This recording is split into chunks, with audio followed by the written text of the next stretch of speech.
Okay, so I'm recording this video after just finishing 26 episodes of Demon Slayer in just under 3 days. That's how insane it is.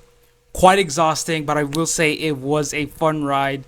You'll see throughout this video, I'll probably put it in chapters. I've reacted to each episode after I finish it. So it's not like you're gonna be watching me do a live reaction on the episode, but rather you're gonna see my thoughts after. And it's been a wild ride. I've enjoyed it. It was pretty fun, and I hope a lot of you would be able to like maybe reminisce on one of the times you first had when you first watch Demon Slayer, or maybe even have moments where you're like, hey, wait a minute, that was like, you remember that scene, and you're also gonna see me really digest a lot of like the themes of the story, the themes of the anime, the characters themselves, their decisions, and how they reacted to certain things, how did they decide in certain things. And I really hope you enjoy this. It's gonna be a long ass video, okay? It's gonna be a long ass video, but it was fun nonetheless. I did enjoy this, okay? At the end of the video, you'll find me giving a rating, what I think about the anime, what I think about the characters and all that, and you know, the future of how Demon Slayer is gonna be for me. And yeah, just keep on enjoying it, see how it goes, and enjoy the show. All right, I'll see you on the end of this video, I guess.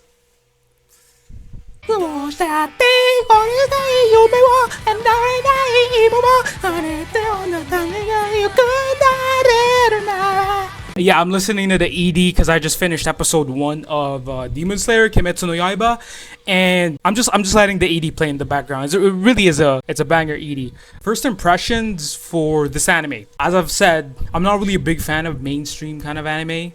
I never really bothered with it. Kimetsu no Yaiba is sort of like my, technically probably one of the few ones that I decided, hey, you know what, I'm gonna dive into this. So I just finished episode 1, and let me just tell you, it is well made. I will admit, animation is fucking amazing. The aesthetic and the way that the art style of this anime is, especially the scenery. I don't know who made this anime, what studio, but this is fucking amazing.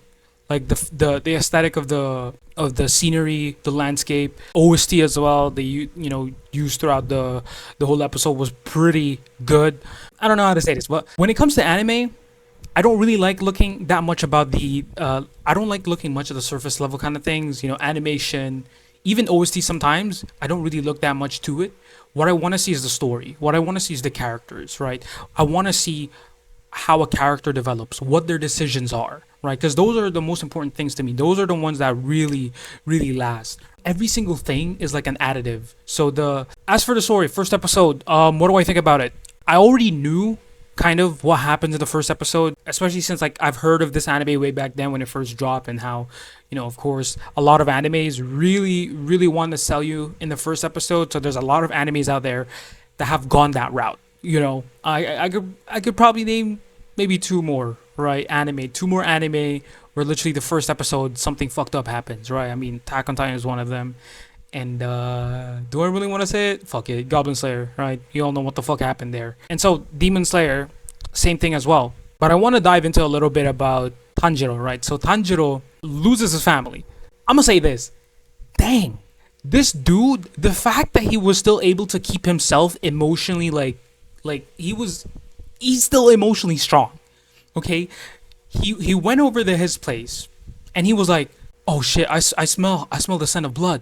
He goes over to his house. He sees his family, right? First he sees Nezuko and a younger sibling of him, right?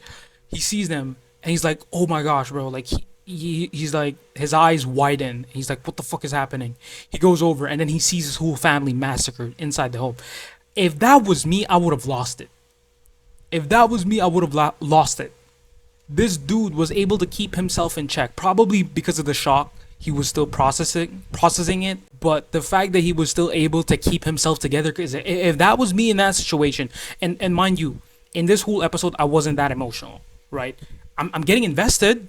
That is what I will say. I'm getting invested with the characters, with the story and all that. I'm trying to remove all of like the outside like influences that could affect me. So stuff like what other people think.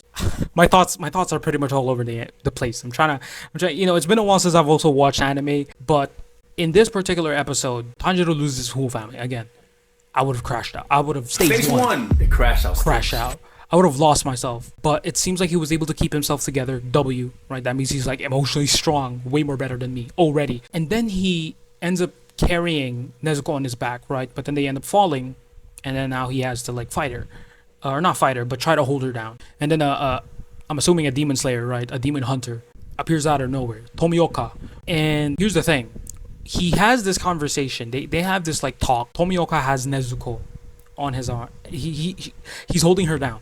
Tanjiro is like, he pretty much doesn't have any power here, right? He's like, it's GG's, is raps, right? But what he does is he tries to tell Tomioka that, I want to save my sister. She won't hurt anyone, blah blah blah blah blah, and this and that, whatever. Like, okay, yeah, I feel that. I would have felt the same thing with how Tanjiro said. But then, as Tomioka was about to kill Nezuko, Tanjiro kneels and begs for Nezuko, right? It got Tomioka so riled up. Actually, before that, I want to mention about Saburo, right? The old guy. I'm just thinking to myself, this dude probably knows some shit. I feel like a lot of people who at least doesn't have any clue about the show probably felt like he was sus or something. The thing is, I haven't even watched Kimetsu no Yaiba. I'm gonna be honest. Like, I haven't watched Kimetsu no Yaiba. I don't know what happens in this show. I think I only had a few glimpses of like certain scenes. Like, I think they end up going to some school or something where he gets his sword, like a training arc or whatever. But that's pretty much it. I don't really know much about what happens. This guy Saburo, right? He goes on to Tanjiro. And he's like, yo, Tanjiro, what the fuck are you doing? Are you literally, are you going to hike up to the mountain at night? Right? And then Tanjiro was like, yeah, I am.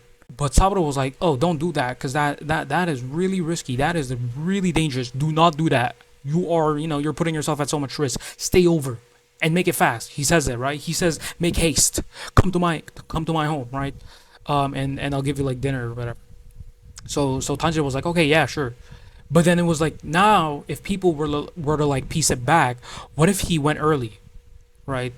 Especially with Tanjiro, he's gonna start thinking to himself, like, he's gonna start blaming himself.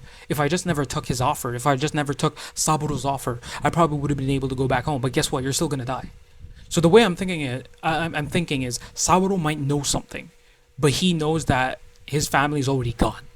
He knows, like, yeah, no, it's GG's, it's raps. There's a fucking terrible demon about to come to this place, like a really powerful one, and it just so happens that your family was in the path of the storm, right? I can't save them because it's already late at night, and I'm also probably gonna die. I don't have a chance. What's the point of What's the point of pointless bloodshed? So he was like, well, I can at least save you, right? I can at least save you, Tanjiro. That's the way I'm looking at it, right? He might know something, but who knows? I might just be grasping at straws and assuming things already.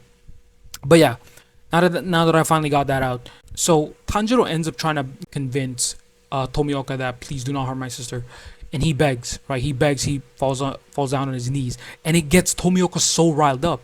He's like, you could have just fought me back. You could have just, why are you turning your back against me? Never turn your back against your enemy, because if you do, this is exactly what's gonna happen to you. Your family members gone, people that you love gone because of what you're doing right now. You could have just attacked me, but no, you decided to kneel over instead of grabbing the axe. And the funny thing was, during that whole segment, or during that whole part where Tanjiro was trying to convince Tomioka, that whole time I was like, bro, if that was me in that same position, and if that was like a sibling of mine, right? If that was like if Nezuko was my sister. And I know it sounds like it's impossible to even have or exist, that there could be a cure out there, right? It's like hopeless, what do you call this? Like wishful thinking. I don't give a fuck. Okay? I do not care. I'd rather these be the outcomes. I'd rather try to fight you and then lose my life in the process, which is stupid. There's two sides of me. There's the logical, smarter, and the type of guy who's just willing to be, just willing to let the right, I guess, steps to be taken, the right processes to be taken, right? And there's the emotional fucker, right? And that's a part of me. Okay, and most of the time the emotional guy just ends up becoming a little bit more stronger than the guy who tends to be more logical, the guy who tends to be a little bit more smarter, the guy who tends to be a little bit more better when it comes to like, okay, don't do this, instead do that, because that guy can at least try to weigh if what you're gonna be doing is smart or not. Unfortunately, my emotional side would have gotten the better of me. And remember when Tomioka was like, "You could have fought me with your axe," and I was like, "Oh shit! Well, I would have, I would have." So that aspect of it was also interesting because it riled him up. It really got to his like blood, and he was like, "What the fuck are you doing?" And it got me thinking. Maybe Tomioka has had someone close to him that ended up getting turned into a demon, like a close family member, a loved one, and then because for sure he knows a bit about the ins and outs of the demons, right? Because he ends up saying something about the demons having like, what if like even if the demons have some kind of cure for people who end up turning into demons? What if they do end up having a cure? Would they be willing to give it to you? So that's what kind of like just got me thinking like, holy shit, maybe he knows something. Maybe he's been through this exact same thing, and he's like trying to project it, I guess, to Tanjiro. Like, what the fuck are you doing, gang? But yeah, I'll also add in as well about the fact that both of them seem to be special. When I heard those lines, I was like, surely throughout the history of Japan in this universe, in Demon Slayer, right, there was probably a few people who had like the same experience. Cause ain't no way, Tanjiro and Nezuko are like the few special ones. Or not even few special ones, like they're the first ones. But maybe that's just it. Maybe they're the first ones who are special. Kind of hope like maybe in the future that gets explained. I don't mind it not being explained now, but I just hope that they explain that in the future. But yeah, really good episode, I will admit. I mean, when it comes to like surface level stuff, OST music, really good. I like the vibe to it as well, like the like very not ritualistic, but very like tempo kind of music. Really cool. And yeah, I'm excited to see what the second episode has to offer. Okay, I'm gonna go watch the second episode now. Okay. Okay, so that was episode 2. I just finished episode 2 of Kimetsu no Yaiba, and this is a lot less to digest compared to the first episode, but that doesn't mean it was necessarily bad. First thing I want to talk about is, holy moly, does Tanjiro have some crazy emotional resistance. Okay, this dude, he just lost his whole family, by the way. He lost his whole freaking family. The fact that he can keep his head up and, still be able to have like a positive, optimistic outlook for his younger sister is honestly freaking commendable. He's, bro, even though like in this episode, right, in episode 2, Sakonji like pops up and tells Tanjiro like how to kill, right, a demon. He pretty much was left indecisive because he still has compassion. He's apparently being clouded by it. I'm not gonna judge that, because for sure in the next few episodes, or maybe maybe the next few seasons, or it's gonna end up showing back. By that I mean, because of his compassionate and almost generous kind of his humanizing, like he still tries to humanize even the demons. In hindsight, it looks like it's a hindrance to his mission to trying to save his sister and even becoming a demon slayer, which I don't remember him signing up to be a demon slayer, because Tomioka sent a letter to Sakonji and then he was like, well, I've sent you somebody who wants to be a demon slayer.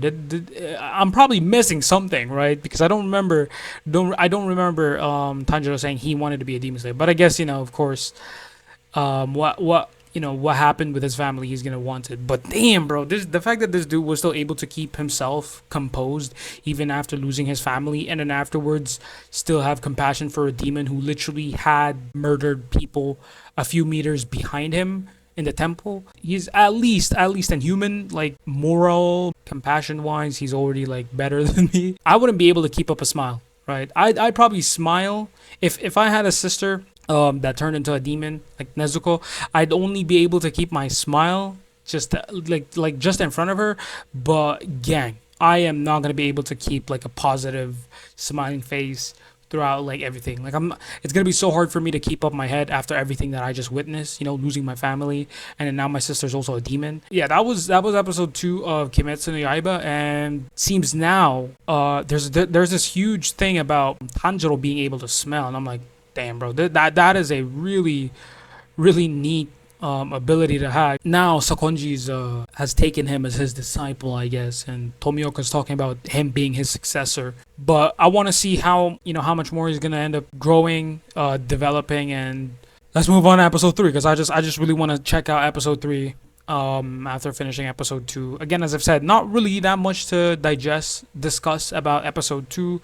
Just got to understand a little bit more about Tanjiro's character, and we get introduced to Sakonji, and Nezuko drooling over the fact that she could probably eat some human people right now, but she still ends up controlling herself. I was just like, yo, go eat.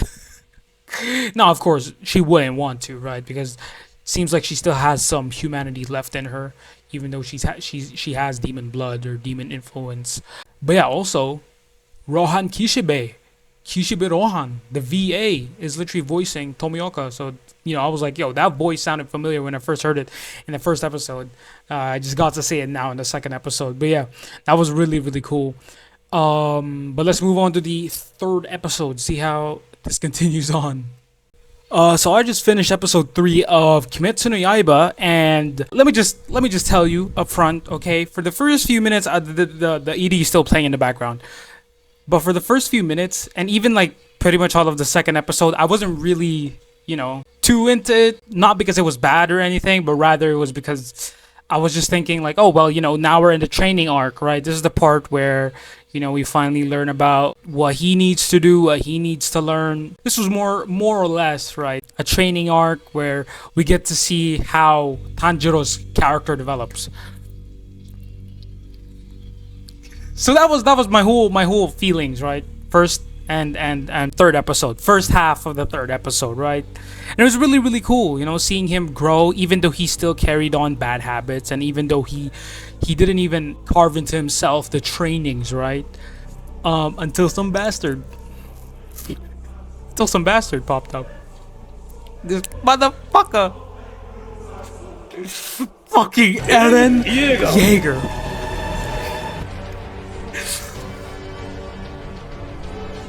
Nah, I swear, bro, this dude literally was saying some of his lines, right?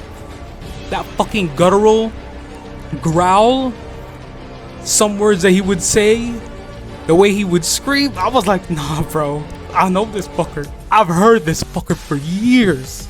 I know who the fuck this is. Eren fucking Yeager. So this guy, Sabito, pops out of nowhere, right? And I'm assuming he's probably like, after I finished episode 3, I was like, he's probably like a ghost, right? I think I'm getting some like, I'm starting to think like maybe he's a ghost, maybe Makumo is a ghost, maybe they died from like demons, or maybe they died because of the training or whatever. I don't know. I was probably thinking way too deep about it, and they're probably just alive and they just vanished into thin air, right? So pretty much Sakonji just leaves him, right? And he's like, well, I have nothing else to teach. Break this freaking, or split this boulder in half. And he couldn't do it. I thought he was gonna use his head or something, but no. Sabito comes out of nowhere, and I'm like, wait a fucking minute, wait a damn minute, wait a is that who I hear? Is that the same motherfucker I've been hearing for years? Eren fucking Yeager.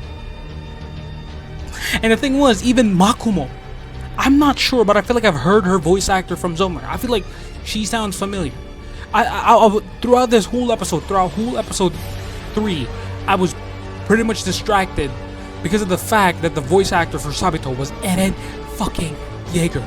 One line, bro. There was this one line he said, "Susume." I was like, that one scene where Eren kissed Historia's hand? That was literally my brain, bro. The whole time.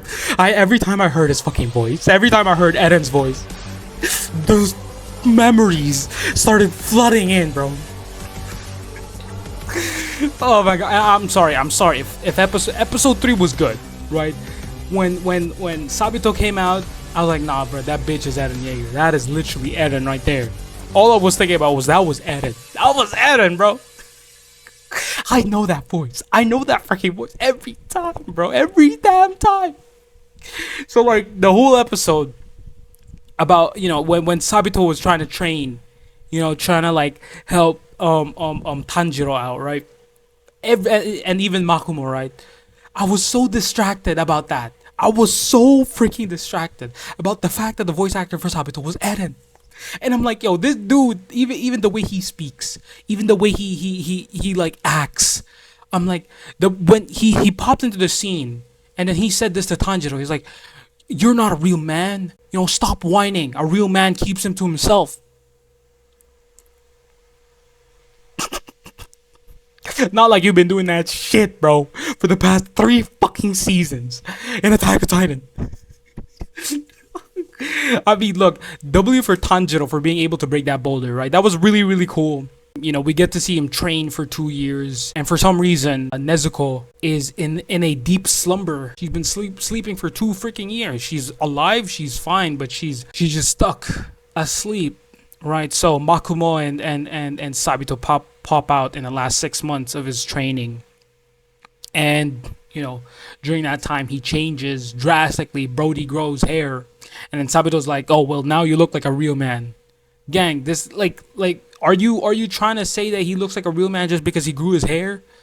You know, season 4 Eren literally grew his hair. Now he's a man. Shut the fuck up, Eren. Shut the fuck. Oh my goodness, bro. The whole time Sabito talked, I was like, literally, shut the fuck up, bro.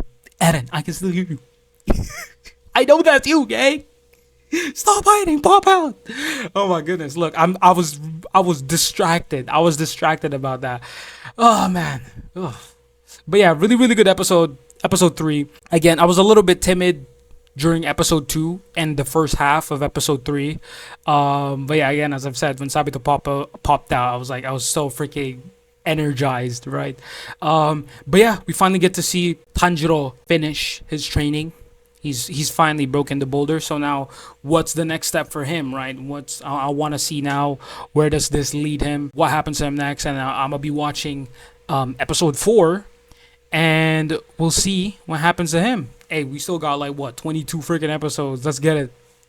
I just finished episode 4 of Kimetsu no Yaiba, and I couldn't help but applaud that episode. Very, very good. Where do I even freaking start?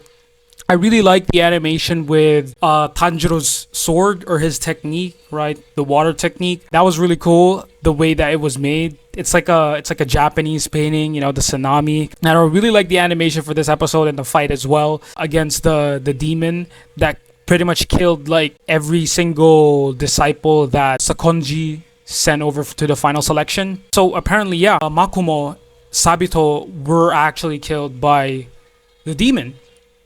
And they died like brutal deaths. You might be wondering, like, okay, mate, you might think, you know, how did I react to that?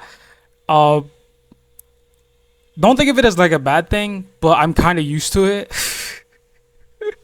I mean, bro, I just want to add as well.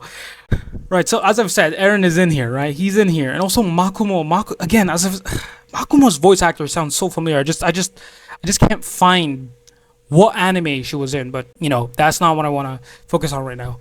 The voice actor for the demon was familiar as well. Oh, fucking Zeke, bro! I freaking knew it. I freaking knew it was Zeke. But the thing was, I didn't feel as much as like when I heard Sabito's voice, right? When I heard Sabito's voice, I was like, oh my gosh, it literally is Eren.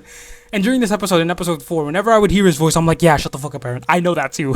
even some of the lines that he was saying, I was like, those lines, Eren could have literally said them. And rest in peace to both Sabito and Makumo, right? Apparently they couldn't cut through the guy's neck, and Makumo, her emotions got the best of her, and then she was easily taken out of the game. Tanjiro was able to slice through his neck, and he was able to beat the demon because of his technique, and probably plus the sword as well. All of that helped, and him having clarity to slice through his neck also helped with beating the demon. But this was a really, really good episode. I like it. You know, again, as I've said, the deaths of Makumo and Sabito, they didn't really shock me. Even how they died, it didn't really shock me. Yeah, feeling anger towards the demon himself, but you were able to resolve that in this episode. So that to me was like, okay, move on. We've finally done the final selection. It's just survive for the next 7 days, right? That's a primary focus right now, to become a demon slayer. Same thing goes for me. I didn't let my emotions get the best of me. I was like, well, rest in peace to both Makomo and Sabito. That really is just it. They were still able to help Tanjiro and maybe more people, more children who have gone through the same shit that Tanjiro went through. They could also still continue helping them, even though they're like in ghost forms, or maybe they end up moving on, being able to move on and not anymore be stuck.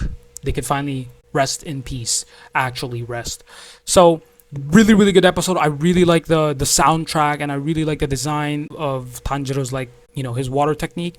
I really love it. Again, really reminds me of the Japanese paintings, and the soundtrack really really cool. I like it, and the animation for the fight as well. But I will say, for a single episode, for him to be able to do that, I am glad, because some people might say, well, he maybe there are people out there who might think that he beat the demon way too quick, considering that that demon has beaten 13 of Sakonji's like disciples, and Tanjiro was able to beat them. But I'd rather him beat the guy fast or early, because I feel like there's just way more pressing matters for him to focus on. His sister becoming a demon slayer, finding the cure for his sister.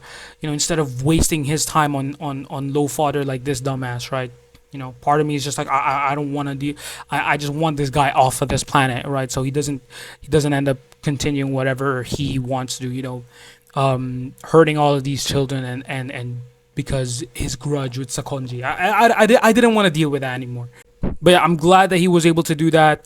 About the part where he saved the other kid who just ended up leaving him, I don't really care about that. I don't have any grudges against him, because it makes sense. Dude will not be able to fight him, and that wasn't his fight as well. That probably wasn't his fight. So it was better off for him to just run away and save himself, right? Rather than Tanjiro having to worry about another lost soul, another soul taken away. Probably would have just ended up blaming himself, and then things like, oh man, if only I didn't end up getting knocked out, I probably would have saved him. So that was the best course of action for that other kid. I'm not gonna be mad at him, and I don't think Tanjiro's gonna be mad at him. In fact, I feel like he's gonna be way more happier knowing that at least he survived. Right? It doesn't really matter what happens to him now, as long as he gets to live. Move on. His focus now is to beat the demon, and he was able to beat the demon. So yeah. Really happy with this episode. Really, really good episode. This feels like a culmination of all of his training, what he's gone through, and this was like the first big step he was finally able to take, action on, which is beating the demon. And really glad that he was able to keep a lot of his bad habits away, like for example his breathing. Right, Sabito even popped up in his head a few times, where he was like, "Yo, gang, your your breathing is ragged. Okay, calm down, relax. Okay, you're not gonna be able to beat this guy if you let your emotions get the best of you. Same with what happened with my I guess foster sister sibling, right? But yeah, really good episode. Let's go watch episode 5. Okay, so just finished episode 5, and a really really interesting episode, to say the least. A lot of, I guess, introspect involved, and by that I mean a lot of reflection involved in this. I mean, I just had dinner while watching episode 5, and I want to say, like, the first part in this episode was really really interesting. His reaction to the death of the demon, right? That was like killing Sakonji's disciples. So a lot of characters would have probably responded by anger, by rage, and they would have just ignored, like, the demon, right? They would have just moved on from the demon. But even after everything the demon has done, that demon was still a person back then. Back then, that demon was another human being, a human boy who had things that they looked forward to, people that they loved and cared about, and unfortunately, a demon took that away from them. We get to see this compassionate side of Tanjiro, right? Which, of course, is it's pretty much ingrained with his character. It's ingrained with his, the type of person that he is. I feel like a lot of people would rage or would get mad at it, or sometimes they just be like they'll purposely forget everything that the dude or the demon did. I'm look, to me, I'm the type of person when if I was in a situation like that where Tanjiro is facing against a demon that has killed a lot of humans, especially humans that are people you know that you could have met with, you could have created relationships with, you could have been attached to, you could have cared for, and then their lives were just cut short. I think you get filled with so much anger, with so much emotion, negative emotion especially, and you can't help but feel nothing towards them. But these were people once. They themselves had people that they cared about. The demon was a child before, and they ended up turning into a demon. They ate their brother. Ultimately, Sakonji caught up to them, and then he sent him over to the, forgot what that was called again, the area for the final selection, and then he just kept him there for years and years and years on end. And that does not feel like weakness. I don't think it's weakness. It'll always be like a part of him. When he needs to fight, when he needs to take someone down, he will take someone down. It's only because of the circumstance. It's only because of, he won't kill without a reason. He will kill because he needs to protect something. He needs to protect himself. And that was really, really different. Do I feel remorse for the demon? Not necessarily. Maybe pity, I guess, for his past self. But what about all the other children? The lives that the demon took, right? What happens with them? You can't exactly say that every single one of them is gonna forgive the demon, and rightfully so. Their lives were cut short. So, I mean, that was just the first part of the episode, and then we finally get to see Tanjiro pick the blade, and I really like that scene where he stopped the other guy from hurting the, I don't know who you would call that girl, the host, where he was grabbing her hair, manhandling her. I mean, I really like how Tanjiro went about it. He just said, let go of her, because they're not the ones fully responsible for all of this. They're not the ones who you should let your anger out. Considering that maybe this dude probably has had something traumatic happen to him. He probably lost a loved one, and this is the reason why he acts like this. He acts like he has urgency to do something, because, he's thinking like, if I get my sword early, if I get this, if I get that, I'll be able to go out there and kill as many demons as I can. Maybe he's angry, maybe he's mad, not necessarily because he's just mad at people, right? There's a reason why he's mad, and that's probably one of the reasons. And just to see Tanjiro there grow in that scene where he's just like, he's not angry at the dude, but he's almost like he has conviction. When he held that dude's hand, it's like, I'm not gonna hurt you, but if you don't let your hand, like if you don't let go of her, I will do my best to try to get you away from her. So and it was interesting. You don't see anger in those eyes. You don't see anger in Tanjiro's eyes. It was like when he held his arm and gripped on it and he looked at him. He wasn't saying like, I'm mad at you. No, he was like, just let go of her. Okay, there's no point in doing any of this. Nothing's gonna change, because this person is probably just the host to keep everyone like informed about what's happening. They're just probably pawns of all of this, whatever the final selection is, right? Or who the top brass is. So they don't have a final say. You can't affect it whatsoever. So yeah, that was also cool. And then we also get to meet, I think the blonde hair guy is Zenitsu. I think that's his name. It wasn't said in this episode, but I kind of know his name already because of a lot of people telling, right? So that's Zenitsu. And there's another girl who we don't really get to see talk, don't really know her name. And we end off with Sakonji, Nezuko, and Tanjiro all meeting again once more. Nezuko's finally awake, and apparently she stays awake, or she goes to sleep to prevent herself from, trying to consume flesh. So she lets herself go to rest, because if she doesn't, she's probably gonna have the itch to, eat somebody human, which I don't think she will. It seems like she has the capacity to hold herself off, which a lot of demons in this series that I've seen up until now have never had any control with themselves. She still retains a bit of consciousness. I mean, she literally woke up just to meet Tanjiro, right? So that was really interesting, and the fact that Sakonji was like still taking care of her. But yeah, that was a really, really good end to that arc, with all of the children, the 13 disciples. If I'm not mistaken, they're all 13, because he would be the 14th one if he didn't make it. And then you had that bit as well when the guy who was delivering the swords, he was really obsessed with finding a dude to to wield a sword that's bright red. I don't know why he's obsessed with it. Maybe he just really he just really likes the color. But you also have that guy. I forgot his name. Like Kaze or something. I don't know. I forgot. It was a little bit. It was kind of long. It was kind of long. And then now you have his next mission from the crow that started talking. Least surprising thing, and the crow was like, "You need to go to this town because apparently there's a demon that's capturing girls, adolescent girls." I'm like, oh my gosh, bro.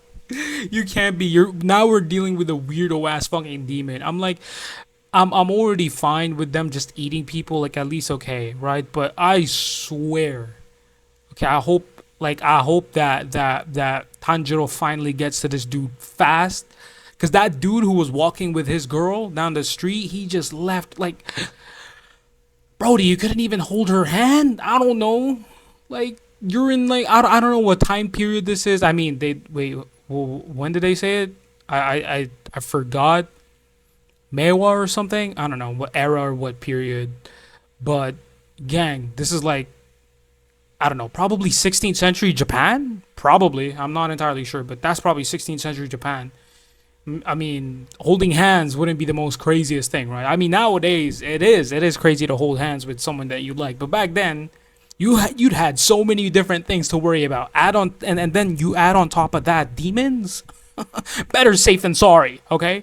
But yeah, this is a little bit longer kind of reflection video commentary about episode 5, but I did like episode 5. It's a little bit more. I don't want to say I got really, really emotional. I think there was, definitely the moment where he was holding the hands of the demon. It's like, it doesn't make any sense. Why would you, feel compassion towards a demon that killed so many people, right? But that's exactly who Tanjiro is. That's exactly how Tanjiro, that's his character. He just sees beyond whatever they did and what they were once as a person, Who knows? Maybe he'll end up finding someone who's messed up, right? Who you can't really feel bad for even when they were a kid. Maybe that will happen. I don't know. But yeah, that's pretty much it for episode 5. I'm gonna be watching episode 6 now. So I just finished episode 6, and now we actually get to see who the demon is or what the demon does. It teleports. It's if I'm not mistaken, a deformed demon. And apparently, the reason why they take adolescent girls is because they tend to have delicious meat.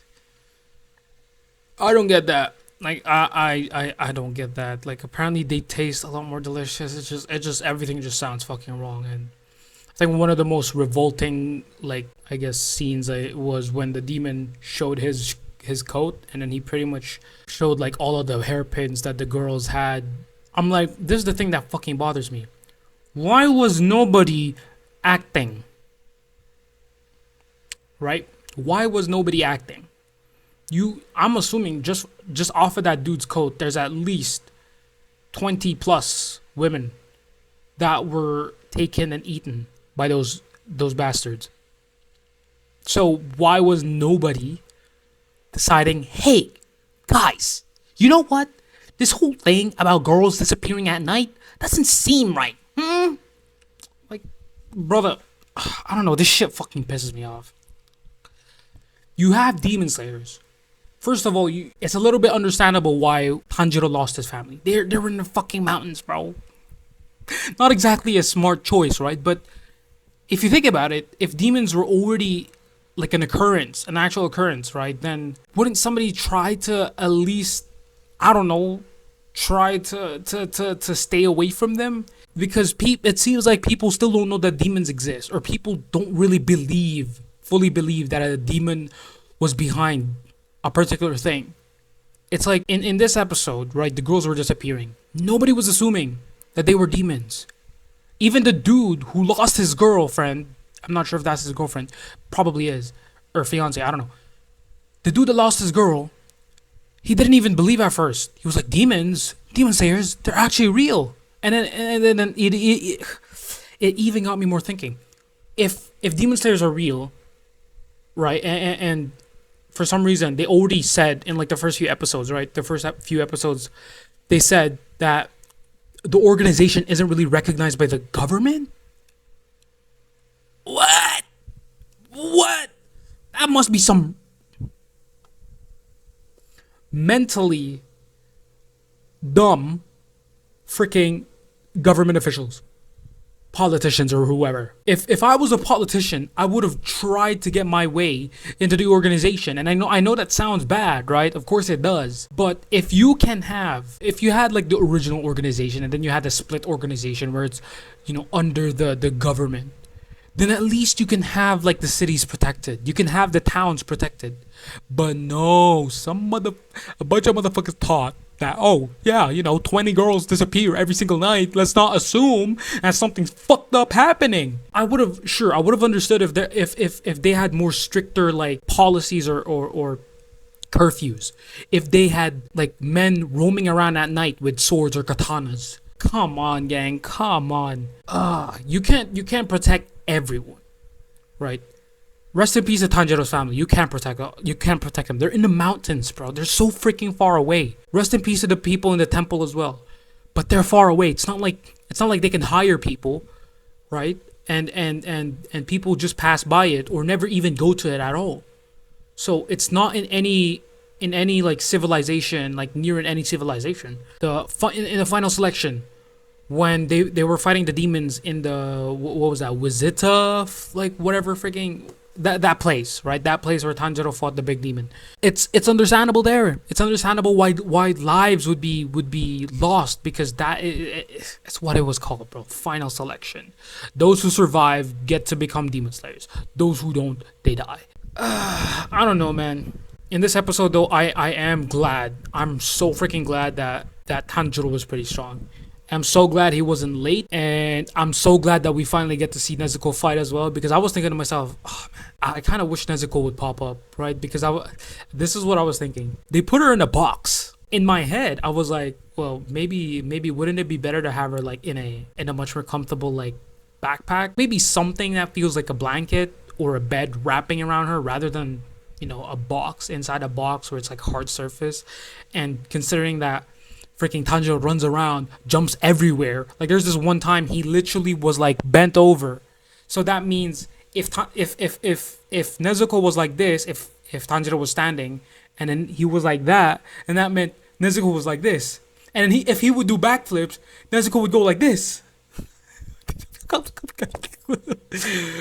Oh man, I kind of wish that maybe Tanjiro thought about it. I don't care if she can shrink herself, but are you telling me she's doing acrobatics inside the box?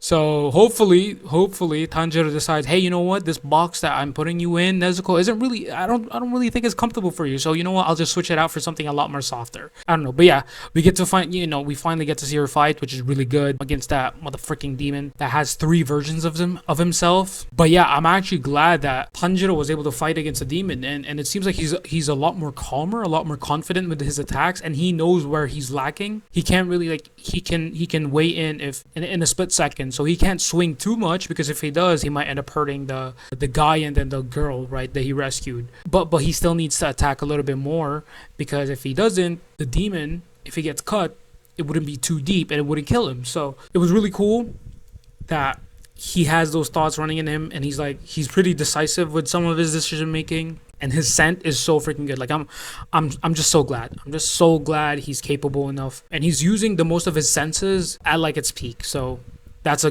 W thing. And then we also finally get to see Nezuko, and then it got me thinking, like, damn, a swordsman or a demon slayer with a demon helping together, helping people. Like, isn't that kind of OP? Is that kind of nice? Like I'm like, I want to see more of that. I want to see more of Nezuko and Tanjiro like fighting together, because that is really cool. That is really cool. So not only can Nezuko fend for herself, but she can also help around, her brother when he's in trouble, and that Tanjiro doesn't have to worry as much about Nezuko anymore. Like if she gets hurt or something, she won't be as hurt, or she won't get hurt as easily, because she can defend herself.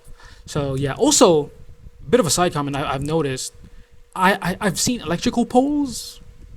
I've seen electrical poles in this anime. I thought Demon Slayer was like 16th century Japan. I swear electricity wasn't a thing back then. That doesn't make any sense.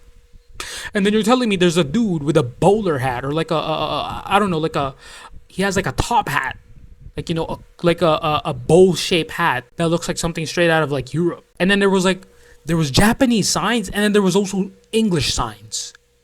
What? Like I saw one that says hair clippers, like for sale or something. I don't know. Interesting world. Probably not the same universe as us, so it's interesting. It's interesting to see, like, did they place that just because they wanted to, or did they place that because there's a reason? But yeah, and to finally just end this bit, I am wondering, like, why do demons exist? Like, I'm asking it now, episode 6. Why do demons exist in the first place? Right? I don't think there's a need to explain it, but there's a reason why they exist, why they pop up. I feel like inevitably we'll end up reaching that point in the series, considering how Tanjiro has to meet up with Michael Jackson. He has to meet up with Michael Jackson or Muzan. Apparently he's capable of turning humans. He's the only demon capable of turning humans into demons. So if you beat Muzan, what happens to the demons? Like, can they reproduce? How would they reproduce? How would they repopulate? How would they increase their numbers if they don't have Muzan? Right, so that'll be an interesting thing to find out in the future and try to understand why do demons in the world of Demon Slayer exist in the first place. I don't think again, as I've said, I don't think there's a need to explain it. I just, if they do end up explaining it, then that would be also nice. I would love to discover why, because again, what the demons do is just carnage, bloodshed.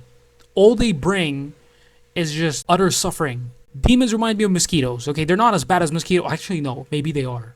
Because mosquitoes, I mean, I was saying mosquitoes are not as bad as demons, but then you kind of have to think about it, right? Mosquitoes are probably are definitely the one animal that causes deaths in humans more than any other predator in a world. I think they're just as bad. Okay, let me go watch episode 7 now. Okay, I just finished episode 7. We finally get to see Tanjiro beat all the 3 demons along with Nezuko, and I was pretty happy that they were really capable. Both of them, Nezuko and Tanjiro, are super duper strong. I'll tell you that. I think in that whole fight, the only one who got injured was Nezuko, who got a scratch on her forehead. But apparently, she can just heal by resting. Like, she doesn't need to eat humans, which I did kind of find I found it odd, because the demon was saying that Nezuko was actually really strong. Like, she's fast, she's quick, and she's really really powerful, but the demon ended up saying, like, Tanjiro probably fed her a lot of blood, and that got me confused, because ain't no what? How?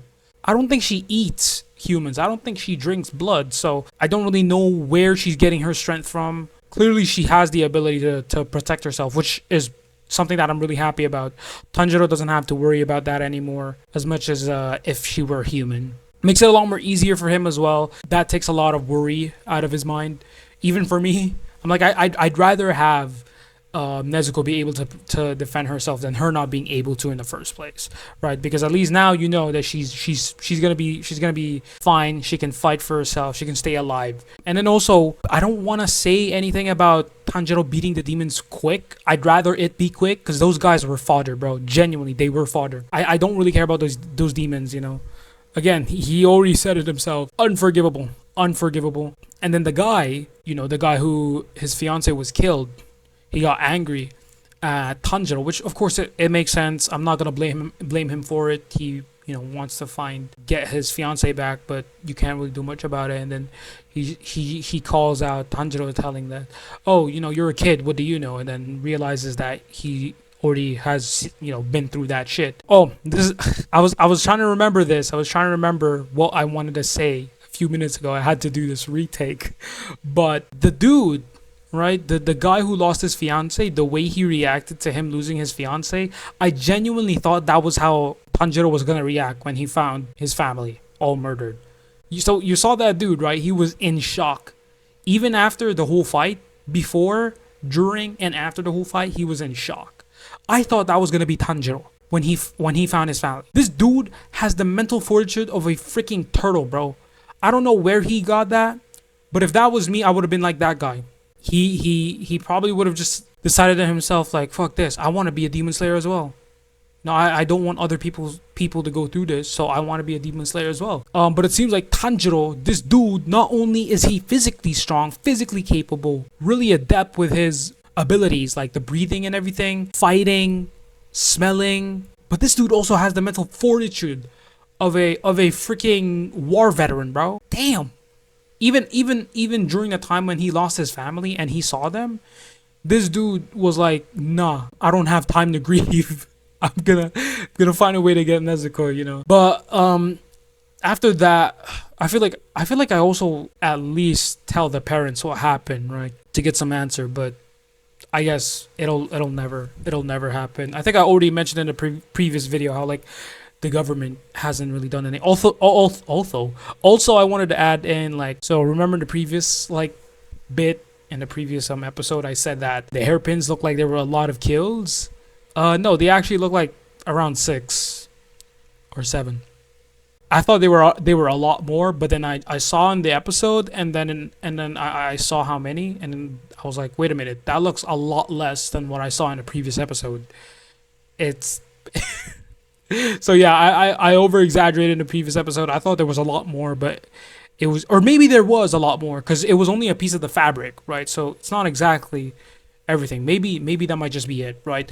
But yeah, now we get to find out that it was that, you know, that the demons are all scared of Muzan, and it was like Muzan who does the fucking crazy shit. That even demons themselves get scared of Muzan. So they end up going to Tokyo because the crow was like, your next mission is in Asakusa, Tokyo. I forgot what it was, and they went to Tokyo, right? This is the thing that I was like a little bit confused. There was electricity everywhere. There was electricity, and because sure, right, you could just explain that this is from another universe, but damn, bro. So like in the countryside, there's no electricity whatsoever. Here, there's electricity. There's trams. There's like, and then I was like, isn't this in the Meiwa period? And then I searched up what time or what like period was, or what date was the Meiwa period. Apparently it's from like 1764 to 1772. I'm like, I swear we did not have worldwide electricity, or even citywide electricity for that matter. So in this world, they do. In this universe, they do. And then he just wasted a perfectly good udon noodle. Damn. You know, left Nezuko and the box. But yeah, we finally get to see Muzan, and this bastard was carrying around a child, and he has a wife. Okay. I am glad that Tanjiro was able to see through it, realize that this dude was bullshitting. He was a fraud. He's only doing this to pose around as a human, and during the process of all of that, Muzan ends up scratching a dude, and now he's turning into a demon. The thing is, and I'm not wishing any harm towards the, you know, the wife and the child, but even if he loses those people, he probably wouldn't even care. I'm not suggesting to Tanjiro that he should do it. I think taking the humans out of the equation, and I mean, and I don't mean killing them. I'm just saying, like, just scoot them over to the side, and then take out Muzan, I think would be the best course of action, right? But yeah, it seems like this dude is way more stronger, way more difficult. And yeah, episode 8, let's do this. Just finished episode 8. The ED's playing right now, and we are greeted with a set of new characters. We have Yushiro and Tamayo, right? If I'm not mistaken, Tamayo and Yushiro. Apparently, they were demons. Tamayo was the one who turned Yushiro into a demon because he was close to dying or terminally ill, and she herself was a demon because of Muzan, if I'm not mistaken. If not, then yeah. I think she was transformed by Muzan, but again, this Muzan dude, I don't really give a fuck about him. You know, this dude is far from a cool villain or whatever. Like, I just no.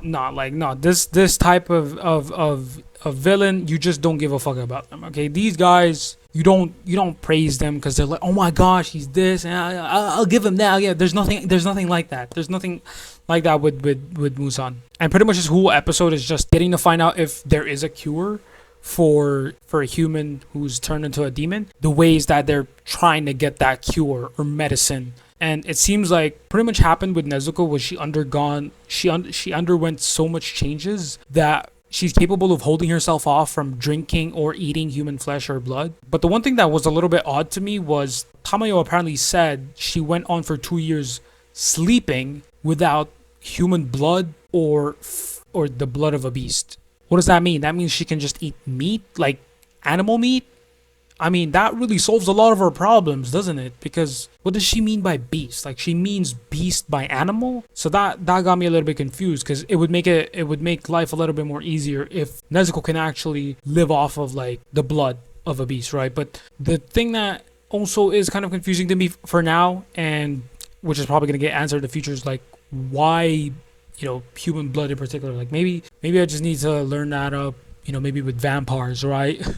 Because they're kind of the same. Vampires, probably the reason, like, it's probably water to them, right? It's probably water. I don't know. Like, this is just my curious side, just trying to find out. Even though this might just be common knowledge, I still want to, like, I actually want an answer.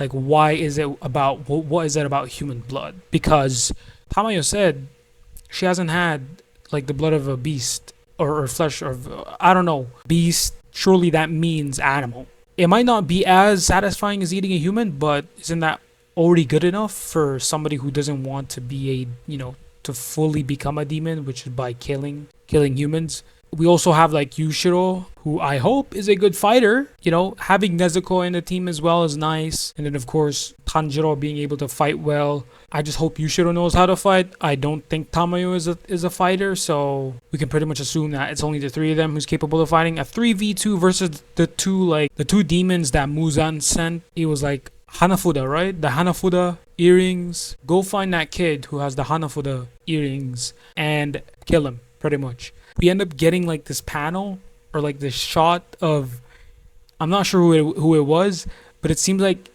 it was him or maybe someone that he knows that was being being defeated or being killed by someone with the Hanafuda earrings, which seems like a descendant of, or not a descendant, an ancestor of Tanjiro, maybe someone related to him or someone who was also a demon slayer, and that earring was passed down to Tanjiro. And honestly, if he listen to me, if he decided if Muzan originally was like this good demon, blah blah blah, was helping, but then out of nowhere he was killed, or someone that he knew was killed by the guy with the Hanafuda earrings, the ancestor of Tanjiro, and so he ends up turning bad, but then we're gonna kill him because of that. I don't care. Okay? Because he could have taken two different paths. It's your fucking choice, Muzan. You could have picked any other path, but you decided to be a fucking asshole. Okay? You decided to fully embrace being demon. I'm probably just, putting words into people's or putting plot points in this anime.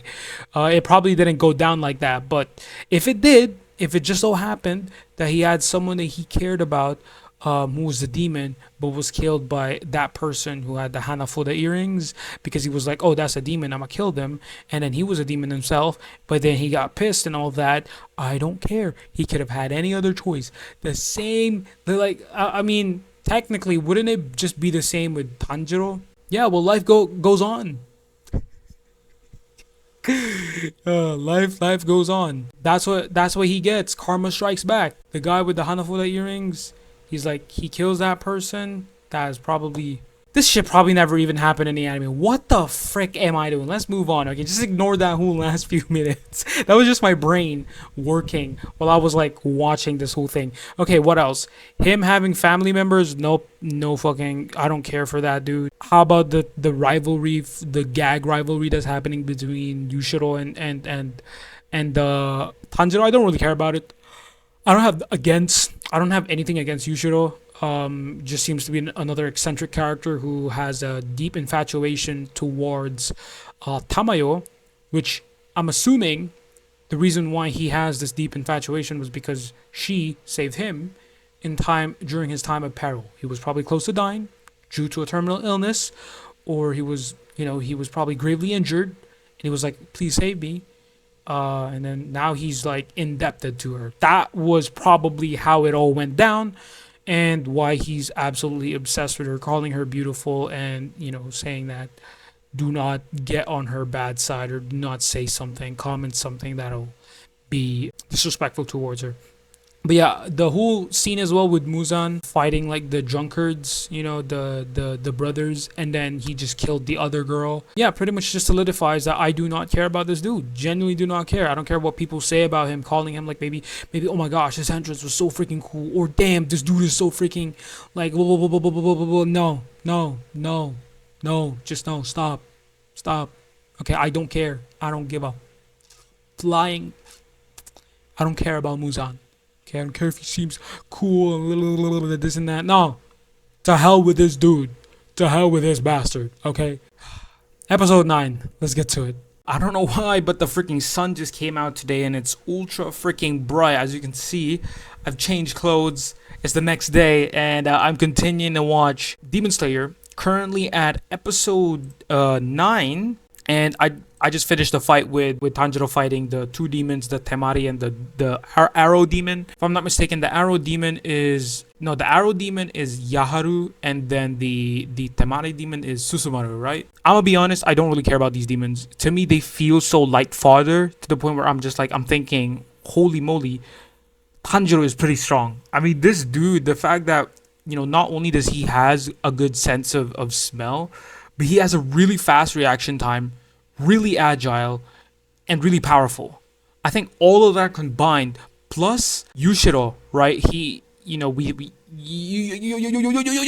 think he's dead, right? But he's not. He just got struck in the head. But he's a demon, so I wasn't really too worried about Yushiro. It did make it did made it a little bit interesting. I was like, ooh, do we finally have someone dying? No, we don't. It's fine. Yushiro, I kind of half expected that he was gonna regenerate. He was a demon, so there you go. I thought they were gonna apply pressure, like both Nezuko and Yushiro. The girl Susumaru was her name. I thought she was gonna target Tamayo, and that would get that would put Nezuko and Yushiro in a pinch, like checkmate, right? You have to kill me if you need to if you want to save her, but I got multiple arms and I can take both of you with 2 arms on each of you, and then my other 2 arms will be targeting Tamayo. So I don't know why she's not doing that, but I guess we're gonna see it on the next episode, because here we actually see Tanjiro beating the Arrow Demon, which is Yaharu.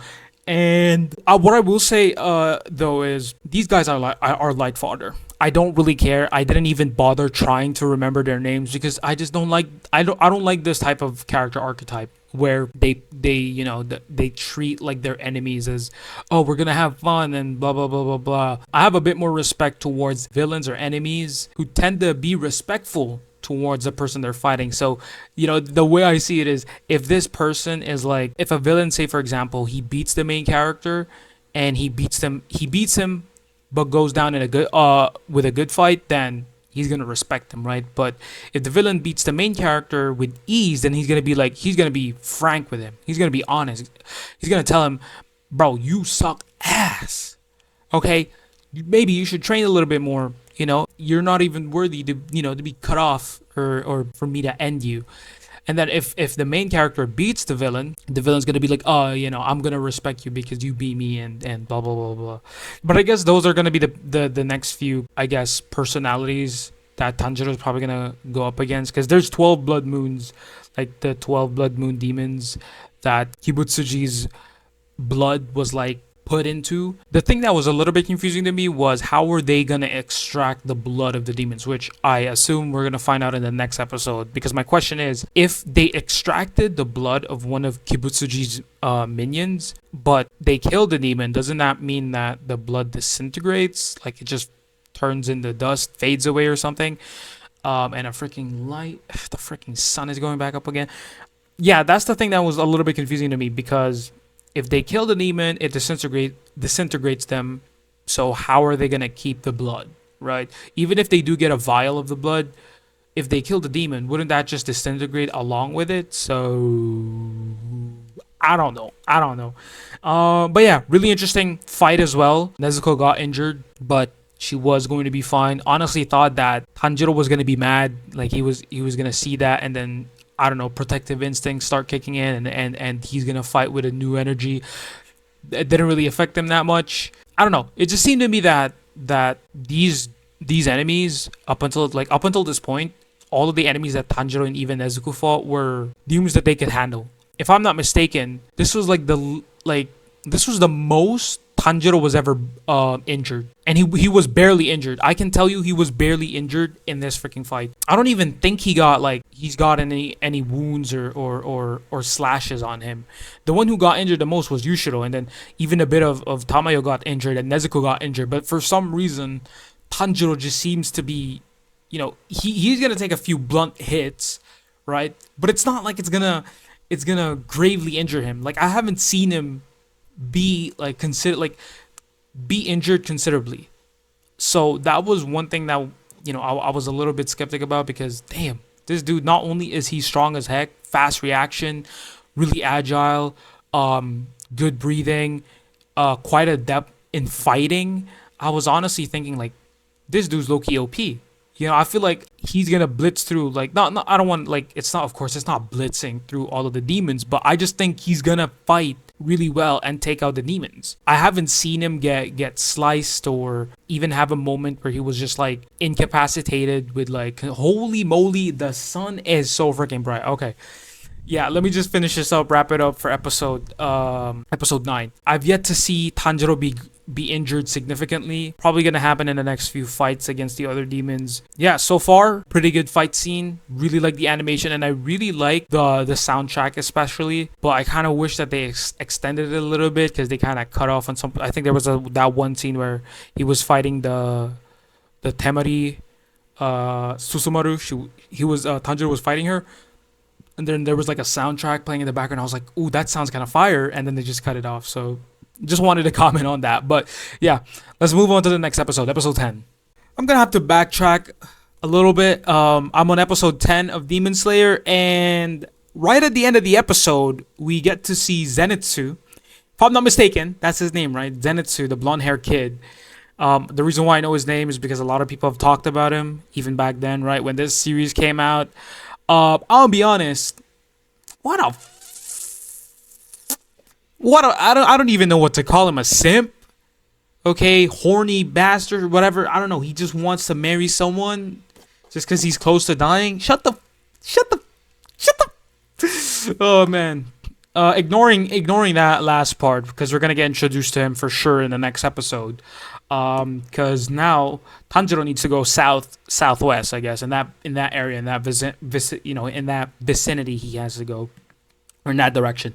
But I want to start off first with Tanjiro and the gang beating both of the demons. Apparently, Susumaru and Yaharu are both not part of the 12 blood moons, because they were weak. Which I was right in the previous episode. Remember, I said that these demons are just fodder. I was even thinking, oh, that's good for us, because if Tanjiro and the other guys end up beating both of the demons, that makes it 10, right? But no, none of them were the demons, because the way you distinguish a regular demon, or a demon, from someone who's a part of the 12 blood moons, is a number that is in their eyeball. Like, if you see a number in their eyeball, which is what they're labeled with, that means they're part of the blood moons. But because Susumaru and Yaharu do not have the blood moon number thingy, that means they're not part of them. So I was right to assume that these guys were freaking fodder. They were. What do I feel about the ending for Susumaru, right? The girl. Sorry, but I do not have remorse. I do not have remorse. I'm sorry. Gang, you've killed dozens of people for sure. Guaranteed. You might have been a good person in the past, but you must carry your sins. I am very sorry. Like, I think the whole part, during the whole part where Tanjiro was talking about Susumaru wanting to get the ball, the Temari ball, and he was pretty much talking about, like, how much of a evil person, what do you call this, Kibutsuji was. Look, Kibutsuji is evil, right? But that doesn't change the fact that Susumaru still ended up killing probably dozens of humans. She's taken lives of dozens of humans. Okay? And sure, it will always be paramount, I guess, to wish peace on somebody. Whoever it is, they get peace even for their past self. Like maybe Susumaru was a good person in the past, but at the end of the day, she still ended up killing a lot of people. And then you have Yushiro, which again, I was also surprised. I thought this dude was strong, but then again, he probably didn't fight, or he probably hasn't fought that much demons. So it could explain why he wasn't as strong as I thought he was going to be.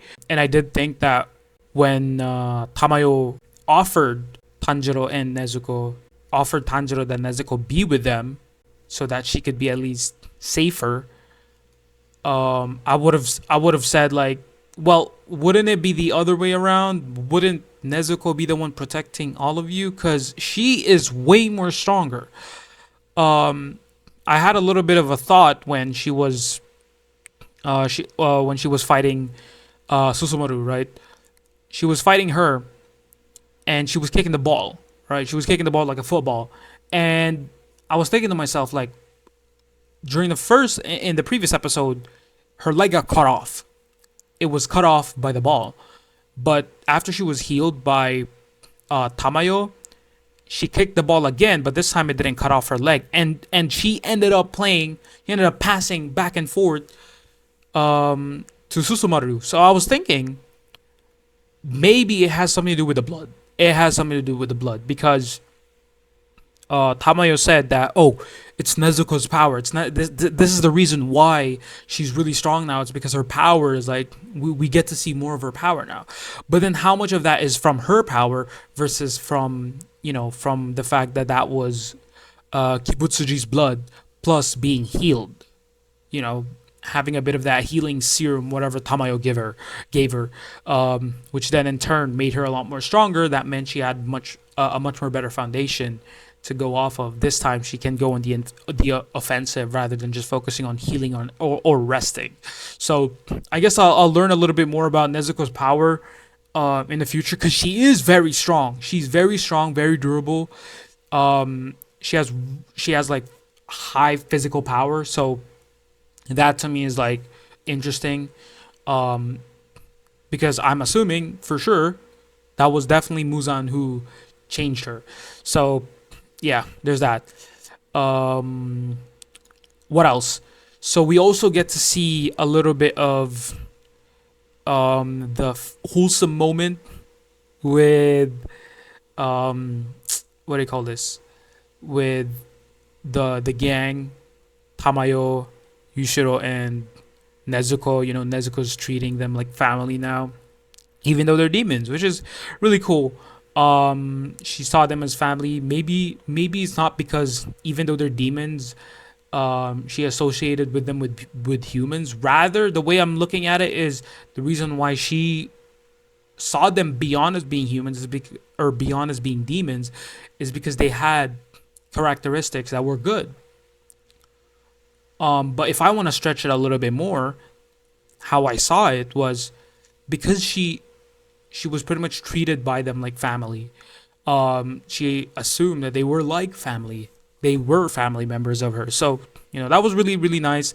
And then we also get to see that small gesture by Yushiro calling her beautiful because, before he did call her ugly.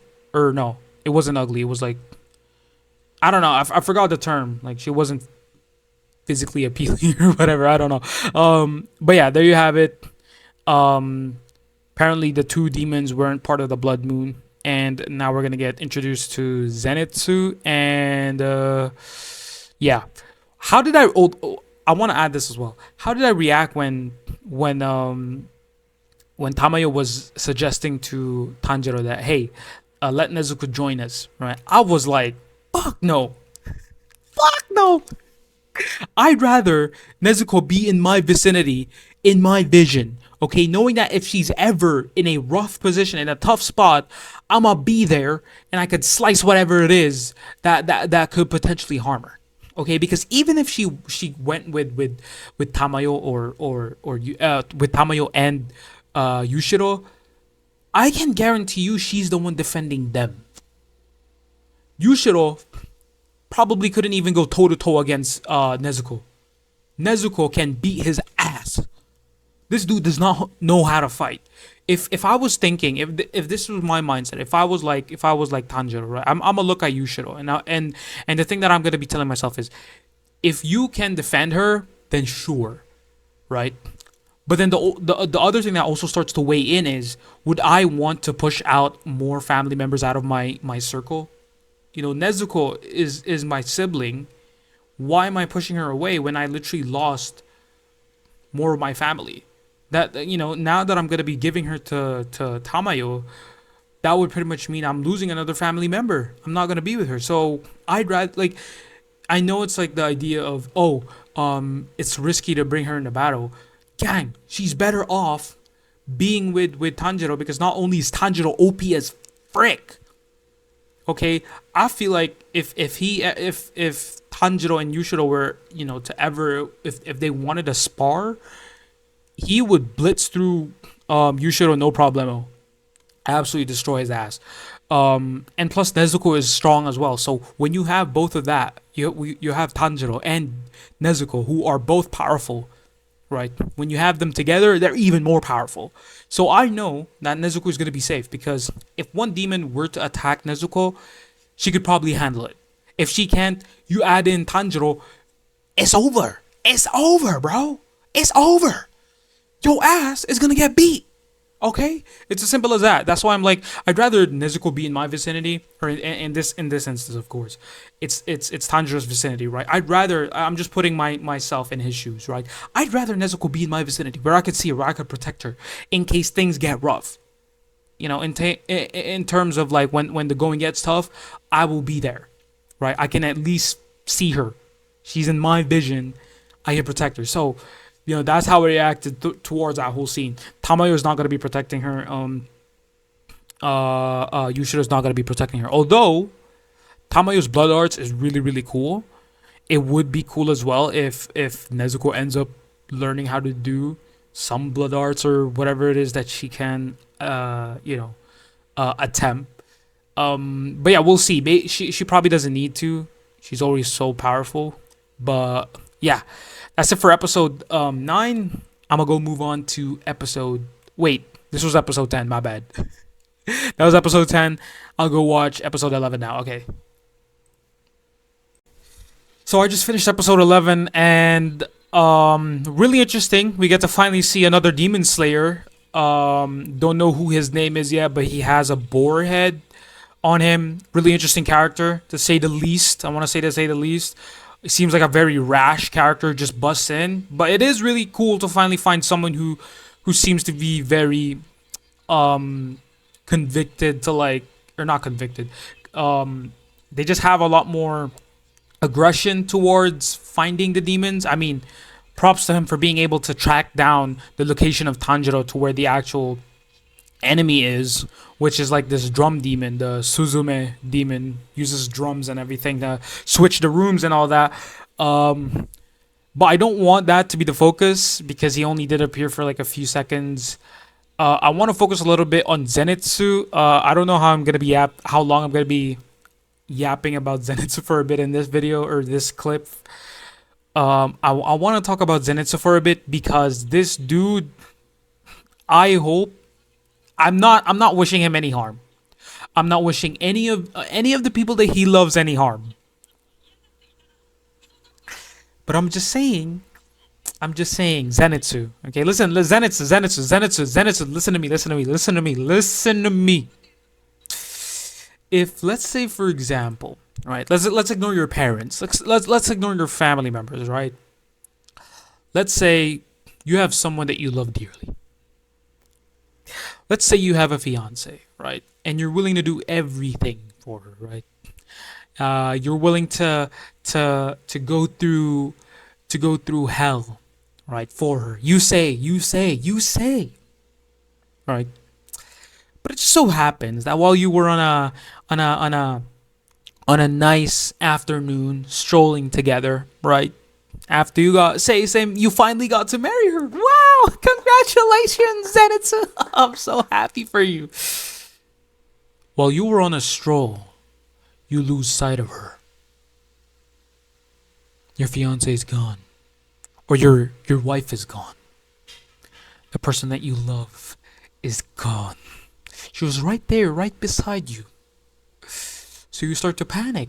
Why would she leave you? Why would she leave? It doesn't make any sense. You just got married, right? She wouldn't leave you. Why would she? So you start to rethink. You start to question things. No way she would leave you. You're trying to find an answer. And then your answer comes right into your face. Someone tells you there's a demon who apparently targets married women. And I don't want to wish any harm, okay, to your beloved. No harm. But when the moment fucking arises, Zenitsu, when you have someone that you love dearly and their life is in peril, will you cower? Will you falter? Will you act scared? Will you be a coward? Huh, Zenitsu? Will you run away while the love of your life, the person you care for deeply, their life is being taken away from you? Would you fight or would you run away? That's my question, Zenitsu. Because I'm starting to think, during this whole segment, bro, of him with that kid, right? And the kid was like, his approach was like, you're older than me. How can you act like this? Like, okay, sure. Nah, I'm gonna go about this. If I was in that kid's shoes, I can't believe you're doing this, Zenitsu. What if I was killed? What if me, a child, who was near you, okay? You're capable of defending me. You're capable of protecting me.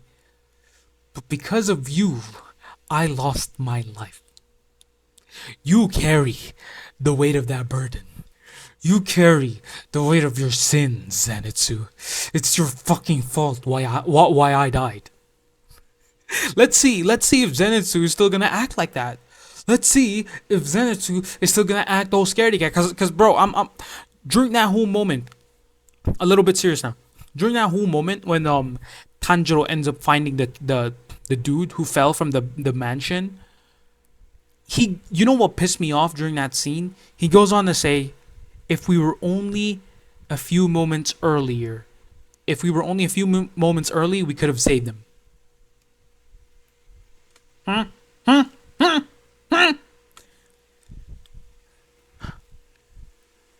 Tanjiro, the moment when you fucking smelled that there was blood in that mansion was the moment that you should have already started moving.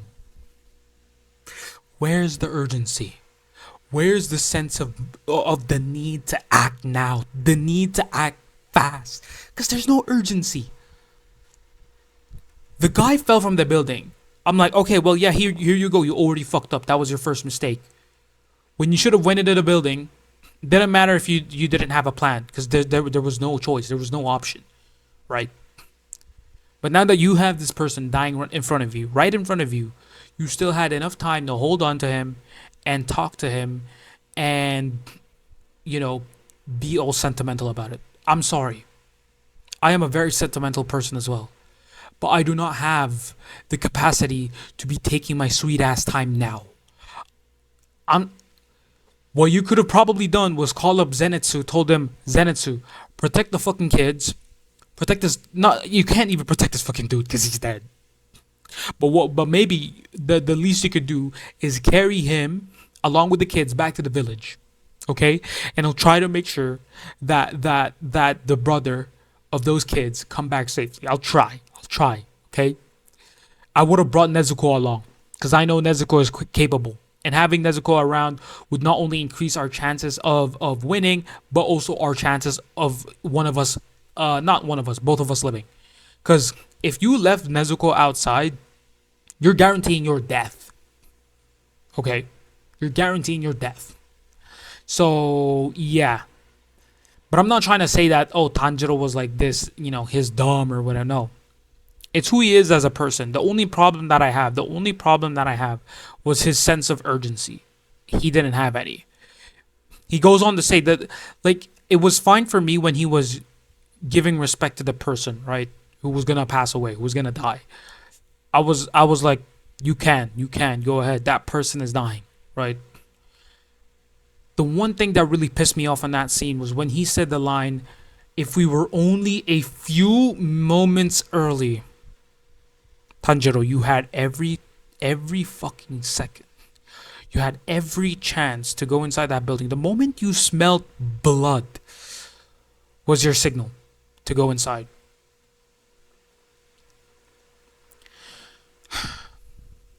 Oh well, no problem, no problem. Hopefully now we have another Demon Slayer, and hopefully he can do a good job. Okay, three Demon Slayers. Hopefully Zenitsu ends up having a moment of clarity. He probably will. His character might grow in the next few episodes, but we'll have to wait and see. Okay, I will be watching episode 12 now.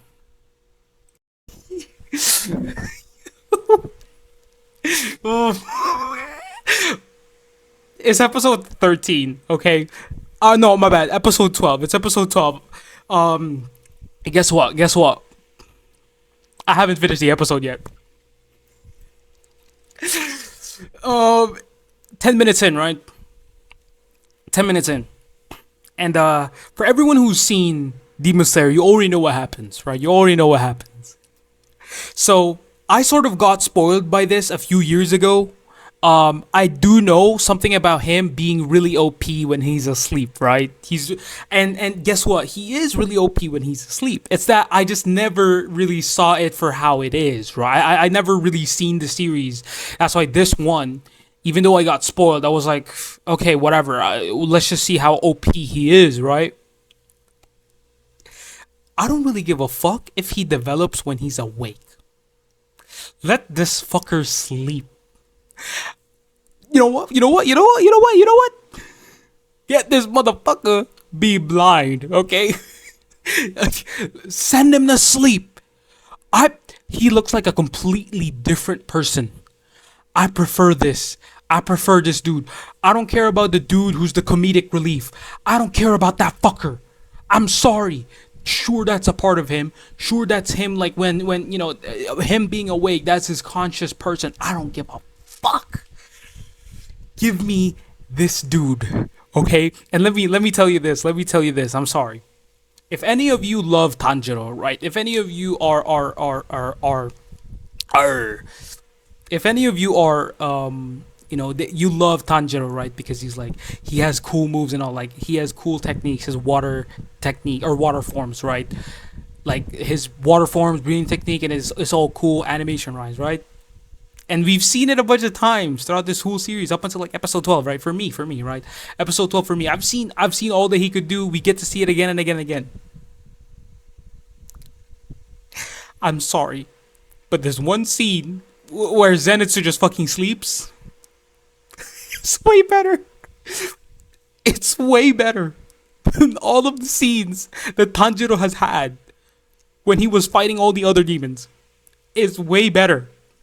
Just this one scene. Ugh. I hate it. I hate it. I hate Zenitsu. I really do hate Zenitsu, right? But when he's asleep, I don't look at him as Zenitsu anymore. That's not Zenitsu. That guy who's asleep, that's not Zenitsu. That's a different person. That's his real person. Okay. I know people might say, but Aaron, you should also look at the weak side of the person. Yeah, you know, that's a part of it. I just don't give a fuck. You know, I just don't give a fuck. I'm sorry. Because if this personality, or not even personality, if this calmness, right, decisiveness of Zenitsu was in his awake state, like if he never had a sleep state, but he had moments where he could just lock in, then I would have been like, okay, yeah, we can balance it out. He has his weak side, but he has his strong side. The thing is, this is when he's asleep. So he would never ever know if he was capable of doing that. Maybe in the future, he'll end up being able to fight even without having to go to sleep. But as of the moment, this is how it is. This is how things are. He has two states. When he's awake, he's like this. He can barely keep himself on his 2 feet. He'll probably piss himself when he ends up finding like a really strong demon. And then his other state is when he's asleep. That to me is a completely different person. That to me is a completely different person. That's why I don't regard it as like weakness. What would be the weakness of this guy who's asleep, right? What would be his like weaker side? What would be his liabilities? What would be his what are the things that he lacks? He's asleep. You can't really say it. When he's awake, he has a lot of things that he lacks, right? Confidence, um, bravery, even like a bit of decisiveness or fighting his fear. He doesn't have those. Even when he's awake, he doesn't have those. But when he's asleep, he's a completely different person. The question is now, what happens if he goes up against a really strong demon? How is his sleep state going to go up against that? Right? Unless he's absolutely OP, which I will say he is OP.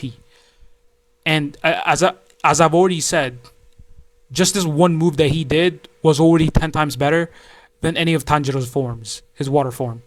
I'm sorry, but this is already way too cool. This is already way too cool. And I'd prefer if he was asleep. That's just me. Again, that's just me. But he's just way, way better when he's asleep. Tanjiro has things that he lacks. Maybe sometimes he's a little bit slow, or he might be a little sentimental. But that's his person. That's who he is as a person. The difference being is the person that Zenitsu is when he's awake, that's him. But the person that when he's asleep, that's a different him. That's a different person. That is just how I see it. I probably shouldn't yap for too long because I haven't even finished the episode. I just really wanted to talk about him, going crazy. So, yeah. Maybe once this clip ends, it'll be the video where I finally finish this episode 12. So, yeah. Okay. Let me get back to the episode. So I finally finished episode 12. You already know what happens, right, with the Zenitsu stuff. I already said it in the previous part of episode 12, my commentary on it. But what I do want to talk about is with Tanjiro now. So we have Tanjiro, who is actually injured from the previous fight, and he has to face his enemy while still being injured. To me, it seems like that this dude is like insanely durable. Okay, this dude is insanely durable. The fact that he could still move close to like, I'm not gonna assume that it's like his utmost abilities or top of his abilities, but he can definitely move with a lot less like. So if he has his higher ability, right? Because we don't, for me, I don't really know what the peak of his abilities are, how fast he can move. But if he was injured, his broken bones and all that, he probably went down like this. So it's not a lot. He's still quite capable. Here's the thing though. Commendable, right? Commendable with Tanjiro still being able to fight even with the injuries. But this is what I want to mention. This dude that he's fighting is apparently one of the 12 blood moons. Former 12 blood moons.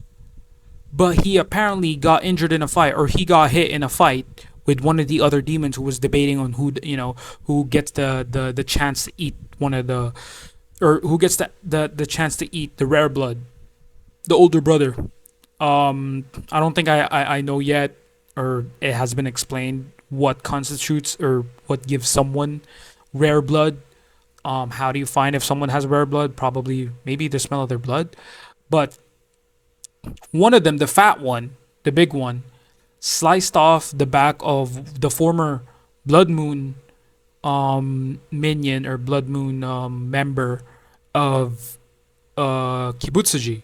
He slices him on the back, and the Suzumi, the drum, falls off, and that was the way that the older brother was able to escape. But the boar guy just ended the fat guy instantaneously.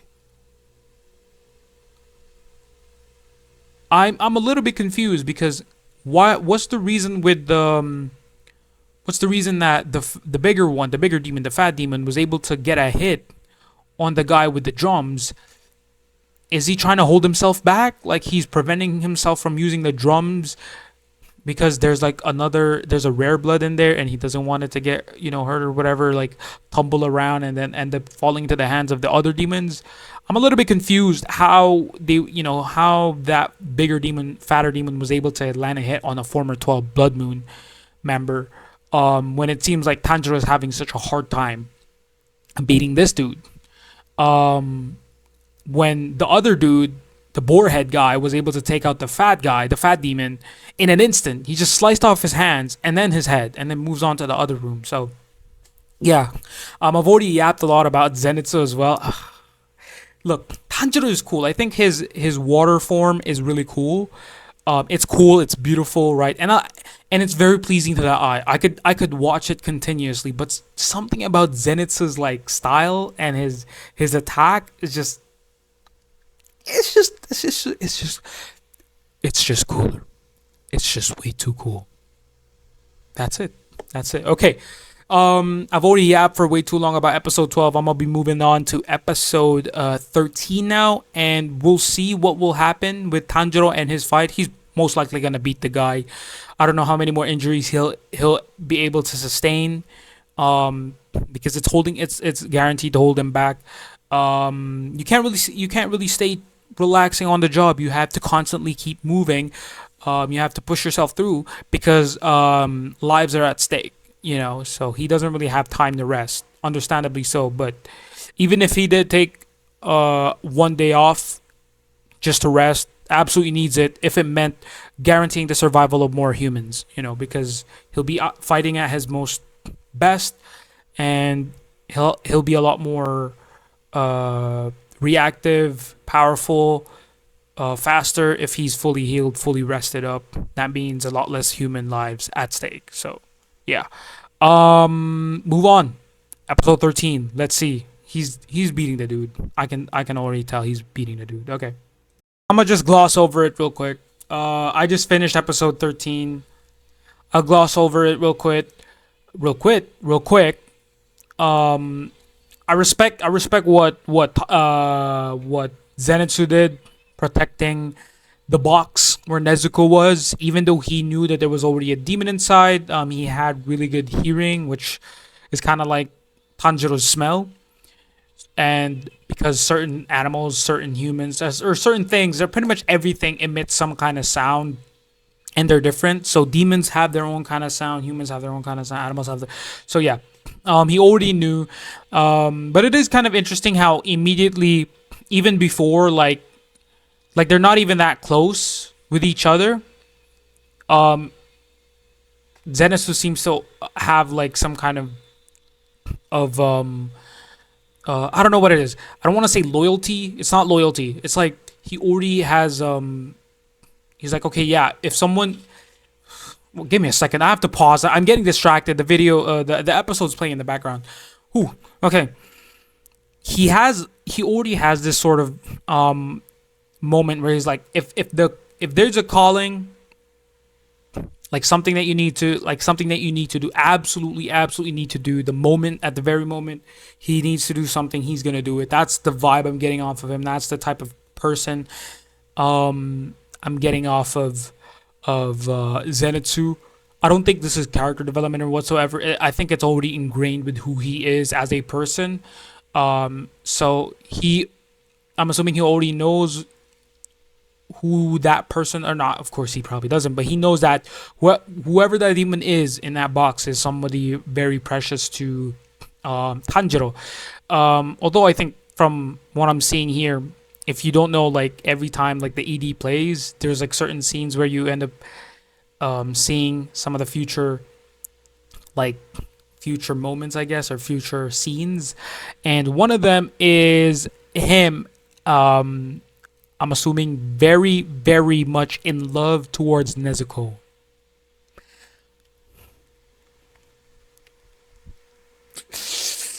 Gang, when you're asleep, you're cool. Okay, when you're asleep, you're cool.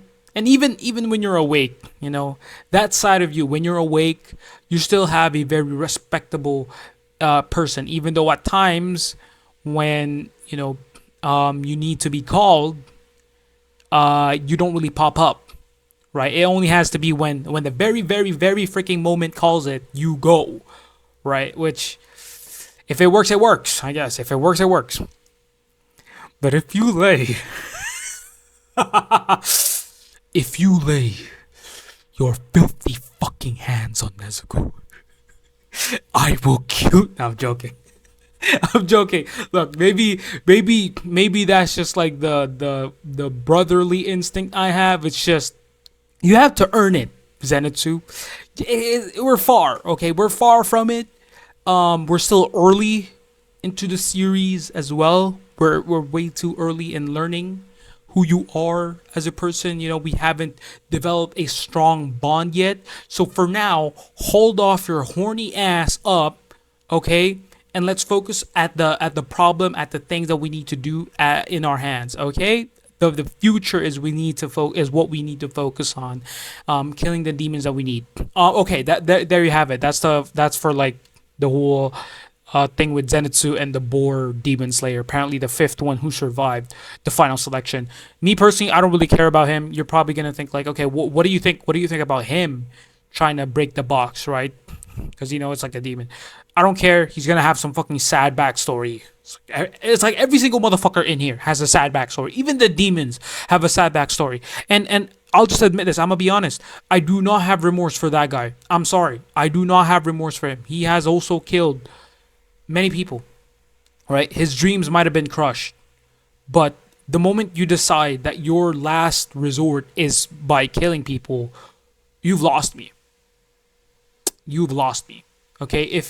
If you are going to be killing people and it's not with a very very very very very very good reason, and that very good reason would only be self-defense, or if we know that you have killed people, if that's not the reason, then there's nothing else. If your dreams were crushed but you resorted to killing instead of trying to find something that that can get back at that dude without having to kill them, then you've lost me. You've absolutely lost me. So I'm sorry, but whoever this dude is, rest in peace to yourself and to your previous self, specifically to your previous self. Rip to him.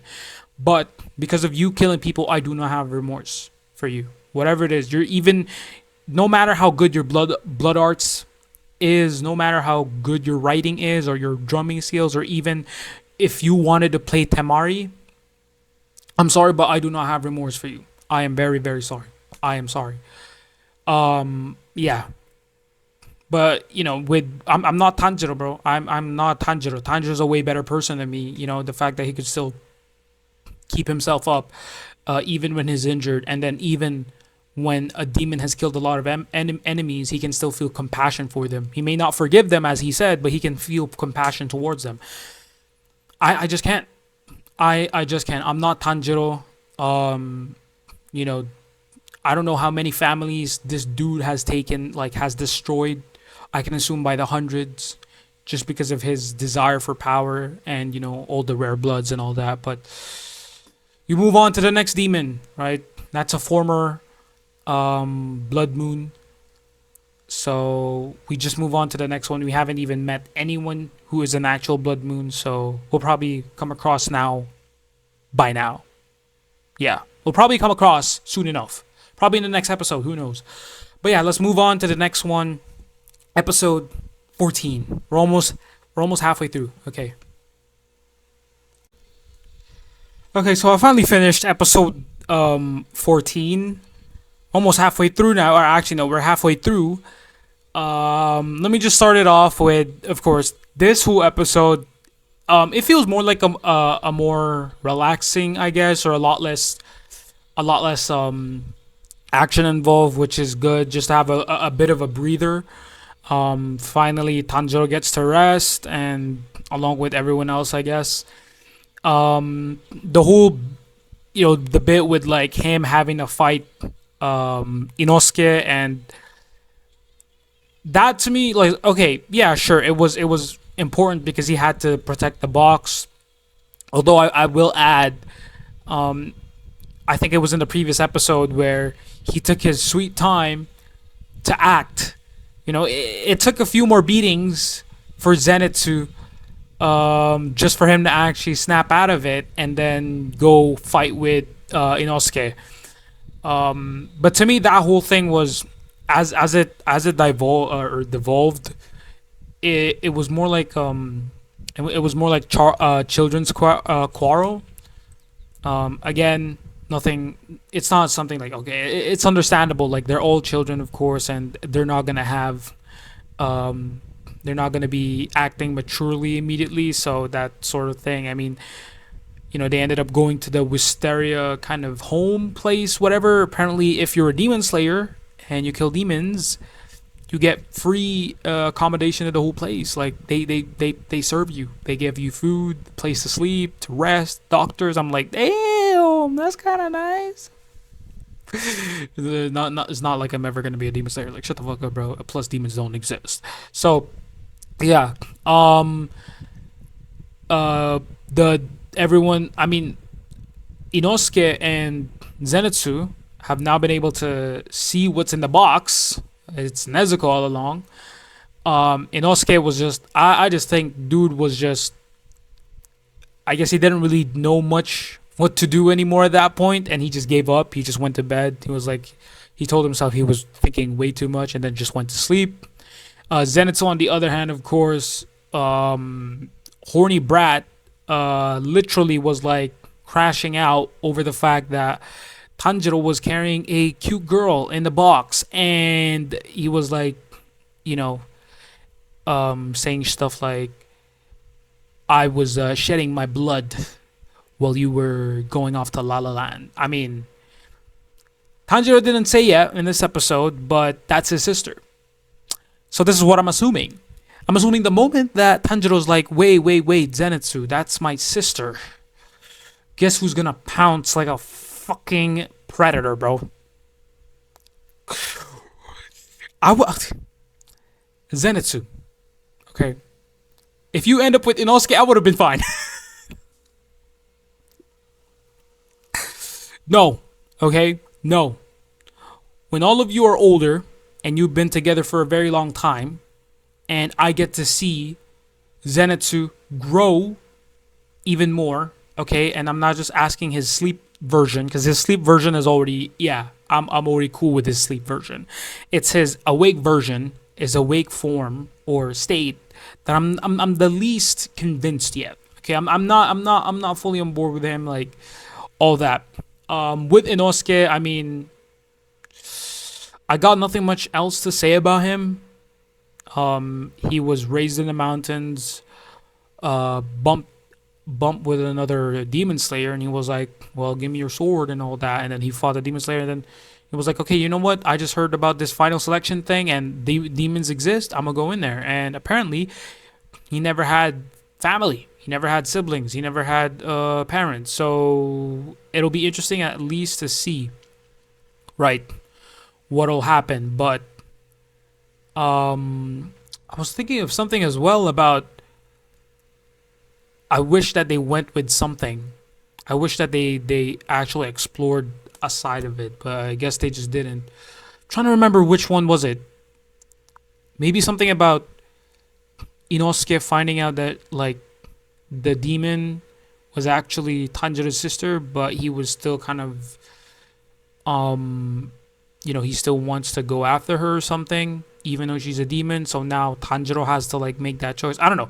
There was something that I was thinking that I felt like if Tanjiro was in a situation like this, because I was thinking that could have happened. That whatever it is, I'm trying to remember what it is.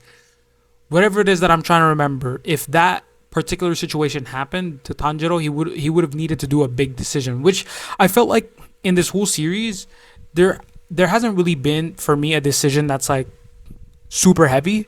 So it's almost like the stakes are a little bit low, if you get what I mean.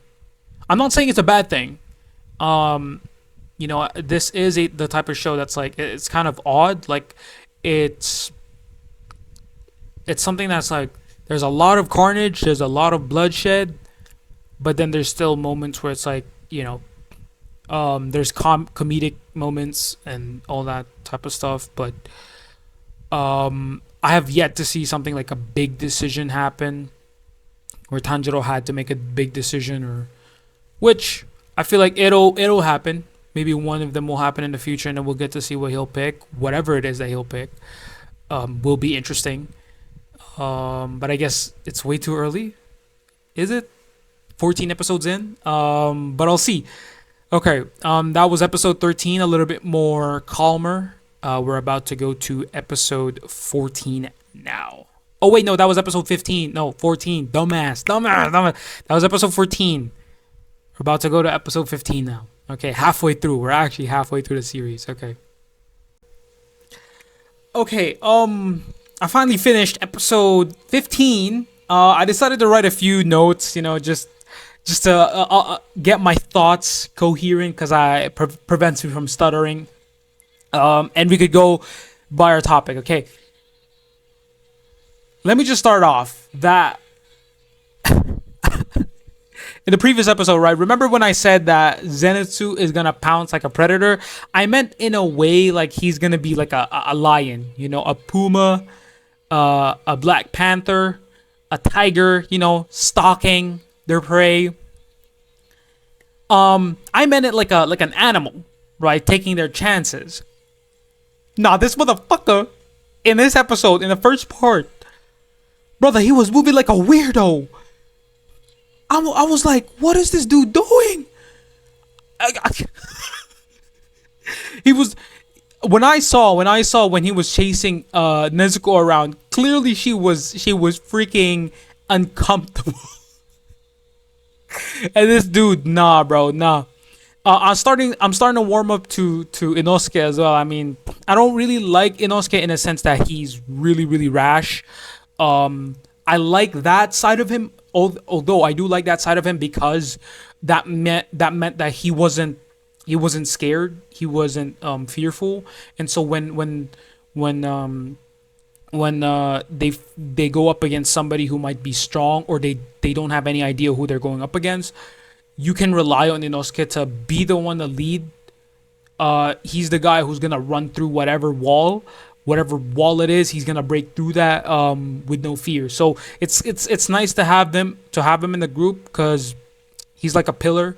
He's like the foundation of like the group. If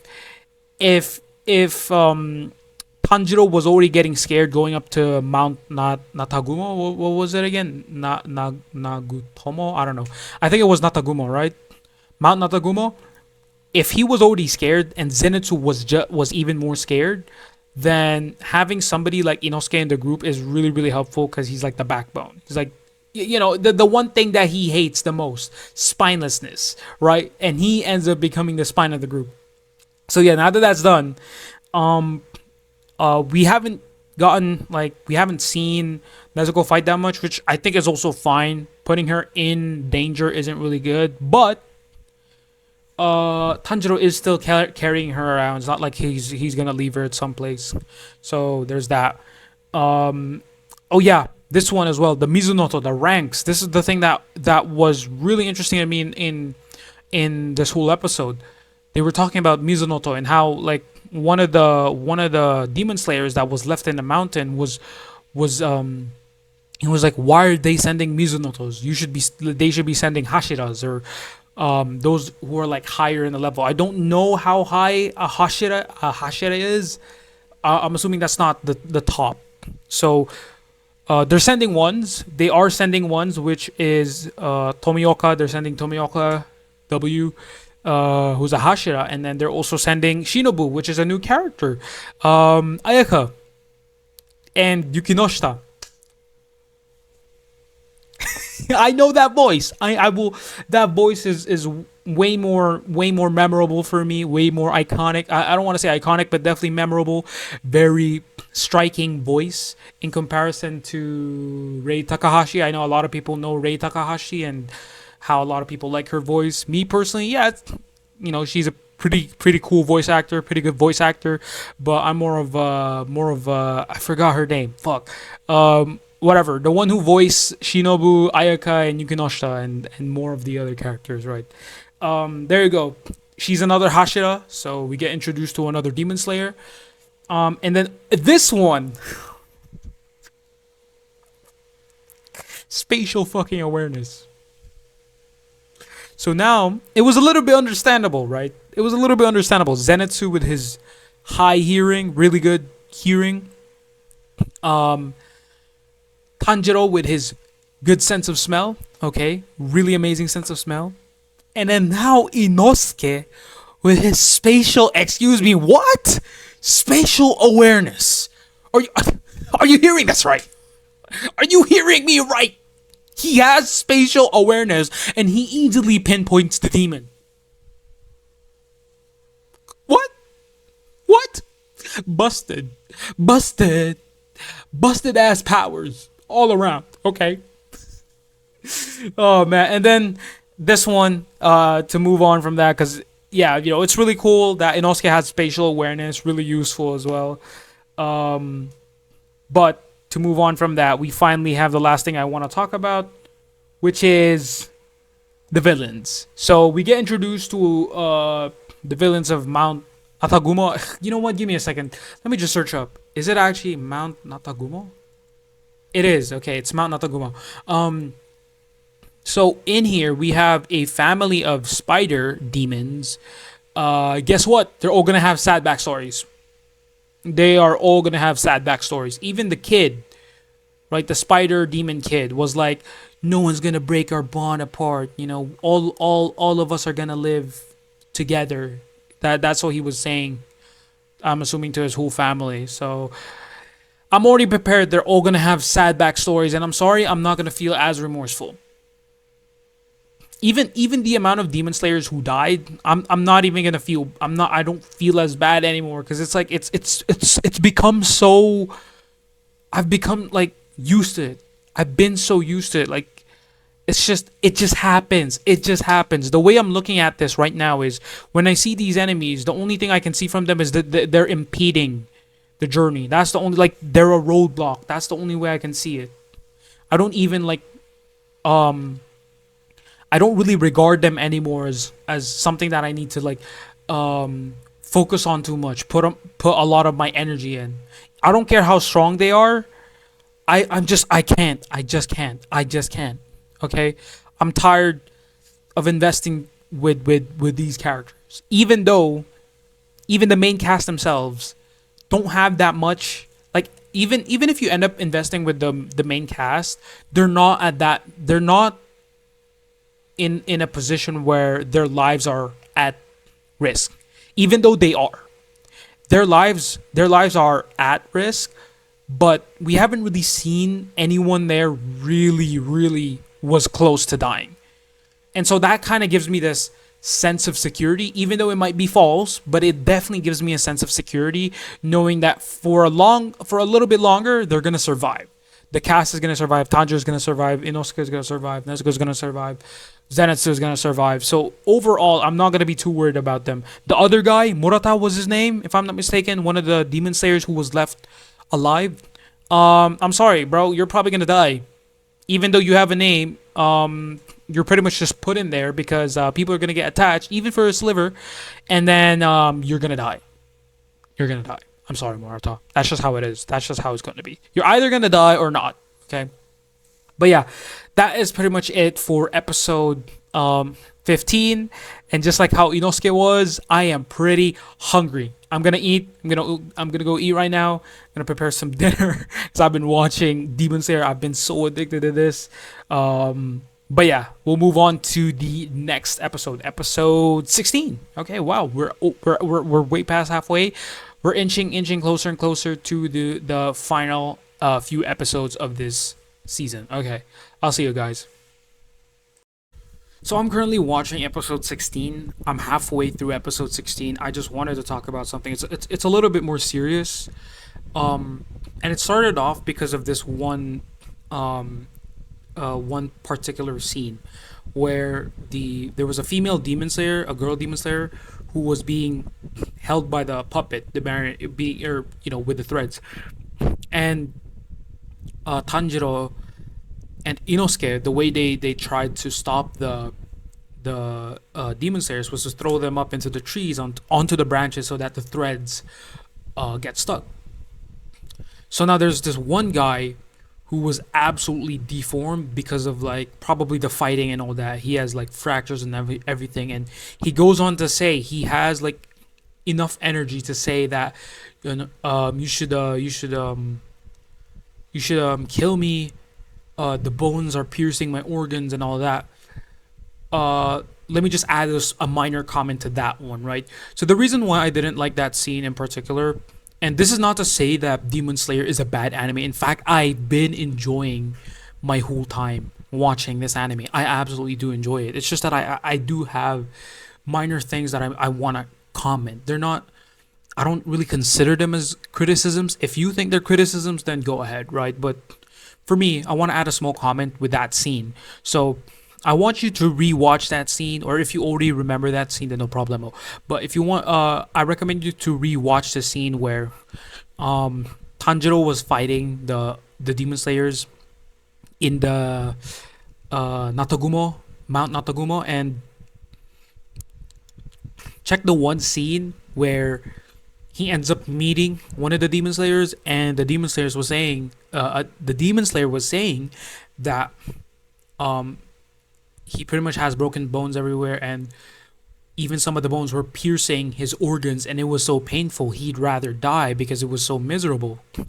And Inosuke pretty much comes up to him and is like, "Oh, you want to die? Then sure, I'll just cut you up."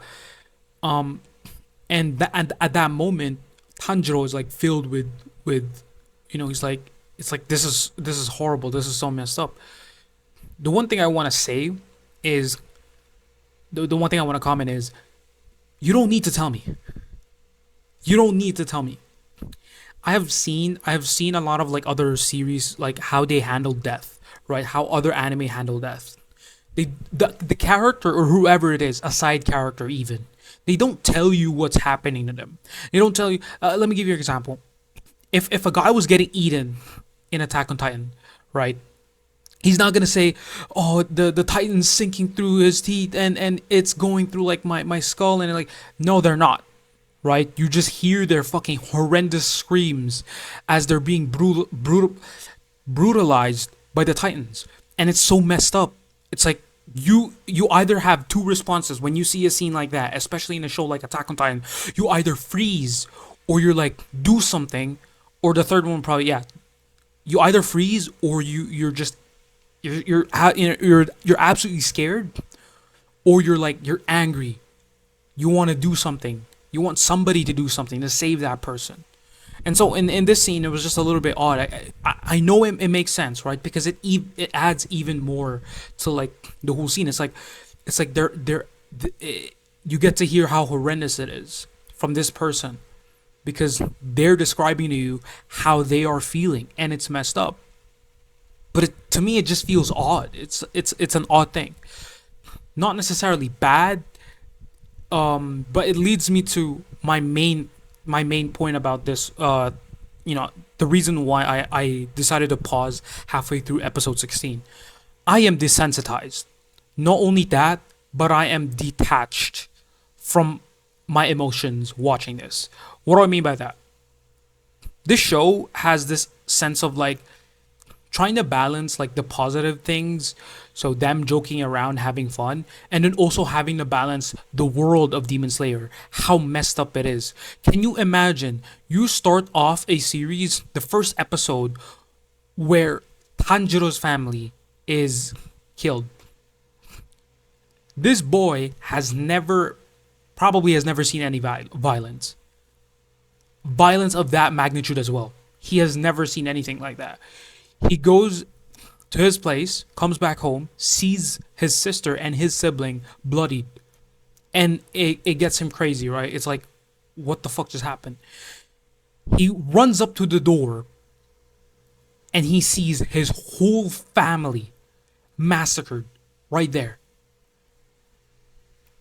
And you're telling me that this kid has the mental fortitude of a fucking SAS soldier, of a SWAT soldier. I can guarantee you a SWAT soldier won't even be able to handle all of that shit.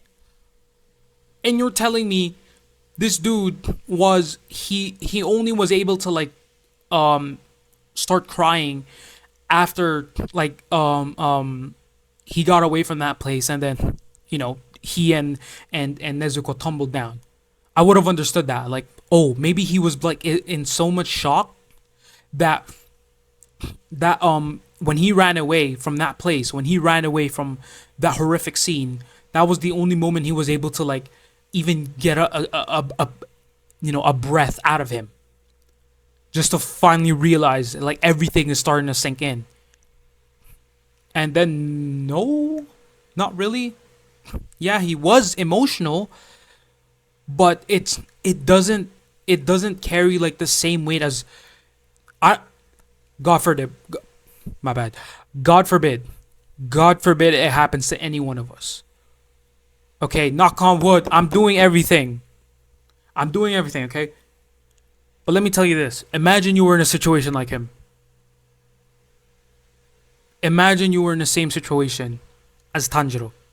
And imagine it so fucking vividly. Right? So vividly that you think you're right there. You don't want to, right? You either don't want to, or if you did, you know how fucking horrendous that is. How horrific it is. And you just want to cut that image out of your head. That's the problem. When I saw Tanjiro, you know the one guy. I want to go back to this. The one guy who lost his fiance. I forgot which arc it is, but the three demons. When he lost his fiance during that whole fight, he was in shock. He was in shock. He was walking around the town when Tanjiro went to the town. He was still in shock. When Tanjiro finally snapped him out of it just a little bit, he was like, let's just go home first. Rest up. We'll continue this the next day. Of course, Tanjiro is smart. He's like, no, we won't, because the demon comes out at night. And then during that whole fight, the revelation happens. He sees the fate of his fiance, and she's gone. She's not alive. And it absolutely destroys the shit out of that dude. And mind you, that dude is probably a little bit, around the same age as Tanjiro. Maybe a little bit older. I don't know. But you could see how much it affected him. That was just his fiance. That was just one person. Imagine fucking 6 more people. 6.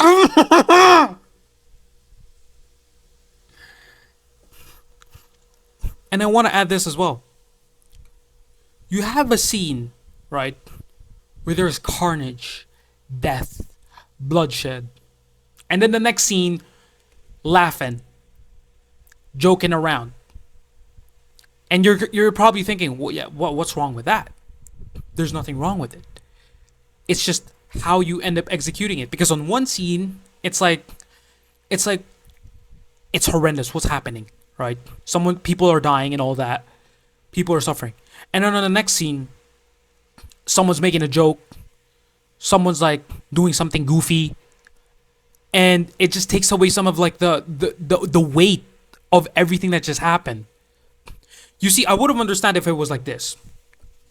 If they were to fight or go into a battle, and then after they fought and then they realized how many people died, they probably would have been like afterwards so much fucking depressed either. It's like they know they have to continue on. They know they have to keep on smiling. They know they have to keep on bringing a positive, effect to people. No matter how fucked up their situation is, they're still gonna try to be happy and all that. But I can't feel any sadness from them. It's like when the moment happens, when something sad happens, then they're sad. Or when the scene asks for them to reminisce, then they'll be sad. But even when they're like joking, it's almost like, let's just forget about all that happened. There's this one time where like Tanjiro he caught the one dude off of the building, the Suzumi mansion, like that arc. He catches the guy there, and then afterwards it's just like he just stays there for a few minutes, like a few seconds or a few minutes. I don't even know how long he stayed there, but he lets the dude talk to him, right? And I've already mentioned this in the previous episode. There's no urgency. I don't feel any urgency from them. It's like, well, especially here, it's like they're taking their sweet ass time. Again, I know it's it's probably their show with how they handle it, how they handle the way time goes on, and even how the characters react to certain things. It's just that I can't help but feel so detached. And to give you a perspective, to make it even more easier to understand, when the Spider Woman ends up killing all of the remaining Demon Slayers, normally this is how it would have felt. Normally I would have felt like Tanjiro. I would have been so fucking mad. I would have been like, let's get this fucking bitch, because she just killed people, right? But you know what, you know who I actually felt related towards the most? Inosuke, the fucking boar. The guy who said after the Demon Slayers were like dead, he was like, oh, now they're all dead. I felt more I felt more related to like how he felt. It was like to him, death was just something now. It just happens. It's not like you created a deep connection to like these characters. So at the end of the day, he's not gonna feel anything. There's a difference. Tanjiro has compassion. Tanjiro is a good person. Tanjiro is kind-hearted. So he's gonna feel for every single one of them. Inosuke, on the other hand, hasn't really been able to create a relationship like that in the first place. He's never had a dad. He's never had a mom. He's never had any siblings. He's never had anyone close to him. So he's not gonna feel for these people, because for him, death is probably a normal thing. It happens to him. And he's just like, he's used to it at this point. But when you have scenes where even Tanjiro, he's like, on one scene, he's like laughing around and all that, and having a goofy moment, and then the next scene it's like death and carnage. But then he has all the time in the world to move, but he just doesn't do it. And now it's like you have to carry all of this, right? And I know it sounds like odd, like, bro, you don't have to look at it that deep. I'm sorry, I'm just that type of person. I get really passionate about these kinds of things. And if you think I'm wrong, then go ahead. Absolutely go ahead. If you want to say like, because it's a completely different show. It's not like this, it's not like that. This is where I try to look at a show, okay? How do they handle death? How do characters react to death? Because to me, death is such a sensitive topic that it's interesting how many different other animes, shows, manga, it's so interesting how they handle death and how they react to it afterwards. So I want to give this a question. I want to give Tanjiro, I want to give Inosuke, I want to give Zenitsu a question, right? I want to ask them, not a question, but I want to ask them, how would the three of you look like after episode 26? I want to know. I want to know how they would look like in episode 26. Because these are children. These are children experiencing death on the daily. Okay? And that for sure is going to mentally mess them up. The amount of death and carnage that they have experienced is going to mess them up. Inosuke, he probably has a shield on his brain. So he's a lot more immune to these types of scenarios, types of situations where there is a lot of death, where a lot of innocent lives are at stake, or a lot of innocent lives were taken. He probably has a brain, some kind of mechanism that prevents him from just, feeling towards these people. But how about Tanjiro? Every time a person dies, even the demons, he feels compassion, he feels pity, he feels sadness for them. He feels empathy towards them. Empathy, sympathy, whatever. He feels for them. So I want to know how he's going to look like on episode 26. Let me guess. He's probably gonna be mentally solid. He's probably gonna be mentally fine. Because even though he's experienced the most horrific moment in his whole entire life, his family getting slaughtered right in front of his eyes, the bodies of his family members, his siblings, children, and still be able to recover from that in what? 2 episodes? I don't know. I'm sorry. I got a little bit too carried away with this. It's just, to me, death is such a sensitive topic, and it's really interesting how other series like tackle it. The way I wish how they would have done this in Demon Slayer is maybe in some moments it's like I want to see like this, like some kind of development from Tanjiro, because the way he does it is he experiences the death of somebody, and then he's like, well, we always got to move on. It's like it's just like that. It's simple. It's simple. To him it's like, I will feel for you, I will feel bad for you, I will pray for you and all that type of stuff.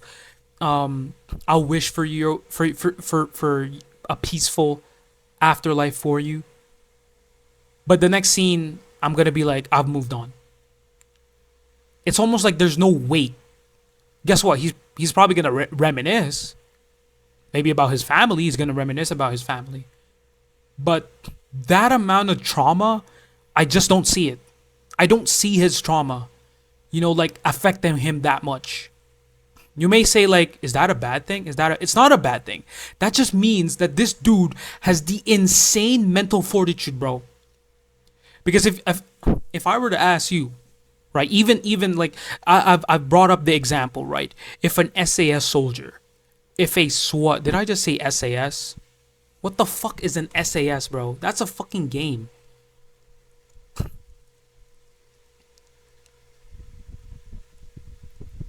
Is it? Is it? Wait, give me a second. I think it is. Yeah, SAS. There you go. An SAS, right? An SAS soldier or a SWAT soldier, right? Or anyone who's like at the very top of when it comes to high stakes, very secretive, very dangerous combat missions. Do you think that those people who go out overseas, or do you think those people in the very lands that have been destroyed by war, have been destroyed by death, do you think those people there are going to be acting like them? They will be smiling. Those people will be smiling, but you can feel their sadness. You can feel the sadness of those people who have seen death. No matter how strong they are, you can feel it. Someone out there who has probably seen death, who has probably seen carnage, who's probably seen destruction, can still smile like the fucking brightest sun, bro. Those are some of the most strongest people you'll ever see. But you know they carried so much. You can feel it. But it seems like in this series it feels detached. That's why for me, the one person I can relate the most to everything that's happening in this is Inosuke. He's already created a mental block. That's what I'm doing right now. I've created a mental block that I don't even have any sort of emotion when a side character dies, or a person dies in this series or in this anime. I just can't feel it anymore. I just can't. I can feel distraught for them, but guess what? I'm just gonna end up moving on in a split second. And man, it's just really unfortunate because I do like the series. I like this. I like the series so much. I like the characters. I like Zenitsu. I like Inosuke. I like Nezuko. I like Tanjiro. I love their dynamic, and I love the type of characters they are and how unique they are. It's just, it's so hard for me to fully understand the weight of everything in the series, especially with like all of the death that's happening, not affecting them at all. And even if it was affecting them, it wasn't affecting them to a degree where they'd be more relatable to being a child. Like, I'm not sure. I don't exactly remember how old they are, but I can guarantee you they're like below 18. You know how much of a mental strain that is. You are a child, but you've already seen this much death and carnage. Gang, all I'm gonna say is you have the mental fortitude of I don't even know. I don't even know. Okay, well, I'm gonna just go finish episode 16 now. So a little bit of an emotional, passionate, um, how would you say that, talk right there about this whole series. But I still do enjoy this. I still do love. I think Demon Slayer. I've been enjoying the whole ride. I've been enjoying the whole ride. It's just that the way they handled death was just a little bit difficult for me. Um, so now the way I'm going about it is I'm gonna be treating death in this series the way Inosuke handles it. If you've seen, if you remember watching season one and you've seen how Inosuke is whenever there's death happening around him, whenever there's people dying, I am gonna feel close to him. I want to feel like Tanjiro. I genuinely want to feel like Tanjiro, because if a series really does have a lot of like impact on the characters, um like the deaths have an impact on the characters, it's gonna feel so much more powerful. It's gonna feel so much more impactful to me especially. So that's why, as much as I'd love to feel like Tanjiro, be mad and like, carry that sadness, it's hard to really relate to Tanjiro when you know in the next scene they're gonna be burying and laughing around. Like, I don't know. Um, Again, as I've said, this doesn't necessarily make the series bad. In fact, it already answers that problem. I guess if I could even call it a problem, it answers the problem for me, and that answer is Inosuke. I can feel like Inosuke. It's pretty much telling me like you can feel like Inosuke. Because again, as I've said, it sounds morbid that I don't really care much about the deaths in the series, but I've just become so desensitized. I've just gotten so used to seeing the death that the emotional weight of it is just gone. It's like all that I'm thinking is rest in peace to you, but I'm sorry. We have more important things to attend to. I know it's so important to attend to you. You just lost your fucking life. I'm sorry, gang. I'm sorry, but the next scene we're gonna be laughing about it while we're burying you. Oh my gosh, bro. That sounds so messed up. Oh well. I still love this. I love this anime. I love this series. I still do enjoy it. It's just fuck, man. Fuck. Well, at least I can relate with Inosuke now. Even though Inosuke wasn't really on top of like my favorite. Okay, let me just give you a quick I've been yapping for 23 minutes, but let me just give you a quick like rundown of who I would, who I prefer. So on top would be Tanjiro. He's like my favorite character in the series. Second would be um Nezuko. I'm talking like currently right now that we can see, right? Nezuko, and then the third one would be Zenitsu, right? Last one would be Inosuke. Now Inosuke is like at a second. He's like at a second. This is way too much, bro. It's way too much. I'm sorry. I'm the one carrying their burden. I'm the one carrying. It feels like all the deaths that's happened in this series. It feels like I'm the one having a fucking stored inside me, no outlet whatsoever.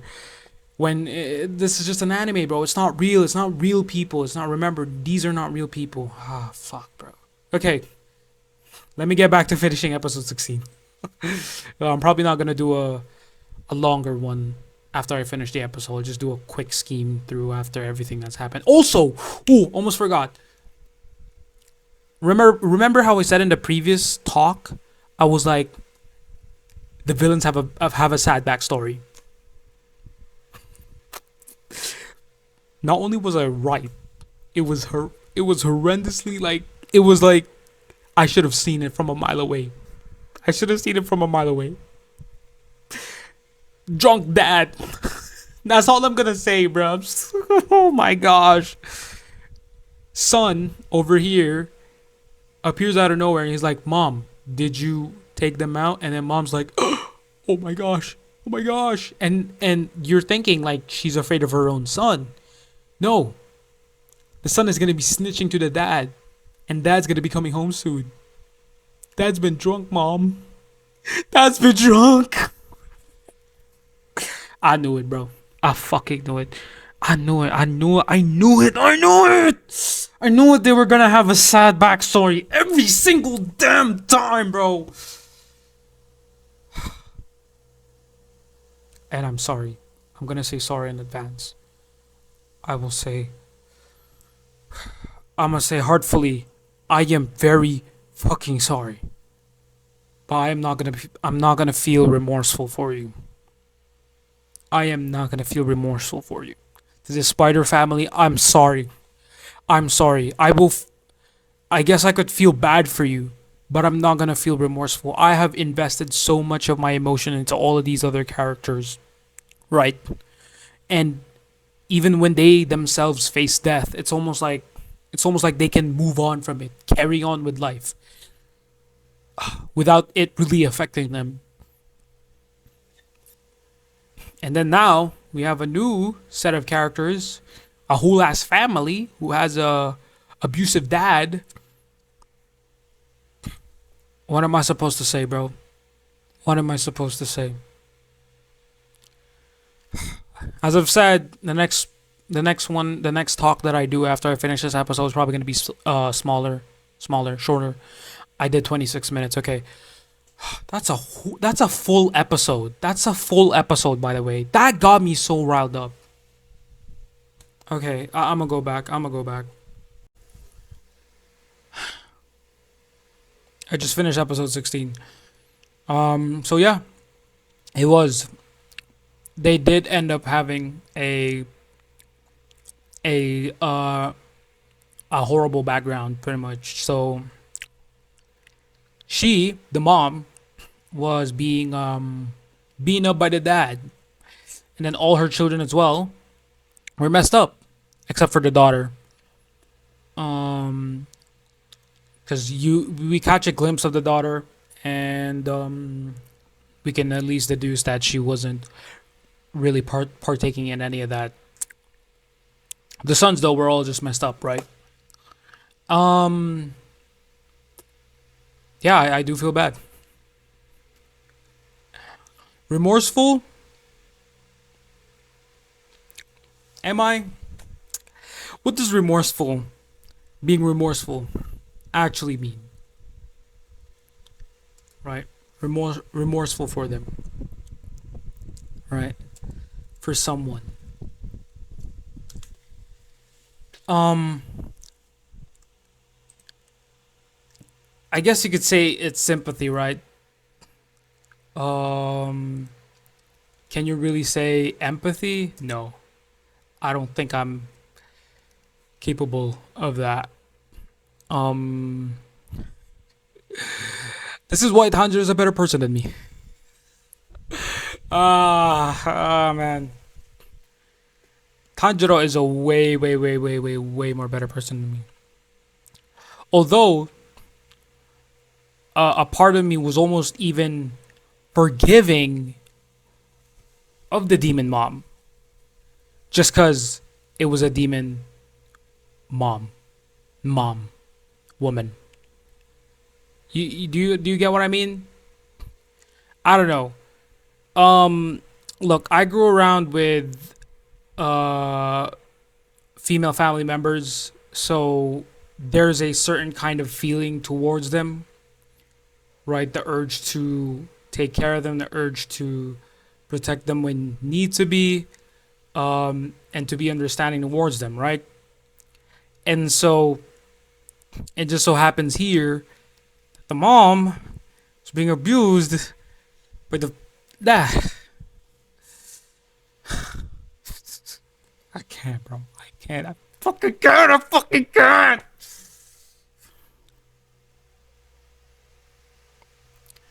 The thing is, like, I want to look at this series as sort of for young adults, right? For young adults. No way you're showing this to teenagers, right? It's filled with gore. Um, but it's like it's directed towards young adults, but that means you have to find a balance between all the messed up shit and then at the same time keeping it lighthearted, right? I don't know, bro. It is really unfortunate, but I think the Spider Woman's end, knowing what she did though, it's messed up, right? I think all I will say is the least we can do is end her peacefully. A clean cut. That was it. That was it. Um, yeah. Also, we get to see a little bit of Inosuke being really, really starting to really show now that he's he's creating, not creating, but he's developing some kind of feeling towards Tanjiro. Don't know what kind of feeling that is exactly. I don't think it's like, maybe admiration, maybe he's like really, I don't want to say infatuated, but he's definitely amazed by Tanjiro, right? And also Tanjiro being kind, it's just infectious. It's infectious the same way how he felt with the old lady back in the Wisteria like place thingy, whatever, lodging. I don't know, place where they decided to rest. So yeah, apparently one of them is a blood moon. We finally get to know that one of them is a blood moon. I'm calling it. It's the son. It's not the dad. The blood moon is the son, and not the dad. I just feel it. I'm also gonna call this. The daughter is gonna end up becoming a good character. Like, what's gonna end up happening is, I'm not sure. Maybe she'll side with Tanjiro and go along with them. So like the group is a little bit more bigger now, or she lives on freely as a demon. The same way, not freely, but she lives the same way like Yushiro and Tamayo. Them. Like she could probably find them and join their little group. So, yeah.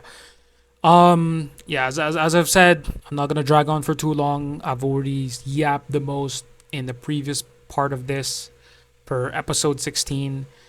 Again, it's just really unfortunate with what happened with the mom, but people might probably end up forgetting that she killed children.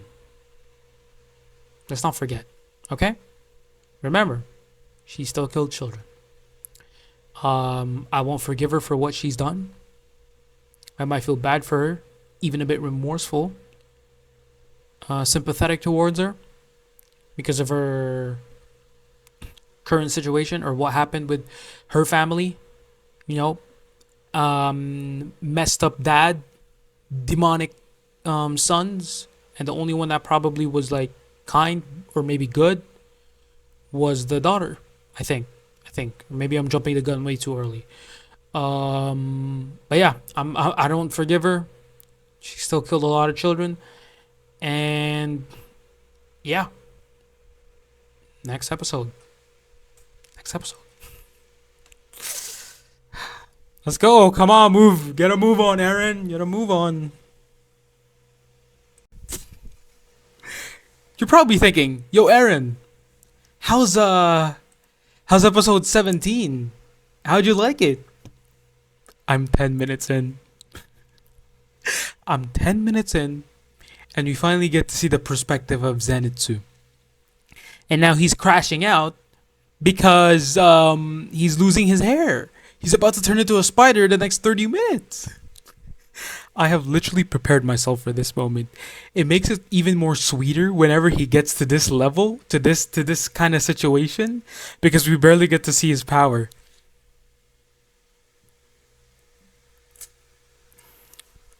I have prepared myself. I've washed my mouth, cleaned myself up, got a bottle of water on my side, refilled it.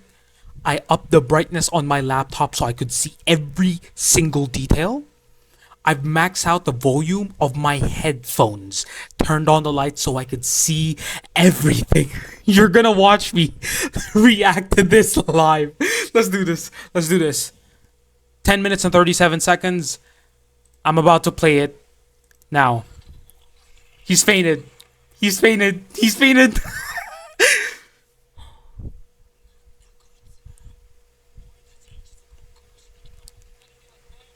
I know.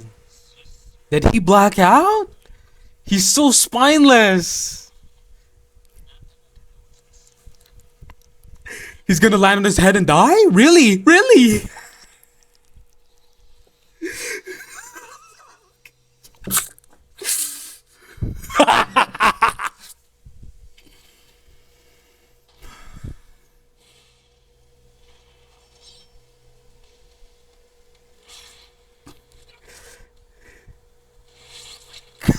He can dodge it.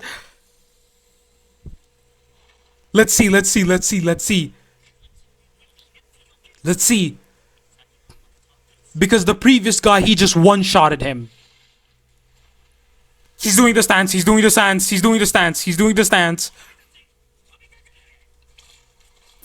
Okay, he's dodging, he's dodging. Okay, so he's like... He kind of reminds me of, Tanjiro when he's fighting. Except he doesn't need to think as much as Tanjiro.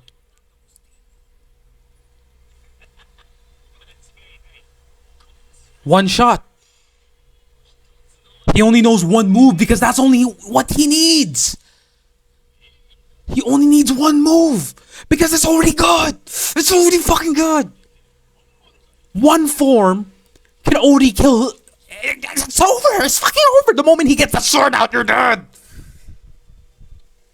I don't care if this motherfucker got struck by lightning or he's losing his fucking hair. Okay? Gang, he's asleep. He's asleep. I've been asking for this dude to faint multiple times.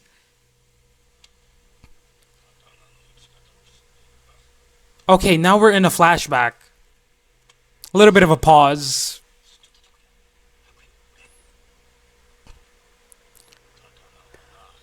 A bit of a pause.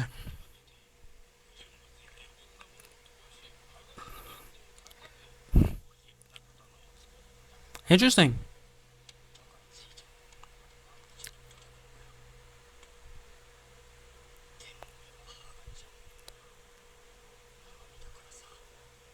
Oh man, I kind of wish he just kept silent, you know? Like I want that moment to happen when he's awake. But I want him to be silent when he's like asleep. Or maybe when he's asleep, that's his more stronger version of himself when he's awake. Cuz when he's awake, right, that's his weakest side. But when he's asleep, that's his stronger side. But it doesn't necessarily mean that he can change. Like he can change himself. I mean, that's still him, but just a stronger, like emotionally stronger, mentally stronger.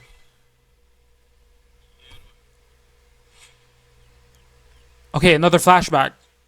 Is this dad?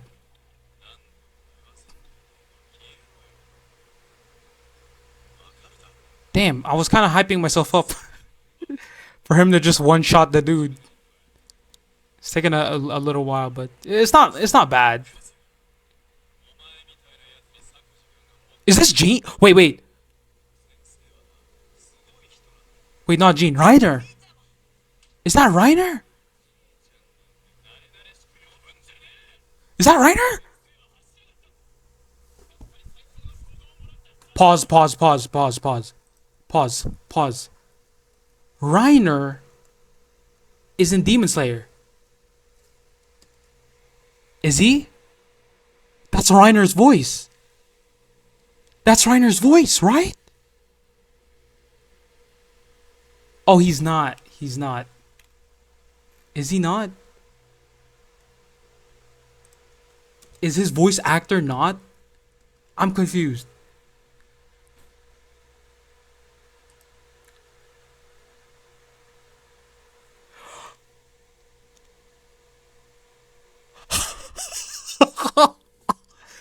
The voice actor for Reiner Brown in the Japanese version of Attack on Titan is Yoshimasa Hosoya, who also voices the character Kaigaku in Demon Slayer.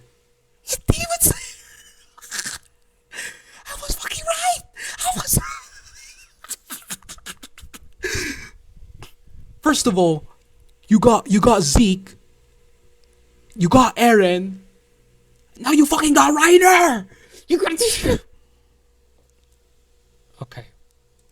Let's get back. Let's get back. Let's get back. I knew it. I knew it was Reiner. I just know your voice, brother. I know your voice, Reiner. I'm used to it. I've heard it millions of fucking times. Okay, the amount of times you've spoken, yapping about being a soldier. I know your voice. Whew. Okay, so now we just got a backstory of Zenitsu. He has no parents. Not a single soul has any hope for him. Although I kind of wish this was his awake version. He has Nezuko in his dreams, or not dreams, but in his mind. He barely even talked to her.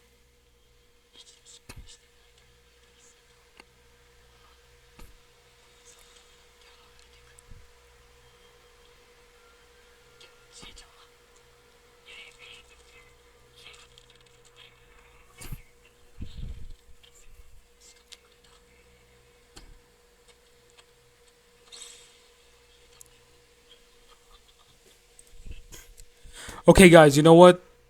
I'm gonna just pause it for a bit because it's taking a while for him to pop up, to end the dude pretty much. Because when I first saw him do that, when I first saw him go into that sleep state and then go crazy, I was like, oh my gosh, this was freaking amazing, right? Because he just one shot at the dude. It was like quick, abrupt, and it was so freaking clean. Now we're having this sort of like reflection moment with him about his past life, not past life, his past memories, everything that he's experienced when he was young, all the things that he's struggled with. And to me, okay, now while it's paused, I can pretty much talk about it. To me, I like that if maybe he was awake. Maybe if he was awake. Because this one he's asleep. He's fainted pretty much. So the way I'm thinking, like, he still gets it, but he needs to awaken that part of him, the one that fainted, the one that slept. He needs to awaken that part of him. So for a fact that when this dude wakes up, he probably won't have memory.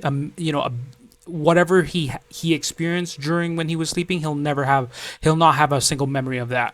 So I was thinking like it would be nice as well for him to experience this kind of moment when he's awake, so that he knows that like that to him is like self-confidence being built on himself when he was struggling with how people have treated him and how he even responds to dangerous situations. But he's doing this asleep, so that means he's gonna forget it, right? Or even if he did end up leaving it in his brain, his mind still remembers it. Technically, it's like it's two versions of him. That's how I'm interpreting it. His awake version and his sleep version. Okay, well, I'm probably going to cut up this part so that it's not too long, considering how, like, I pretty much turned the camera on just so I could see him one-shot the dude and just be in absolute awe with, like, the soundtrack, the animation, the even the peacefulness and how clean his strike would be and how quiet he would be. But seems like he's awake, even when he's asleep. Like his brain is still, thinking of these thoughts, and he could still talk within himself. So I kind of do wish he was the silent type. Like he has that talkative, noisy type of him, right? That people know. But then it would be a nice contrast to him that when he's asleep, when he's like this, it's like it's quiet. He's silent. He doesn't talk, and he doesn't respond to like anything. He doesn't talk to anyone. When he's asleep, well, he probably does that. He probably does that. But yeah, even to himself, like talking to himself, we don't get to hear this internal dialogue. Because again, as I've said, I would have preferred if this internal dialogue was when he's awake, when he's experiencing this awake. So it's like we get to see him grow more as a person, right? And accept what his faults were, or what his faults are, or what he lacks, or his bad habits or bad character traits. You know, maybe he wants to adapt from it, make it even better, or just remove it altogether. Again, as I've said, when he's awake. But yeah, I'm gonna cut this part out. I'm gonna cut a lot of parts out in this because it's 11 minutes long. So I'll just finish this. You might not see me react to how this all ended up, but it's all right. It's all right, guys. Right? I'll just tell you after I see it. Okay? If I still feel the hype, I've been yapping. I pretty much have it on pause, but okay.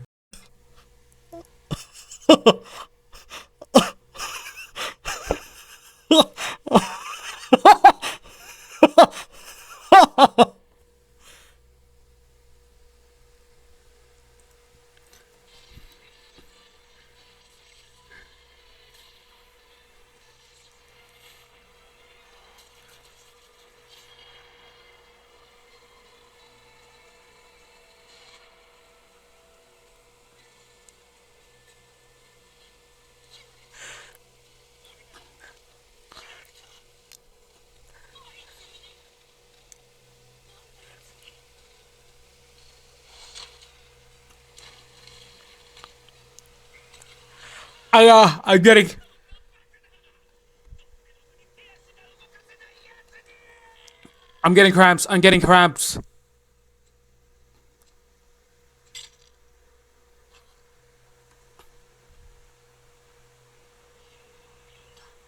He just beat the dude.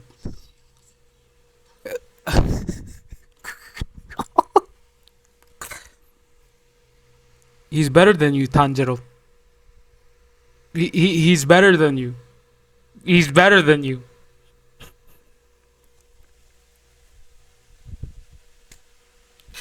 You got me.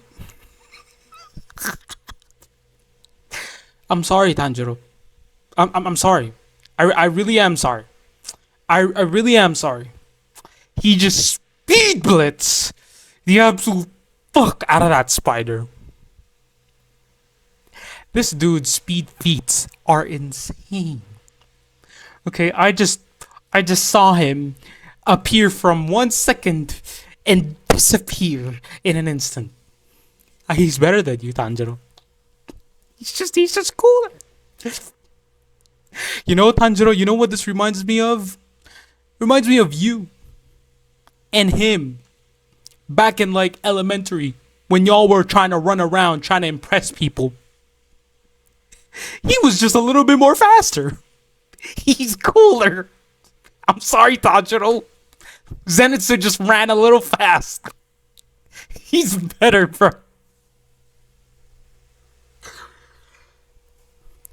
Unfortunately, you couldn't see my reaction. Right? You only got to see it halfway through because this is what was happening, right? I was watching the whole thing go down.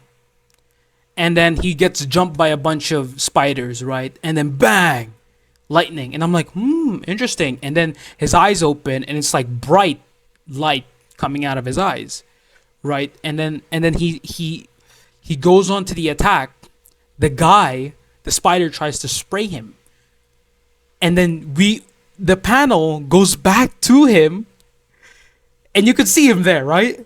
And then 1 second later, boom, he's just gone. He's just gone.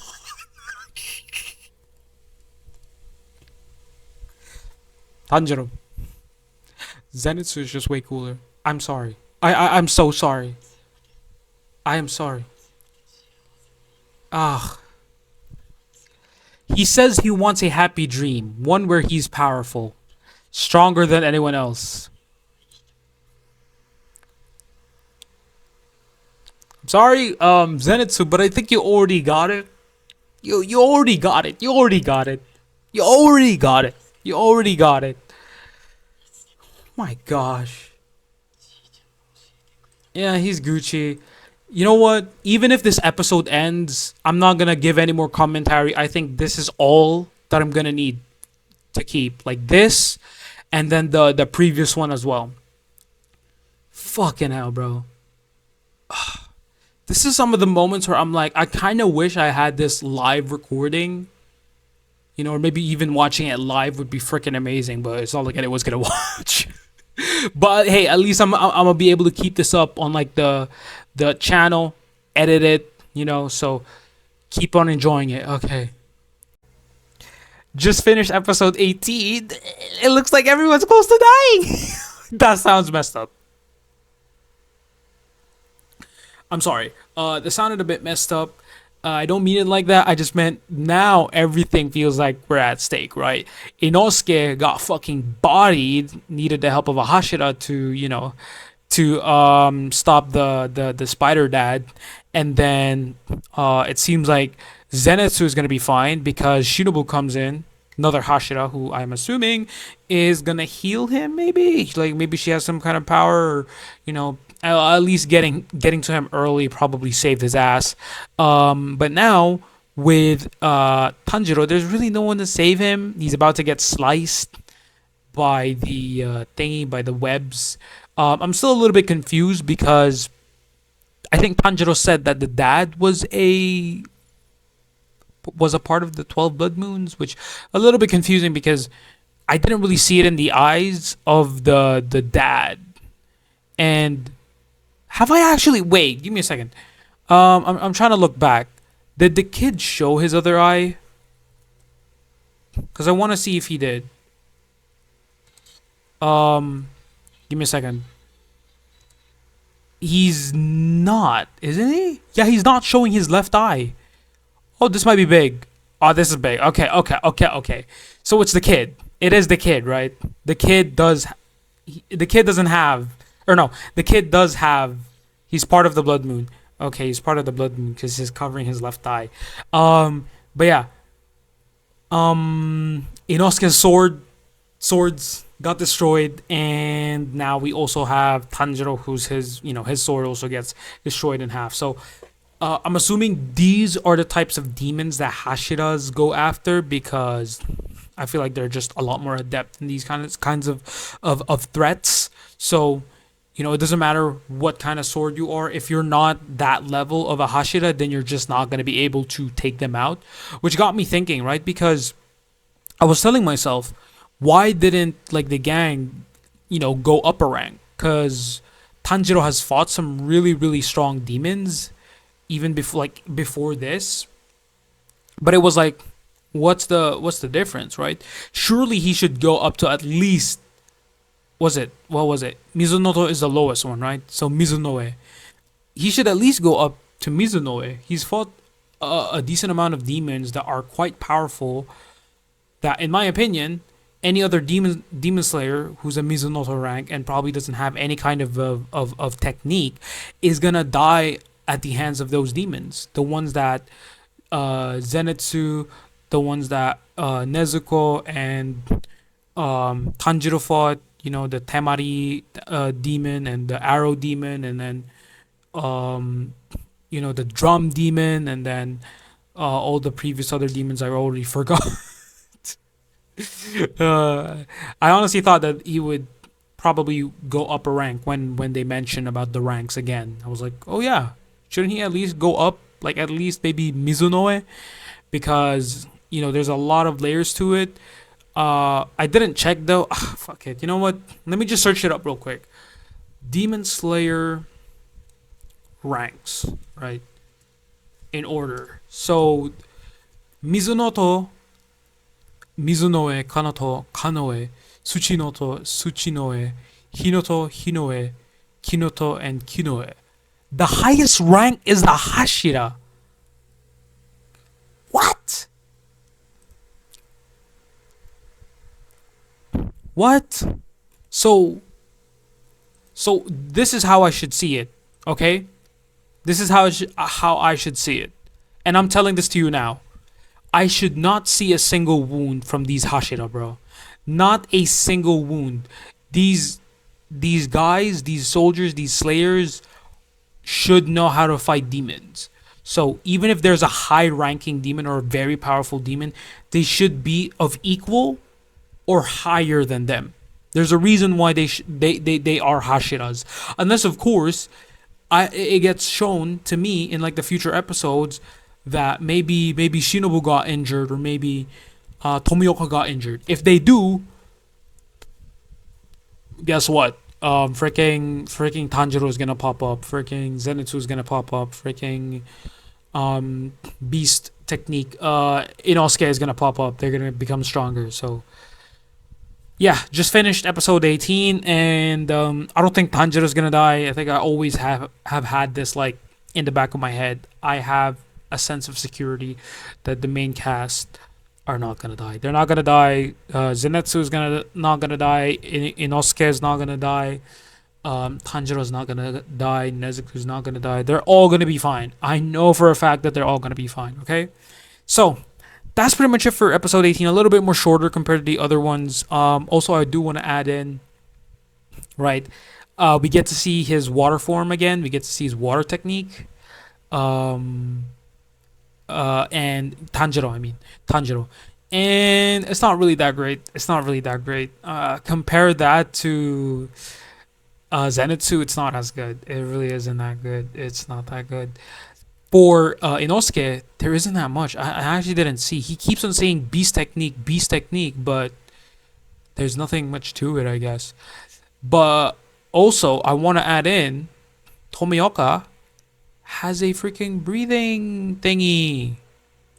He does it. He actually freaking does it. So these techniques are like each like Demon Slayer can have those techniques. It's not just special to one person. They can all have their own techniques. In my opinion, out of all of the techniques we have currently seen right now, to me the most coolest one is the lightning one.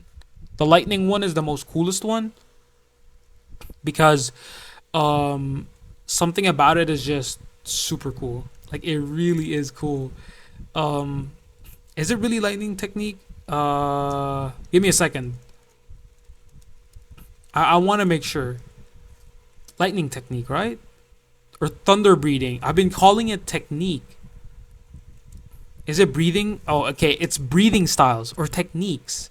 Is it technique? Wait. Give me a second. Is it breathing style? Wait, style or technique in Demon Slayer? Give me a second. It is both a breathing style and a breathing technique. Okay. In Demon Slayer, the term breathing style refers to the overall swordsmanship style, like water or flame, while breathing techniques are the specific forms and moves. Okay. I get it. The styles are built upon a core, esoteric breathing method called total concentration breathing.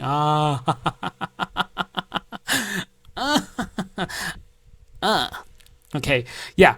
We've seen the water breathing style. Tomioka has it. Tanjiro has it. We've seen the lightning one, which is Zenitsu, and we've seen a bit of the beast one, but I don't think that's the full potential of the beast beast technique or breathing. I don't know why. In the translation here in my subs, it says beast technique. So I guess I'll just call it a technique or breathing when I want to. But yeah, there you go. You have all three of that. Out of all of the three that we've seen, I'm giving it to Lightning. Lightning is just way too cool. It's just super freaking amazing. It's absolutely freaking amazing. I love it. But maybe in the future, we're going to end up seeing some different techniques because I got spoiled a little bit. There's around 7, or maybe they mentioned it in the previous episodes. I don't remember though. So there's definitely a flame one. Maybe there's like an earth one, right? Has to be, right? Has to be. But I think I could assume what the flame guy looks like, or whoever it is that uses the flame breathing or flame technique, or flame breathing technique. Whatever. I think I've seen a little bit of him, but he doesn't strike me as like, oh my gosh, like, I don't know. Maybe we'll see. We're still at episode 18, but we're inching closer and closer to the last few episodes of the first season, and I am now going to be watching episode 19. Okay, let me just leave it there. All right. Genuine disdain to the fifth blood moon. Currently watching episode 19, and I was just so compelled to talk about this because he had to yap all about getting um um Tanjiro's sister, right, Nezuko, because he's like he has this broken perception of what a family should look like. When the one thing that every single one of those fuckers didn't have in that family was freaking love. This is what I'm trying to get at. The only reason why he's acting like this is because he's strong. He has a little bit of power. Just because he has a little bit of power, oh yeah, I have now the ability to act like this. If his older sister had that fucking power, guess who's gonna be the one bowing down, having to listen to their orders? Her. You're gonna be listening to her orders. Guess what? Guess what? Listen to me. Listen to me. This is what happens when a powerful guy comes in. I can bet a Hashira would pop in, probably the fire dude, because it was already said in the title, right? Fire, whatever. I forgot his name. For the name of the title, right? But guaranteed, the guy who does the fire breathing, fire technique is gonna pop out and then save his ass because it already broke his sword. I could keep on talking about how stupid it is with his idea of what a family should be. How pissed I am with him wanting to get Nezuko, and plus, why the fuck would we surrender Nezuko? She wouldn't wanna be in a fucking brother relationship with you because your fucking ideals are messed up. You think, oh man, if you're a sibling, you gotta sacrifice your life for them. Well, the only reason why your sister wasn't willing to do what you want is because there wasn't any kind of bond with your sister. It's just a bond of fear. It's a bond of terror. So guess what? No one's gonna be willing to die for each other because y'all motherfuckers don't love each other. It's as simple as that. The only reason why Nezuko risks her life for Tanjiro is because Tanjiro is willing to do the same for Nezuko. You fucking dumb bitch. Okay, getting too emotional. That's literally what the author wants me to feel. Right? Right? You fucking don't get angry at him. Don't get angry at him. It's understandable, right? Also, this guy, this fucking kid, won't even understand how Tanjiro would feel if he was in Tanjiro's shoes. Do you think would he give away his sister? Oh no! Guess what? If he hears me talking, he's gonna be like, "Yeah, I'm not gonna give my sister away because she's willing to sacrifice her life for me." Do you think I give a fuck? Dumbass, bitch ass. So guess what? Guess what happens? Guess what happens? What if the fire guy comes out? The fire breathing guy, the fire technique guy comes out and then beats his ass. What do you think is that kid gonna say? Oh, please don't hurt me. Oh, I just wanted a younger sibling or an older sibling who's willing to, lay their life on the line. Please, older sis, can you come save me? And then he's gonna say shit like, oh man, but look at me. I have a sad backstory. Please feel bad to me. Shut the fuck up. Shut the absolute fuck up. I do not care. Daddy beat me when I was a kid. Well, look at you now. Look at you now. There's so many other children there who have gone through shit, right? But they all wanted to change. You didn't want to change until the last second. You couldn't see shit, brother. You couldn't see shit. So now you'll die. It's as simple as that. It's as simple as that. So get the fuck out of here. Okay, I'm just waiting for the fire Hashira guy to pop out of nowhere and just end this shit, and then let that kid cry all over, piss his pants again and again and again until he realizes the mistakes that he's made. Thank you. Rest in peace. Psych. Get the fuck out of here. Send that fucker to hell right now. Getting me emotional over some bullshit like this. Okay. I was more invested with like Inosuke, bro. For a second, I thought this dude was really strong, but damn, you could really see that he was still afraid of dying. He was afraid of losing everything, bro. We barely even got to see his backstory. He barely had a backstory. I'm assuming his mom threw him off the cliff, but look at him, bro. No matter what, even if he's shaking in his boots, even if he's scared, he's like, nah, bro. I'm a fight, bro. There's people now. There's people now. The memories that he has had were recent memories, but he's already getting strength from those recent memories. See? You see the difference between that? That's why you're fifth. Okay, you're fifth. You're not first. You're not second. You're not even third. You're just ass. That's why you're fifth, bitch. I don't know why. This type of character just riles me up. Same goes for Muzan. These types of characters rile me up so badly because what is two things in common with Muzan and this kid? Also, add in the Temari and the Arrow guy. Why do you think they act like that? Why do you think they act so freaking brazen? They act so confident, cocky. Why do they act like that? Why do they think that whatever it is that they ask for, they can get it? Why do you think they act like that? It's because they have a little bit of power. It's because they have a little bit of power, they can act like that. But they don't have any mental fortitude, okay? Because this fucker right here, Tanjiro, this dude, I don't know how he's able to go through all of that fucked up shit that he's been through, man. His family was wiped out. But he can still be like that? Damn, this dude got the mental fortitude. I keep on saying that, but I don't even have any examples. I could say like a soldier or something, like a SWAT. Like, no, they're not. This dude is insane. Okay, Muzan ain't ever gonna have that because he's a demon. They're not. I'm assuming maybe demons don't have any feelings, but from the way I'm seeing it in this series, they probably do.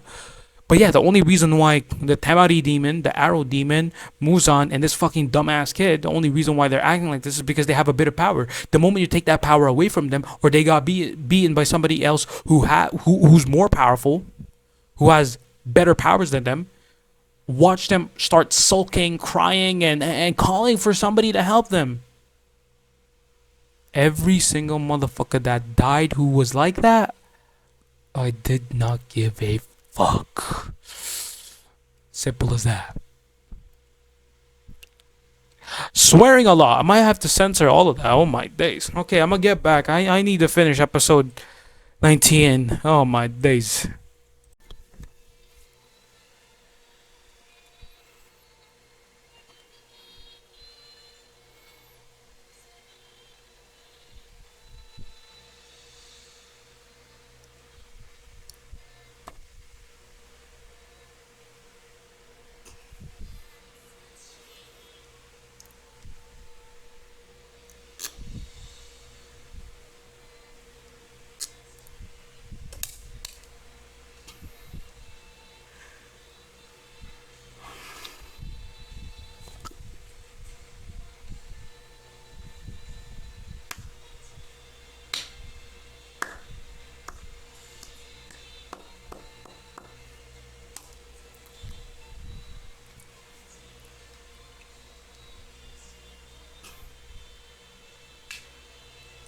Wow.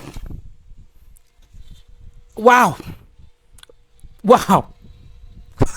Wow. Wow. Wow.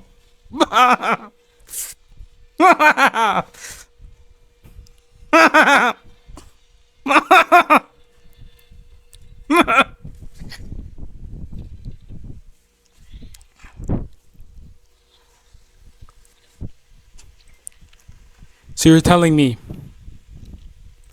you bastard. You're telling me. You're telling me not only do we get to see Tanjiro use fire breathing, use fire technique, right? But now we also get to see Nezuko using a blood art. Blood art. Blood art. I've been. I'm gonna be honest. I'm gonna be honest. I want to be 100% transparent with you. When that fucking dipshit was just punching and kicking Tanjiro around, I skipped that part a little bit. I was getting tired of it. I was just like, stop wasting my fucking time, right? And then once Tanjiro was like, Brody, stop this. Get up, right? Calm yourself down. Don't let your anger get the best of you, right? In that moment, I was like, okay, that was like me. You get it? You get it? It's like talking to myself. So now he's there, right? And then bang, flashback. I'm like, oh, flashback. Kind of reminded me of the Zenitsu one. It kind of slowed down the pace a little bit. You know, I wanted to see what would happen. But no, I thought he was like, I was like reminiscing about the past, the memories, and all that. No. His dad goes on to say, "Hey son, breathe, son. Breathe like the fire god. Go try it out, son. Cause you'll never know. One day you'll be wielding two fucking techniques." And then we also get to see Nezuko with her blood arts.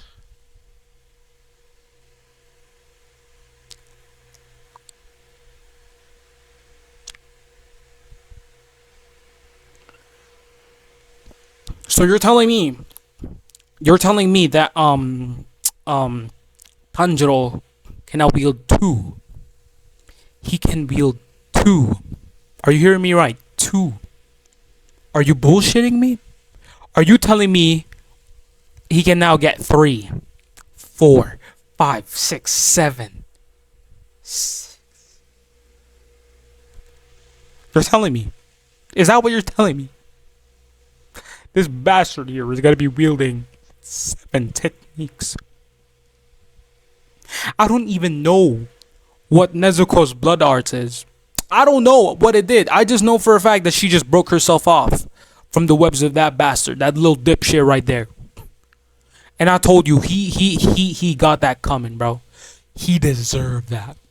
He deserved to be destroyed. Absolutely. You know, it's like so good. It's so good. It's so good. This bastard deserved that. Okay? For trying to hurt Nezuko and for what he did to his older sister. I'm sorry you went down that path. I am sorry. But that was your fate. Your fate was sealed the moment you went down that path.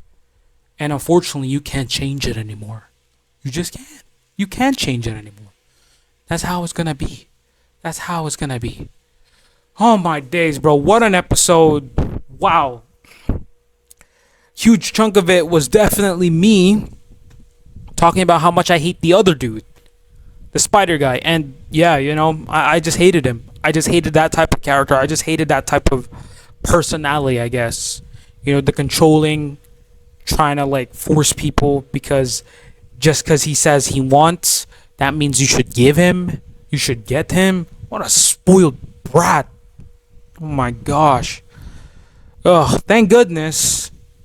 We didn't need no Hashira. Surprise, surprise. The one who needed a Hashira was Inosuke.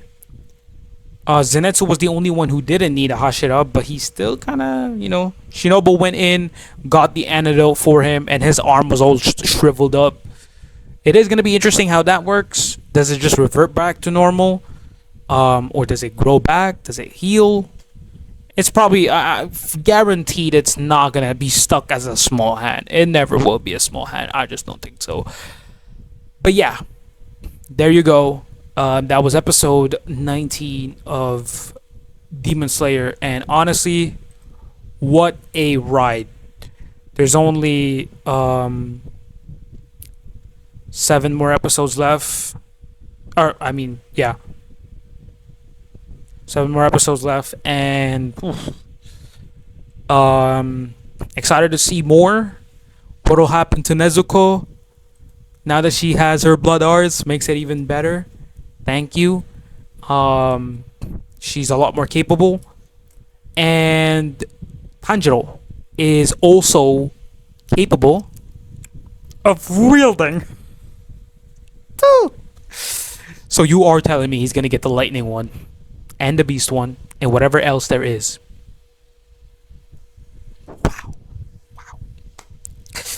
Wow. Alright, well, see you on the next episode, I guess. Okay. Finally finished episode 20. I'm feeling a little bit better, you know. Just had a good morning. Probably gonna take a bath later. Had some coffee. Finished up on everything I need to do. And just finished episode 20. And I do not have any pity for those fuckers. I don't. I really don't. I don't care for that other girl. Nor do I care for Rui. The Blood Moon beat. I don't care. I don't care whatever sad story you can fucking pull up because the other motherfucker, the other bitch, was like, "Oh, you wanna escape? I'm gonna pretend I didn't hear all of that. You know what? Fine, I'll follow you. Wink, wink, wink, wink." And then they run off, and then she's like, my bad. I'm selling your bitch ass out." She sold the other girl. Here's what I'm assuming. The other girl did not have any kills. I feel a little bit more lenient towards the other girl because I don't have any idea if she's killed anybody. So I'm assuming she hasn't. She probably got those powers early, the what the fuck? The same way the other girl got the powers early. Because they did the flashback thingy. So it's like, they change. It seems like when they were when they changed into demons, when they first initially changed into the demons and they were being hunted by demon slayers, it didn't seem like they had the capacity to kill. And even if they did, it would be off of self-defense, right? But they were already running away. So I'm assuming that was the same case with the other girl, Rui Saver, and it was Rui the one who killed the demon slayers.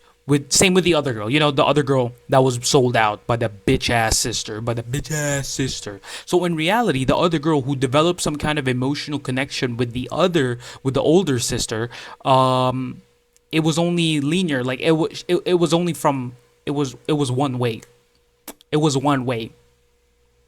She probably bonded with her because of like the trauma that they're going through there.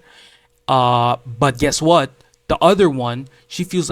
I think this is her train of thought, right? She was like, I feel indebted to Rui.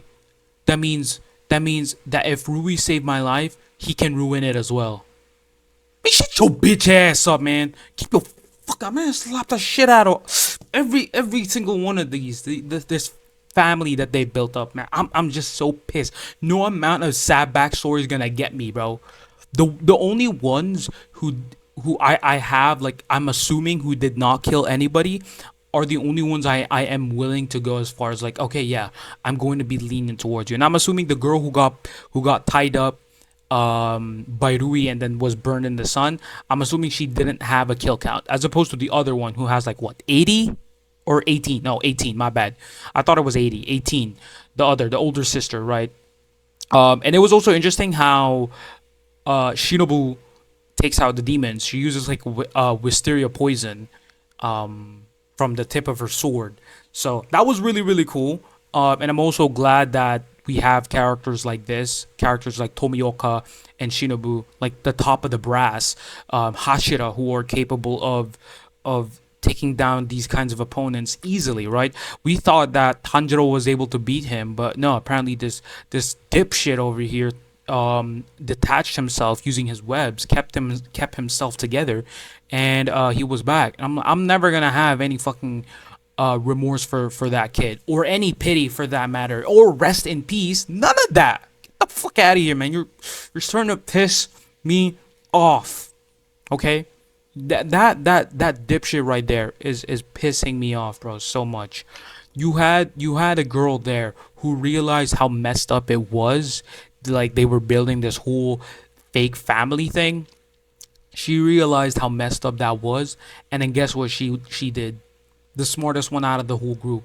She wanted to run away, but then she got sold out by that bitch ass motherfucker. And then she goes on to say to Shinobu, please spare me. I was only doing it because of Rui.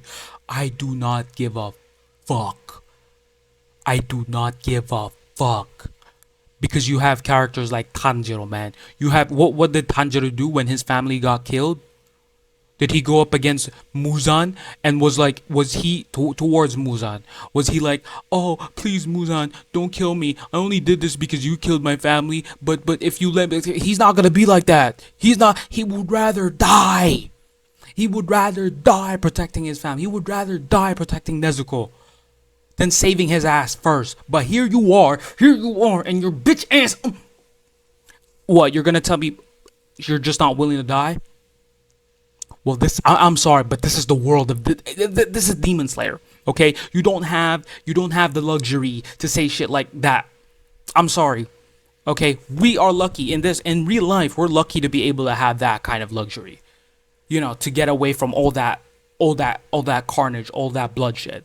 right? But unfortunately, in the world of Demon Slayer, if you can't decide for yourself, right, and if you can switch sides so easily, you're gonna make a lot of enemies inevitably.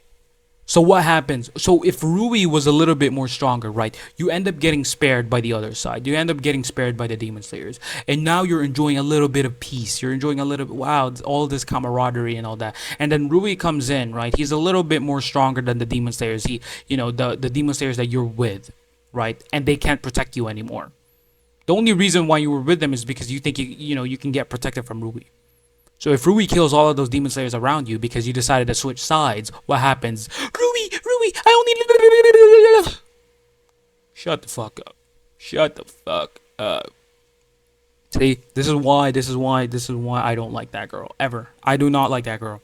And then, of course, I also don't like Rui. He's like one of the most annoying... I told you, you give this fucker, you give this fucker powers, you make him feel powerful, he's gonna feel like authority. The same way Muzan is, and the other girl, the Temari girl, because oh man, they feel cocky. They feel like what? They're like spoiled brats. Okay, they're like spoiled brats. It pisses me off. Okay, that these tend to be lost causes. At the end of the day, these guys, it's not gonna be easy to change them. In fact, you might not even be able to change them. Yeah. So there you have it. Really, really annoying. You know who is the one person I felt like was at least we could have some sympathy, I guess, a bit of just a tiny bit of sympathy. The drum dude, the drum demon. But even so, he still killed people. So I can't forget. We can't forgive them. It's as as simple as that. As simple as that. But yeah, finally finished episode 20. Finally done with this stupid spider family and whatever the frick they were doing a circle jerk of all of them. Stupid ass spiders, man. Ugh. Whatever. There you go. That's episode 20. Moving on to episode 21. Almost there. Okay. All y'all going to hell. You, hell. You, hell. You, hell. I don't give a fuck. I am sorry. I don't give a fuck. Okay? Atone for it. Y'all motherfuckers took so many people's lives, destroyed so many families' lives. And you're here asking for fucking forgiveness. You're starting to... I'm halfway through episode 21. I'm so glad Tanjiro's a better man than me. He absolutely is. The fact that he can still feel for the demon, right? In fact, I think he can even forgive him. He was grieving, right? He saw that Rui was overwhelmed with grief, maybe even guilt, right? Definitely guilt, right? Because of what he's done, because he's realizing it's all his fault, right? If he never killed his family, if he probably never took Muzan's blood, right? He realized it. But what's been done has been done. You killed people. You took lives. You destroyed families. Remember every single one of their fucking sufferings. Okay? Please. I'm telling you, Tanjiro's a better man. Tanjiro's a better man than me. The fact that he could just move on from what that demon has done. You are a better man than me. In fact, something about you is inhuman. Something about I don't know what you are. Like, are you a saint or something? You have gotten the mental fortitude of I don't, again, as I've said, I don't even know where to describe it. You have a crazy ass mental fortitude. You are freaking amazing, Tanjiro. Like, this is no sarcasm whatsoever. The fact that this dude can still feel and even feel bad for the demon, as much as like him understanding what they went through, right? Even if it's just through a feeling, right? I'm impressed with you, Tanjiro, because you are a better person than me. You're a better person than me. But I can't. Even after the backstory of this kid, I can't feel bad for him. He went down that path. You could say, so Aaron, What do you think about Tanjiro on the other hand, right? Isn't he like a contrast? Well, here's the thing, right? He grew up with a loving family. But did Rui's parents, were they negligent of him? Did they beat his ass? Sure, maybe he needed more love, more affection, more time to be taken care of. Maybe they could have played with him, but we don't really know what happened behind the scenes. Maybe it's because he wanted more, right? That's why he acted like this. That's why he acted. He agreed with Muzan. He accepted Muzan's offer to take his blood, right? There's only so much his parents can do, but there's more that he can, and he could have chosen, but he didn't. But he's just a child, right? He's excused. He's excused.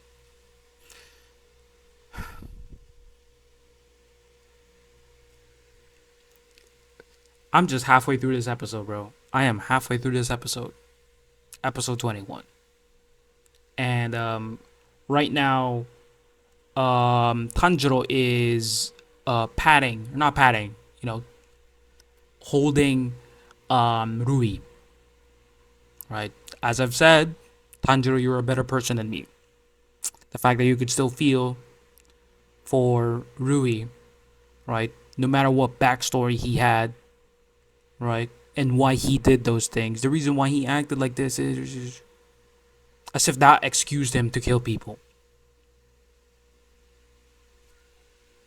Right? Look at Nezuko, man. Look at Nezuko. So inspiring, bro. Look at Nezuko, bro. So inspiring. Fucking hell. Also, the other girl. Forgot her name. I don't think I caught her name. The other girl who got lynched. Turui. And burned in the sun. Yeah, her. Her as well. Rest in peace. I feel sympathy for her. Okay? There you have it. These dipshits, man. That other older sister and even the mom and the dad. You fucked up pieces of shit, bro. So now, I just got into a few minutes of this episode, and we got Tanjiro saying something like, well, yeah, demons are just tragic creatures. So poetic. They were once human. They themselves had tragic backgrounds. They picked this route. Yeah, the thousands of people who died. Yeah, that was sad as well. But the demons, guys. I don't want to trample them because I don't want to continue that cycle of hatred. Guys, like, let's just let bygones be bygones. Oh, man. And then they try to balance it out with Nezuko. You know what the difference with Nezuko is?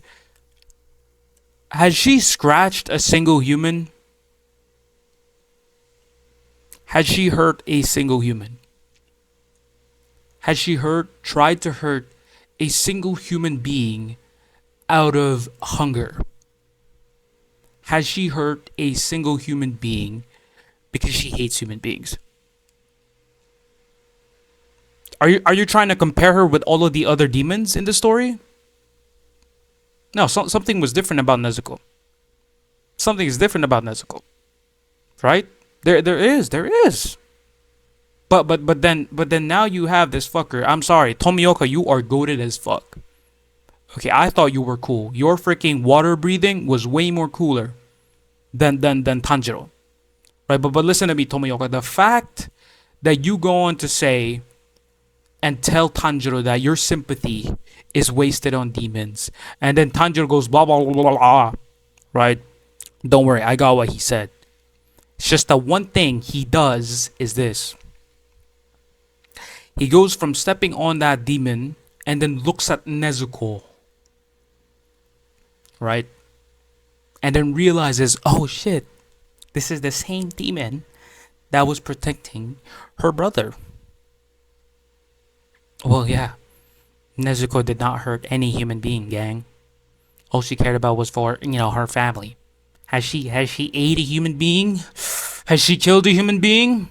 If there were any other demons out there, If there were any other demons out there that had the same fucking character as Nezuko, you don't remember that one girl? That one girl that got fucking lynched? Are we forgetting about her? No, we're not. Listen to me, Tanjiro. Listen to me, Tomioka. But like, demons are tragic creatures. Well, guess what? Humans are also tragic creatures. Demons kill humans, while humans kill each other. Demons also kill each other. Humans also kill other demons. How does that make any fucking difference? But gosh darn, Tanjiro, the way, oh my goodness, the way you really feel for these demons, man. Wow, commendable, absolutely commendable. How about the other fuckers in humanity? How about the other fucking humans who's done some horrible shit? Because we know the demons have done some horrible shit, but they were once human, right? But what about all these fucking humans who's done some horrible shit? They've had tragic backstories!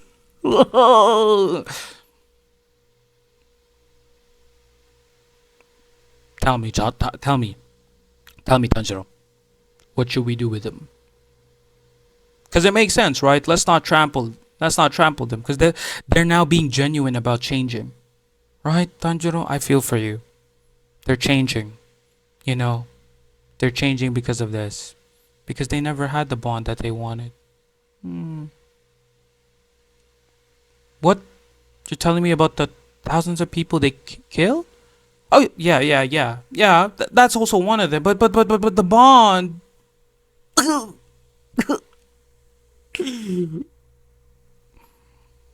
I'm sorry. Okay. Right now, right? I'm fine with what Tomioka's doing. I absolutely do agree. But there's a freaking line. Okay, there's a fine line here. Remember, these demons have killed people. Right? These demons have killed people. Not some fucking melancholic scene is gonna change every single lives that they destroyed. Even if you tell me that's just the first step, I do not care. I hate saying this. No, you know what? I'm not. I was gonna pull out an example, guys. I'm gonna pull out a fucking example. No, guys. Let's keep this level-headed. I'm sorry. Anime gets me really passionate about these things, about these topics, and it's really good. It's good because it makes me think, right? But we've seen what these demons are capable of in Demon Slayer, right? We know what these demons are capable of. And we know how many humans they brutalized, right? How many humans they tortured, how many humans they've destroyed, their lives and their families, right? We know how gruesome they can be, right? And we attribute it to because of their past, right? Would you feel the same for other people? I don't mean in the story. I mean in real life. I was gonna say an example, and I really wanted to. I wanted to say. But guys, who can we think of in the history of humanity who was just as bad as what these demons have done? Let's think. Let's just think, guys. Let's just think. Who was just as bad in humanity that we can say we can feel bad for? We can have a bit of sympathy. Maybe not sympathy, right? Maybe not even forgiveness, but the way that Tanjiro feels, right? Who in history, in humanity, because these are the reason why anime is being made, why these stories are written, right? Because at the end of the day, even though they're entertainment, you get something from them, right? And ultimately, it helps you shape into becoming a good person, whatever it is, a good person. Or maybe it doesn't even matter if it's like being a good person. It shapes you. It helps you understand even more because you are seeing stories, right, from other people's perspectives. This was written by the author, right, because he wanted to tell you a message, right? So now let's try to extend this to real life. Let's say Who in the history of humanity can we feel? Just think, just think. Just history of somebody who has done some atrocious things, but can we attribute it to because of their upbringing? Would you feel the same like Tanjiro? I'm just saying. Okay? Episode 21, man, is really, really getting to me. It's riling me up. It's getting me super passionate. I've been enjoying this anime. It's far from a bad anime. But let me finish this. Hey, I'm back again. Yeah, I like Tomioka. I like you, bro. Don't worry. Now, even when people like, no, I look beyond, you know, who you are. You know, your choice. It's your choices that ultimately affect you. So don't worry, bro. I like what you're doing because that's good. See, you change. It's a constant change. You've killed demons, but because you had a good reason as to why you killed them, right? But now you're protecting Nezuko because guess what? There's a difference, gang. There's a difference. It'll be a little harder if Nezuko has killed people, right? Tomioka? Wouldn't you say so yourself? If Nezuko had killed people, but see, you had the choice and you made the right choice. Protect Nezuko because Nezuko hasn't killed anyone. It'll be a different story if she did. You might have even been the one to try to kill Nezuko if you know if you gave her that much time to walk around and then you just find out, oh no, she actually killed people. But see, this is a different case. Shinobu doesn't really know who Nezuko is. She didn't really see the initial interaction you had with Tanjiro and Nezuko. So Shinobu acts like this, which is again understandable. She's a Hashira. She's trained to kill demons because guess what demons have been doing for decades and decades, bro. For hundreds of years, they've been killing people. So I'm not gonna be blaming Shinobu. Even I would side with her if I was put in a situation like this. I'm sorry, Nezuko. I barely know yo ass. Sing sing sing. Sayonara. Let me go back, finish this. I'm just 12 minutes in. I literally made a video after 10 minutes, made a video after 11, and then made another video after 12. I'm going back. I'm actually finishing. I'm actually finishing this.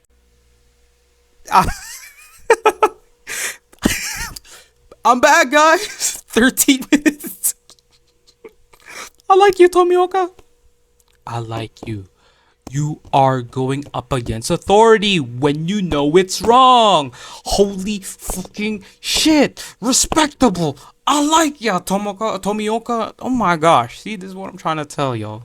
This is what I'm trying to tell you. Even though the odds are against him, even though he's doing a violation, right? Because the title of this episode is called Rule Violation. Guess what he's doing? He's doing the right thing. Because sometimes authority isn't right. Right, guys? Right? You believe this in this world. In this fucking messed up world that we have. These fucking authority that we've had, right? You always think follow them. But what happens if they do something wrong? What if you know what they're doing is wrong? Are you still gonna blindly follow them? No. You'll probably do the same as Tomioka. I like you, Tomioka. W this. Okay, let me finish. Guys. I'm not gonna promise. But I will try. I will try to finish the episode first, and then I'll go make the video. Okay? Damn, the sun is bright. Don't you think so? Like the sun is absolutely bright. Oh my, guys, I'm going to heaven. Oh my, oh my, oh my, oh my gosh. Oh my, oh my, guys, I'm going to heaven.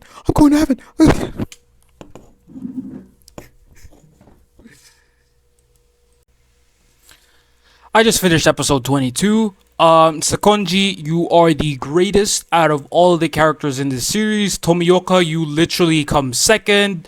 Third would definitely be Tanjiro. Fourth would be Nezuko. Fifth would be Zenitsu. Or maybe Inosuke. There you go. Yeah. Sakonji is on top. Sakonji is literally on top. Along with the master. Actually, I'm sorry for the master. The master, put him on top of there. He's probably below Tanjiro. I'll give the master is below Tanjiro. I'll tell you one thing. Wisest MFs in this whole story. It's as simple as that.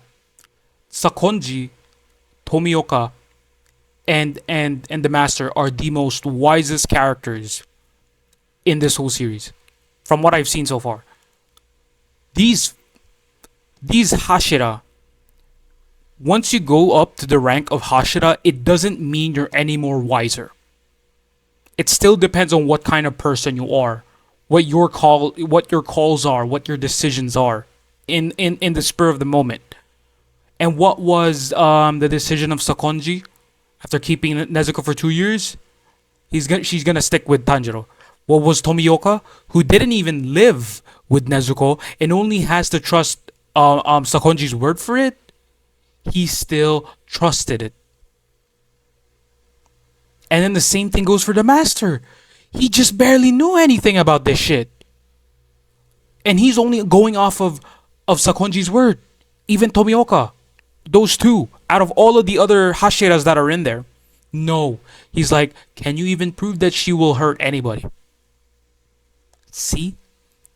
It doesn't change the fact that these characters, in my opinion, they have the highest respect for me. The master, Sakonji, Tomioka, these three characters have my utmost respect because these characters are the wisest. They've seen shit. They've seen demons kill their own kind. They've seen demons kill their own disciples. What did they do?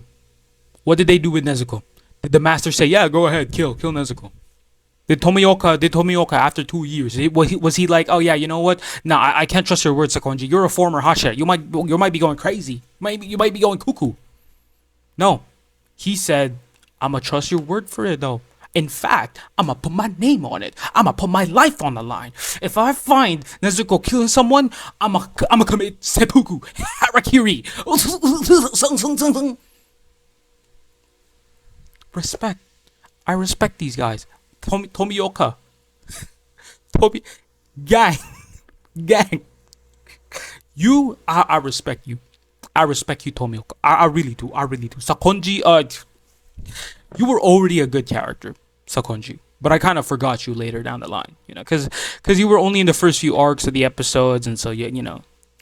But you, Sakonji, you are literally my top one most favorite character in this whole series. This dude is wise. You are amazing. You are amazing, Sakonji. You are great. All these other fucking, I'm sorry to say this. I'm sorry. I don't want to say it, right? All of these fucking retarded Hashiras barely know shit. These fucking dumbasses don't even have the fucking brain cell of a fucking bird. That's how retarded they are. Holy shit! And look at Tomioka, man. The master. This dude is wise. He barely knows Nezuko. He's going off the word off of a fucking former Hashira and another Hashira. When all of the other guys were like, "Master, we can't really trust you on this. Like, that's just stupid. We've seen how many the demons have killed. How brutal they were." Sakonji literally lost 13 of his students. He was gonna send a 14th. Guess what he did? He was like, "Nah, bruh. Nezuko, I'm gonna take care of you, and I'm gonna train your brother, right? So that he could do what he needs to do to cure you." And Tomioka was that as well. Got it. See, there's a difference. There's a difference. There's a difference. Oh my gosh, bro. Sakonji literally rose up the ranks. Respect. The love Hashira, she was just like, "I'll follow whatever the master says." Doesn't really change anything. Who was the other Hashira? I forgot. There was another Hashira. I forgot. The Sound, was it? Sound Hashira? Oh, okay, it was him. It was him. Okay, trying to remember. There's lots of Hashiras in here. No, not the Sound Hashira. Who's the other Hashira? I forgot his name. Um, who was it? Who was it? Give me a second. Give me a second.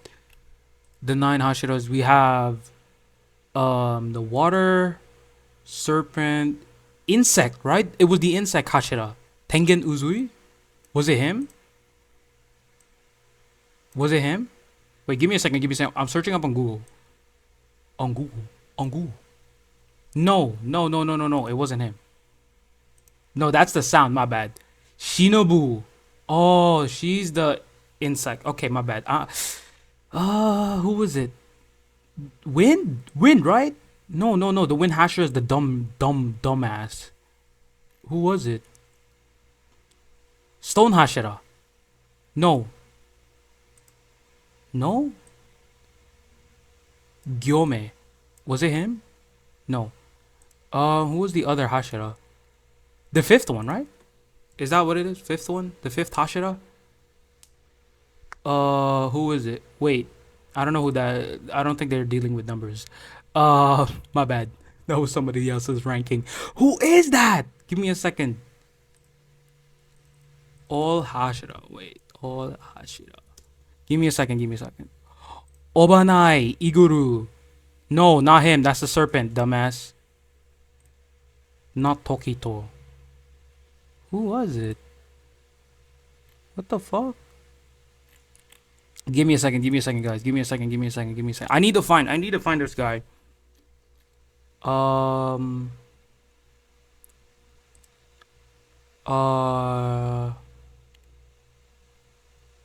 Mist. What? There's a mist. Muichiro Tokito. It's him, right? It's this guy. Okay, it's this guy. It's this guy, right? Is this guy? Is this guy, right? It's this guy, right? The mist. Yeah, it's this. It's this guy. Is this guy? It's this guy. Really? Wait. He is, right? Give me a second.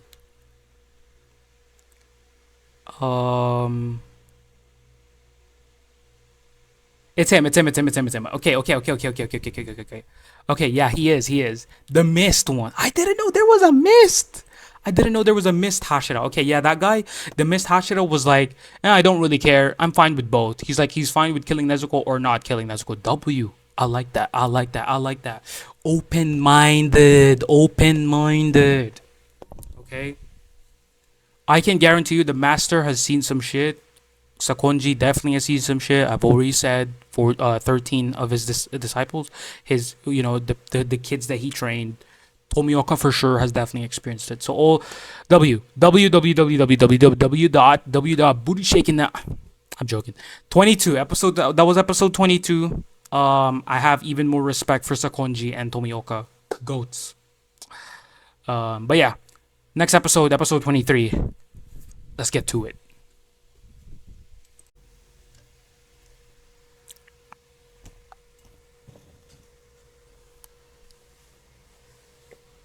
Oh my gosh, I was gonna talk about this. I forgot to talk about this. But the master literally just said it. Give my regards to Miss Tamayo. I'm fucking telling y'all, the Demon Slayer organization could have been so much more advanced with defeating demons, tracking down Kibutsuji Muzan, if only they had collaborated with good demons. If only they collaborated with good demons. See? He himself, this is why this fucking dude is wise. This master is wise. He knows who Miss Tamayo is. What a goat. Wow, amazing. Ugh. I just wanted to say that. He knows who Miss Tamayo is. That is amazing. And I'm telling you, if Miss Tamayo and Yoshiro were under the care of they were in the Demon Slayer headquarters, they probably would have had so much more help in advancing what they need to study, especially the cure of like the demons, tracking down Kibutsuji Muzan, defeating stronger demons and all that kind of stuff. Just wanted to say that. Okay, I'm gonna continue episode 23. Okay, before I dive into everything that's happened in episode 23, I do want to talk about a little bit about the setting in Demon Slayer. So I just searched it up. Apparently, the time period that Demon Slayer is set in is during Japan's Taisho period, which lasted from 1912 to 1926, which probably explains a lot of like the electricity and the modern. Wait. The story takes place during the reign of Emperor Taisho, a time when Japan was transitioning from its traditional past to a more modern future. Oh, okay. The series incorporates elements like Western style architecture, which is quite interesting. Um, I thought it was a little bit more uh older than that, but nope, it isn't, which is crazy to me. But out of this whole episode, aside from them having the meeting about Muzan, and then at the same time we finally get to see the trio together, Inosuke, Zenitsu, and Tanjiro. Um, what's her name? Shinobu decided to take in Tanjiro to take care. Same goes for probably Zenitsu and Inosuke. She probably took them in to nurse them back to health, which I'm assuming she's some kind of doctor. I mean, it makes sense considering that she's a pharmaceutical pharmaceutical. So yeah, that was pretty much for this episode 23. Also interesting how like the masters. This dude is really really wise. Um, and apparently he's trained like the first like breathing swordsman, first breathing Kenshin. So when was that? Is he like does he live long? So I might have gotten confused with that. That's why I decided to look up like what time period is Demon Slayer set in. But I wanna highlight this. I wanna put a lot of emphasis on this during this whole episode. In episode 23, the most striking um part to me was Inosuke. To me, Inosuke has probably undergone the most drastic change, which is what I love to see. This is why I love anime, to see these characters go through moments like this. When you see a character like Zenitsu, when you see a character like Tanjiro, it seems like everything is like they go through a problem, they get to solve it, and they move on to the next. They fight bigger, badder enemies. They get they might get defeated, but they'll always stand back up, right? But the difference is Inosuke in this episode, he was more of like a somber. You could see the difference, the drastic change that he went through. In the previous episodes, you could see how brash he is, how loud he is, how very aggressive, confident. Throwing himself out there like he's like the foreman. He's like and he's the guy in the front who leads the charge. But you see in this episode just how much of a humbling experience it was for him to go up against a demon that he couldn't even take down. Which again is funny to me. He goes on to say that he was the only one who couldn't kill a demon when even Tanjiro couldn't kill a demon. I don't remember during this arc. I don't remember Tanjiro killing any demon either. He couldn't kill the Blood Moon, the fifth, the Wanning Blood Moon, the fifth one. Um, it was Tomioka who did it. So I'm not sure why Inosuke is like saying that when he didn't, when Tanjiro himself also didn't, but he probably didn't know. He probably didn't know. Um, Also really really like the little detail with Tanjiro asking Zenitsu where's Murata when Zenitsu himself didn't meet Murata. So I like that, keeps the continuity there. But yeah, to me the highlight of this episode was Inosuke. Definitely Inosuke beating himself because he knows he's still weak, and hopefully this pushes him to train even more to get better and to finally control himself, control his anger, control his emotions, and harness what he's really capable of. Because I think in this whole series, out of the three, Inosuke to me is definitely one of my most favorite. So if I were to give you like a ranking a personal ranking of who would love to see right now, it would be between a battle between Zenitsu and Inosuke. It's like I'm not sure. Like I love Zenitsu's other side when he's sleeping. It's really interesting to see that. But also it would be interesting to see how he would adapt and grow even more as a person, even when he's awake, when he's in his awake state. But to me, Inosuke is really, really getting up there because of just how much of a change he's undergone, especially with his encounter with the dad spider demon, right? And how that made him so much more humble. I think this to me, I like this. I like the direction where Inosuke is going, and depending on what happens, I will be there. I will be watching how Inosuke grows because you know, in this whole series, yeah, a lot of characters grew. A lot of characters were, went through a lot of rough stuff. But to me, I feel like the one that really stood out when it comes to how they reacted to a particular situation was definitely Inosuke, right? Because yeah, we had that a little bit of a introspective moment with Tanjiro realizing that once he grows old, he's gonna die. But if he doesn't find a cure for Nezuko, she's gonna stay as a demon. She's pretty much going to live longer, and she would be left alone. So that sort of thing is like motivating him even more as well to get the cure, to find a cure for the demon curse thingy.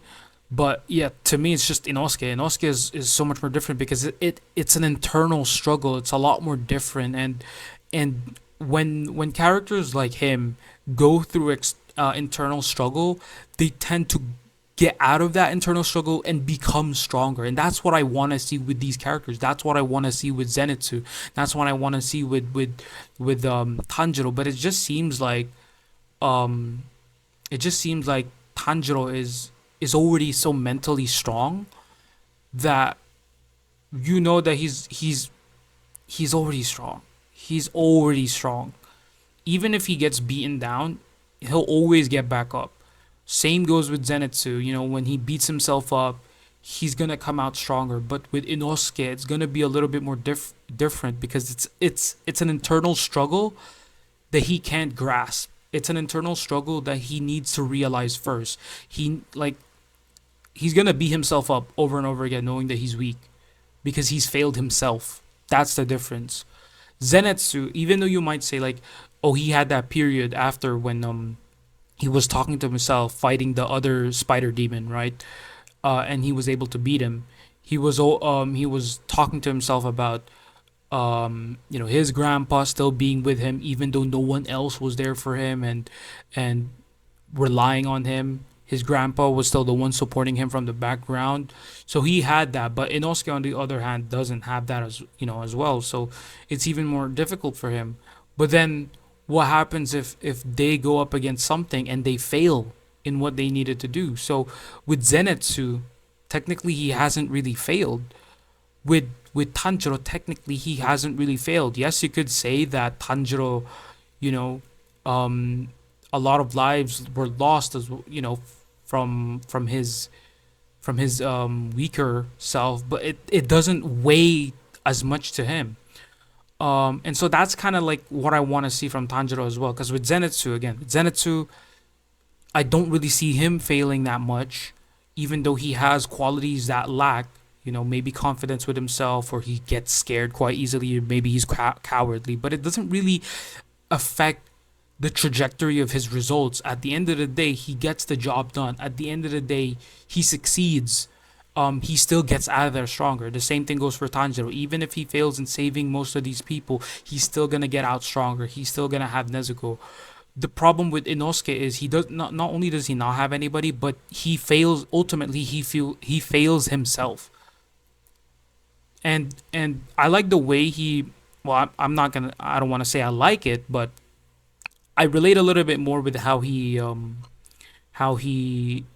reacts to death around him. So I think the most easiest way to explain this is when you go over to the part where and I've mentioned this a few episodes ago, where Tanjiro gets so mad because the mom spider decides to just kill all of the demon slayers, right? Watch Inosuke and how he reacted. He's like, oh, now they're all dead. It's like he's saying, oh crap, they're all dead. But you look at Tanjiro, right, and there's a difference to how he reacts. I relate a lot more to Tanjiro because I think I've already explained to you, right? A 26-minute video. No need for me to explain to you now. I relate more to how Tanjiro is in this series. So that's why to me his struggle, his internal struggle seems the most genuine, because to him his like deaths around him were he's already used to it for sure, and it probably doesn't carry as much weight compared to Tanjiro, right? It'll be a different story if it's somebody he cares about, like maybe Tanjiro, maybe the old lady. What happens if they get hurt? He'll probably snap. We have yet to see that. So I think right now we don't need to go on that. Right now we have to focus on his internal struggle, him failing himself ultimately, that he knows he's weak right now. And so that one is so interesting for me because I can relate to his character, or not necessarily relate, but I can feel for his character more because he has this internal struggle not Nezuko, with Tanjiro. This is the internal struggle I want to see him go through. What if a demon tries to hurt his sister to the point where it's a near death experience for his sister? Because what about the other demon, right? What about the other demon, the spider? Well, he just kept her in his grasp. Yeah, he was hurting her, but not really to the point where, oh yeah, no, we know that this dude is gonna kill her at any moment. Like he's gonna kill her right now, like right the frick now, Tanjiro. She's gonna kill her.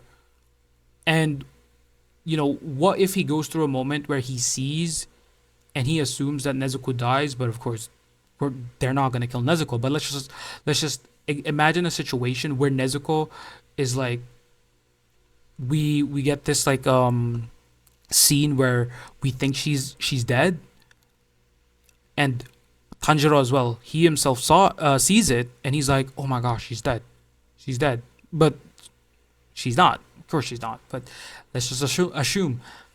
So he sees, and then he kills the demon, right? He kills the demon. How would he feel? How would he feel when he knows that the demon killed his sister? Is he still gonna feel that same compassion as he did to the other demons?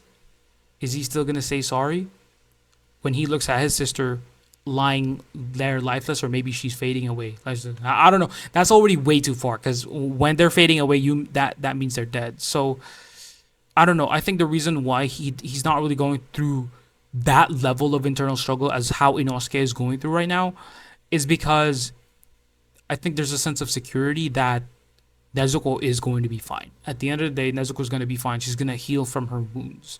So if there's a moment where he ends up seeing Nezuko fade, that is going to be very, very interesting to see, because how is he going to react to a moment like that? He already lost his family, right? So I don't know. That's episode 23. Again, really, really hooked on this. Really, really interesting to see all these other characters and all these other stories intertwine even more, and how they react to different scenarios and what they're going through right now. But yeah, that's episode 3. We're inching closer and closer to the final few episodes of Demon Slayer Season 1. 3 more episodes left. Whew. Let's go. Okay, so I just finished episode 24, and that was a little bit more different. It was a lot more calmer, it was a lot more quieter, of course. It's now finally the end of the storm, and it was more about trying to recoup, trying to get better. Seems like Inosuke and Zenitsu already gave up on the training, but Tanjiro is back at it again, and he's already working. Getting advice from the 3 kids, the 3 girls, telling him like, oh yeah, you just need to do your breathing techniques every single time. We also get to see a little bit of the backstory of Shinobu. Apparently she's constantly angry because her sister was killed by a demon. Coincidentally, her sister was kind of like Tanjiro, pure soul apparently. And she also cared for the demons even after death, which again, to me, I don't know. I feel like I'm going about with the demons not just to like, oh, we have to like connect with the demons. We have to befriend the demons. Finally be harmonious with the demons. I think it's just far beyond the idea of um what do you call this, like being connected with like the demons or being friends with them and um living with them in harmony or whatever. I think the most I could go about it is because I'm still thinking. I don't know. I'm trying to find something that explains this. That demons, right? They have much more stronger sense of desire, right? Especially desire of the human flesh. Now it seems like they don't really need human flesh or human blood to live, which is like, okay, well that makes it a little bit more easier for them to be reintegrated into you know it, to society in comparison to if they had a need to eat humans. So I feel like the transition from say in this time that they currently have, which is hating against demons, to later down the line they end up collaborating and even working hand to hand with demons. I feel like it will be a lot more easier because if those demons can control themselves, of course, there's going to be moments where maybe some of them may go out of line and end up attacking human because of that. Um, I don't know. I just think um, Shinobu saying that she isn't really like her older sister, who was even in death was still capable of pitying the demons. So I'm assuming if Tanjiro were to get killed by a demon, he probably would have still felt the same. I think I'm just asking now. Well, what if it's someone you love, right? So that's a little bit different now, Tanjiro. Um, because his sister was able to do that, but eh, you know, if Shinobu died right in front of her older sister, how do you think her older sister would have felt? Look at how Tanjiro reacted when his family got killed, like with Muzan, right? So if Muzan has like a sad backstory, right? Are we just gonna be like, let bygones be bygones? It's as simple as that. It's not as simple as that. Okay, I think you're now diving into like the very human nature and how we as humans react to these sort of things. How do we react to grudges? How do we react to when another person inflicts injury to another person, when another person wishes harm on another person? It's just you're not dealing with demons anymore. You're trying to deal with with the very nature of humans. I think with how demons have been, I still look at them as if they were humans. The way they act still feel like humans, albeit a little more aggressive, a little bit more violent compared to humans. But guess what? Even humans can do some horrendous shit. Even humans can do some violent shit.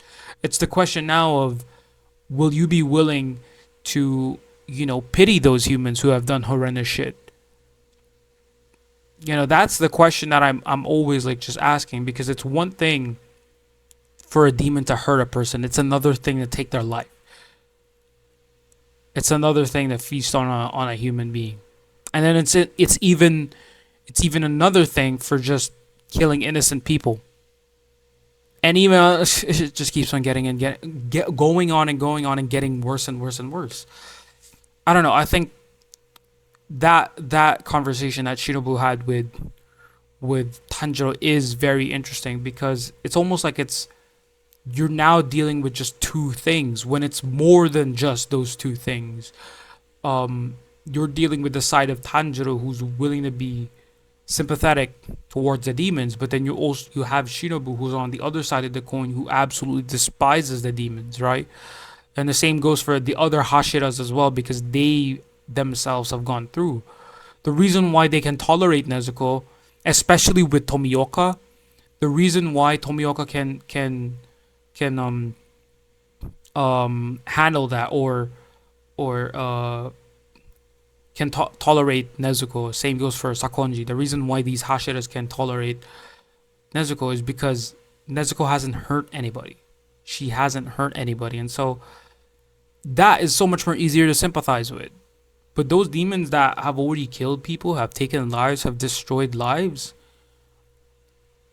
I think, I think for me at least, personally, for me, it's already hard for me to feel pitiful, because the question now is, did they feel pitiful about killing all the people that they've killed, right? And it just reminds me so much of like Attack on Titan. It absolutely does, because in Attack on Titan we have absolute hatred against Titan. Nobody sympathizes towards the Titans. But then we get this huge revelation that inside these Titans are just humans trapped in this cycle. But guess what? We still have to kill them. And what happens to like people who do end up um killing humans and then reverting back to being human? The Titans who killed humans and then reverted back to humans, right? No, it's more so the intention of it, the intention of hurting someone. So, and you see that with a lot of the demons in Demon Slayer, that they intended to harm people, even though you might say, um they were like, oh, I only did it because of someone told me, or I only did it because of this. It still falls under that they killed. You can't change it. You can't change the fact that not only did you kill one, two, three, four, you've killed multiple people, right? And it's more than just you being hungry. You, uh, that is like what my my main gripe with this. I feel like it's so much more than just being one side or the other, sympathizing with the demons and not sympathizing with the demons. Um, to me, the only demon I could sympathize with is Nezuko, and again, as I've said, the other girl. Remember the other girl in the spider arc where she got lynched by her traitor sister. Her, I'm assuming she hasn't killed anyone. I'm assuming. So that, I'm like, I sympathize her, because the only reason why she was in a position like that was probably because Rui saved her, and Rui killed the demon slayers. Same thing goes for the other girl. But she had to undergo that transformation to be part of the family, so that she could, that was her exchange, that was her deal, that was her side, that was Rui's offer, that, okay, yeah, I'm gonna save you, but you have to be a part of our family. So, she gets to live. Does that mean that she ended up killing people? I don't know. But the other one did. In fact, the other one was worse. She lynched this girl who just wanted to escape. Why? Because she felt indebted to Rui? I will probably never know. But I don't know. It's like it's really really serious when you're dealing with topics like death and innocent lives. It's just really really hard to do that. Again, I always say, like, these demons should be atoning for what they have done, right? And the same goes for humans. It's the same. It's the same with humans. This is why I can really correlate those two things with humans, because humans can do some fucked up shit. It's one thing for somebody to steal, but it's a different level when they end up killing somebody. And the same thing goes for demons.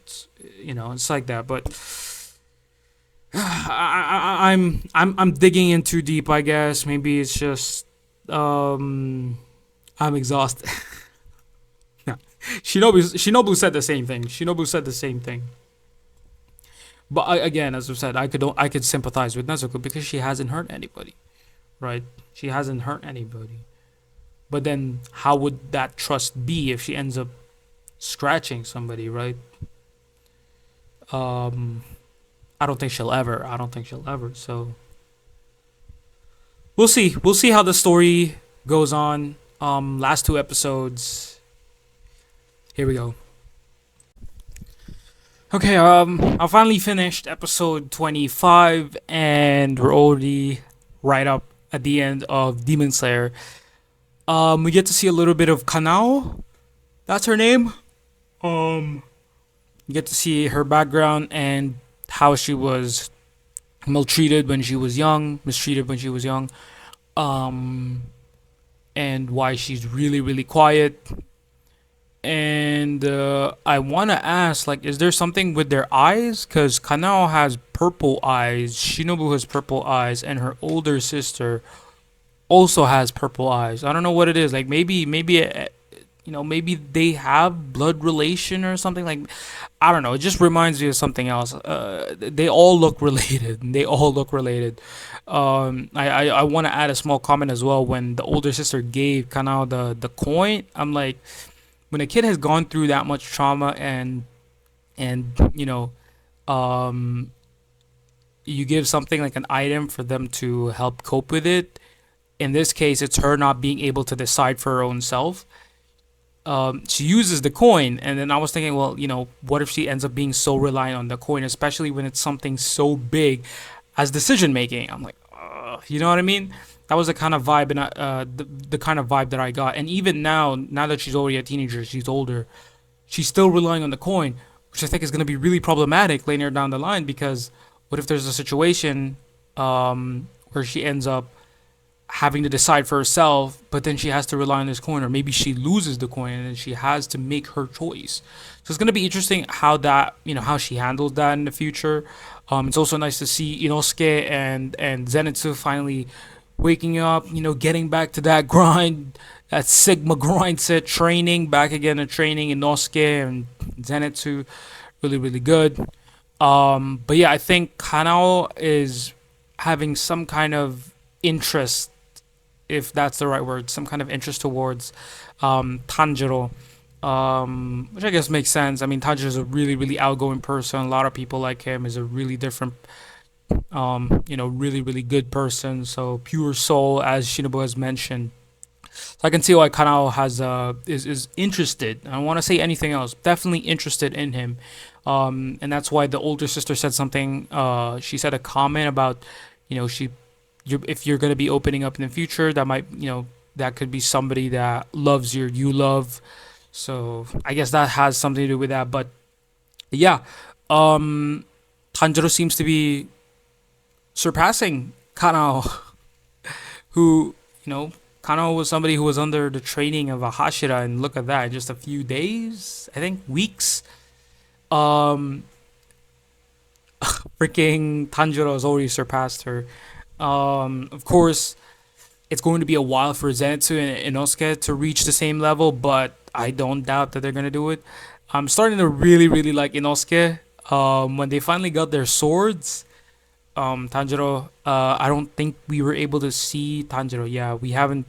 In this episode, we couldn't see Tanjiro open up his sword, so that's probably gonna be on episode 26 when he finally opens it, and then we get to see the color of his sword. With Inosuke, on the other hand, what he did with his swords was he wanted to get the serrated. Is that the right word for it? Um, Wait, give me a second. It's serrated, right?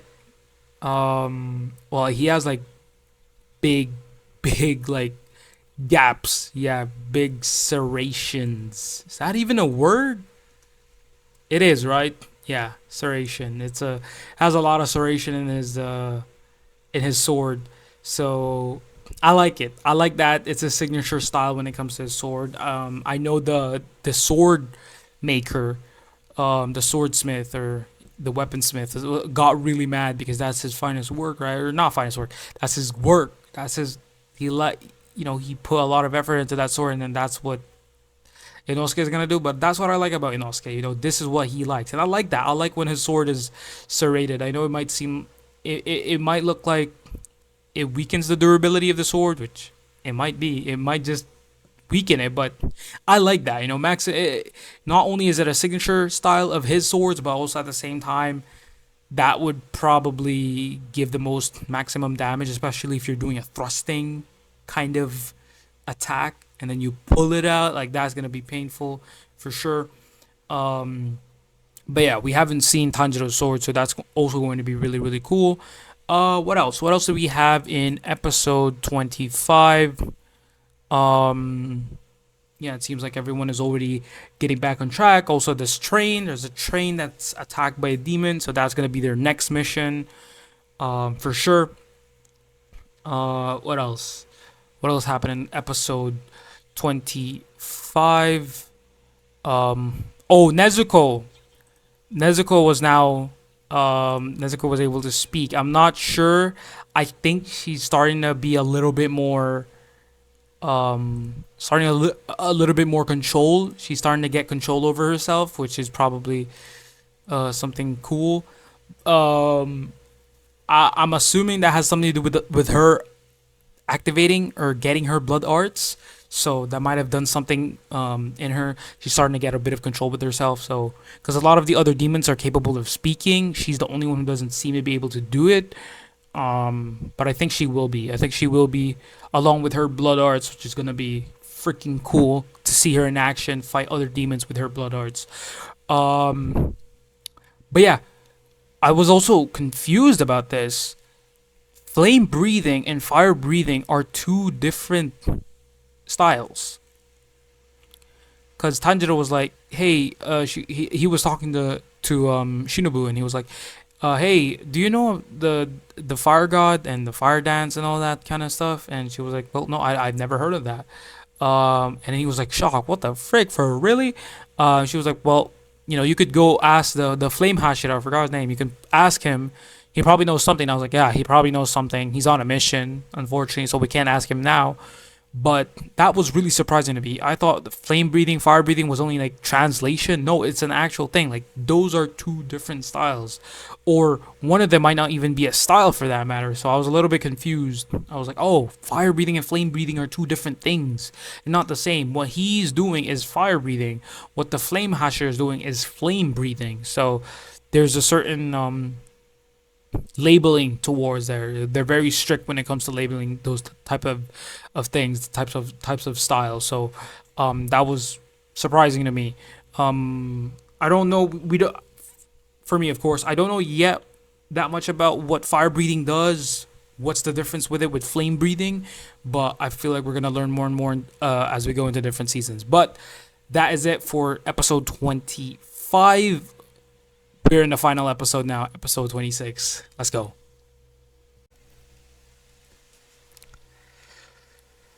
Okay. Finally finished episode 26. The credits are now rolling, and oof. I want to talk about a few things about episode 26. I want to start it off first with a relationship that seems like something's gonna grow out of it. And by that I mean between Tanjiro and Kanao. I'm not gonna assume anything. I'm not gonna go crazy about anything. But it seems like Tanjiro will be the one to open up Kanao to be a little bit more independent with herself, not relying anymore on the coin, and decide more for herself. Decide what she wants to do, what she wants to um, what she wants to follow, um, and yeah, being independent pretty much. uh Seems like Muzan decided to wipe out the Wanning Blood Moons, the five of them, the five remaining, actually the four of them remaining, because it was the six of them. Ryu was killed, and then another one was spared because he was already batshit crazy enough that Muzan was like, "Okay, I'm gonna keep you," and then inject him some of his blood. The rest was killed because they weren't really showing any of that I guess resolve that he was trying to find within them. So he just wiped the remaining the Wanning blood moons, the waxing blood moons, the six of them. Though they are the ones that have apparently pretty much been the same for a century. So they are definitely going to be the more tougher enemies that Tanjiro will end up facing. Um, and Muzan did say that they were the ones taking care of the Hashira. They were the ones taking out the Hashira. So those guys are definitely going to be tougher. Maybe even one of the Hashiras ends up getting killed if they end up meeting one. But yeah, I think Tanjiro is gonna end up beating them. They're on the train now, the Infinite Train. I also want to add in the Wanning, one of the Wanning Blood Moons is in there, which I found a little bit odd because surely Rengoku, the Flame Hashira, and even um what do you call this, Tanjiro would have smelt them. Definitely Rengoku would have felt the presence or the aura or even the scent maybe of the Wanning Blood Moon that was in the train, the one who's targeting Tanjiro.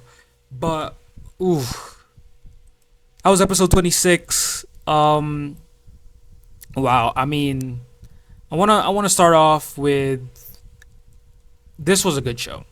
Okay.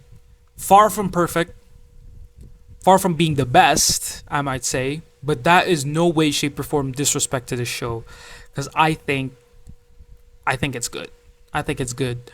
I'll probably show you how do I rate anime from now on, and I rate them through a 10 rating with a decimal. Okay, I like doing decimals, but just to make it easier, let's go with 10. If I want to be more specific, then I will go for decimals. But my rating for Demon Slayer, 6 is an average, by the way. 6 is an average. It's like, okay, there you go, right? That's like something that I'll probably show you. Maybe the rating is going to be here. I don't know where I'm going to put it, probably here.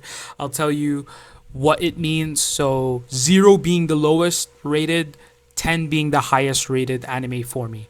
6 is average. In my opinion, Demon Slayer is a 7. It's really, really good. It's a really good anime. It's above average. Okay, it's above average. It's bordering around 7.5 to 7.9. I think I've already seen some of the things that might have um might have made me feel a little reserved when it comes to the anime, but overall I enjoyed it. I enjoyed it. Very entertaining, very fun to watch, and all throughout the series there weren't any dull moments, and if there were dull moments, it made sense, right? It was them training, it was them resting, it was them, so it was all good. It was all good. I think the pacing of the show was good. And overall I enjoyed it. I think I've already yapped enough about, the concept of, or the idea of death, how they handled death in this series. That was a little bit of a gripe for me, but it's not too much to the point where I would peg it down a notch. I think overall my experience with the show has been good. If you want an idea as to how a 7 is like standard. That to me is standard. That is good. This is how I'm like, okay, this, if I say it's a 7, that means this is an anime. This is an anime that I could watch and enjoy whenever, wherever. Okay? 6 is standard, but mind you, 6 is something that I'll just watch once. Yeah, it's something that I will watch once. 7 is where I could be like, oh yeah, I could recommend people. Like if someone who is new to anime is like, they want to watch anime, but then they want to have it to be, they want it a little bit gory, or they want it to have like a little bit of a serious subject towards them, I think I could recommend them Demon Slayer. It's such a good opener anime for them to watch, to get into. And so far I've enjoyed the story, the series. I've enjoyed the characters, I've enjoyed the emotions, the ups and downs, and I've really, really enjoyed this whole ride. It's been fun.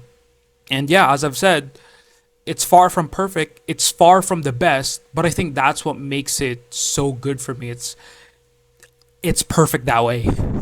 I'm not sure if you're gonna understand what I mean, but if Demon Slayer was say, for example, maybe it was the best for me, right? If Demon Slayer was the best, or if Demon Slayer was the greatest, right? It wouldn't feel like Demon Slayer. It would have been a different anime. I know that sounds odd, but this is why I like it. I like the show. I like the show as it is, right? I like the show as it is, and who knows, the next season is gonna be even more crazier. Even the movies will be even more crazier, and it would dive in a little bit more into the world of the demons, and the world of Demon Slayer, and get to learn more about these other characters, the other Hashira, and ultimately finding the cure for Nezuko and beating Muzan. And yeah, what do I think about him having a female form? Doesn't really change the fact that this dude is a fucking dipshit. Okay, I don't like Muzan. I really don't like Muzan. I don't care if his ass decides to like, tries to what do you call this? Be in a woman's like form, because he can shapeshift. Like if he shapeshifts into a woman, I don't really care. Okay, I don't care. This dude sounds nasty, right? And he's done some very horrible shit. So no, I don't like Muzan. But yeah, wow, what a ride, what an adventure. I've absolutely enjoyed this show, and I'm excited to pick up season 2. But I think I'm gonna take a break for a little bit, probably for a few days. I'm gonna have to edit this video. I don't know how long this video is gonna be. Probably around 2 hours, 3 hours even. But yeah, I've enjoyed it. It was really, really fun. Really fun with Tanjiro. Really fun with Inosuke, Zenitsu even. All the other Hashiras. Tomioka in particular. Sakonji, man. Let's not forget Miss Tamayo and Yushiro. All the other demons, we kicked their asses. It was really, really fun to be a part of, and it was really enjoyable to see all of them grow even stronger, be even better, and yeah, go back up again. Let's get back into it. It's the Infinite Train.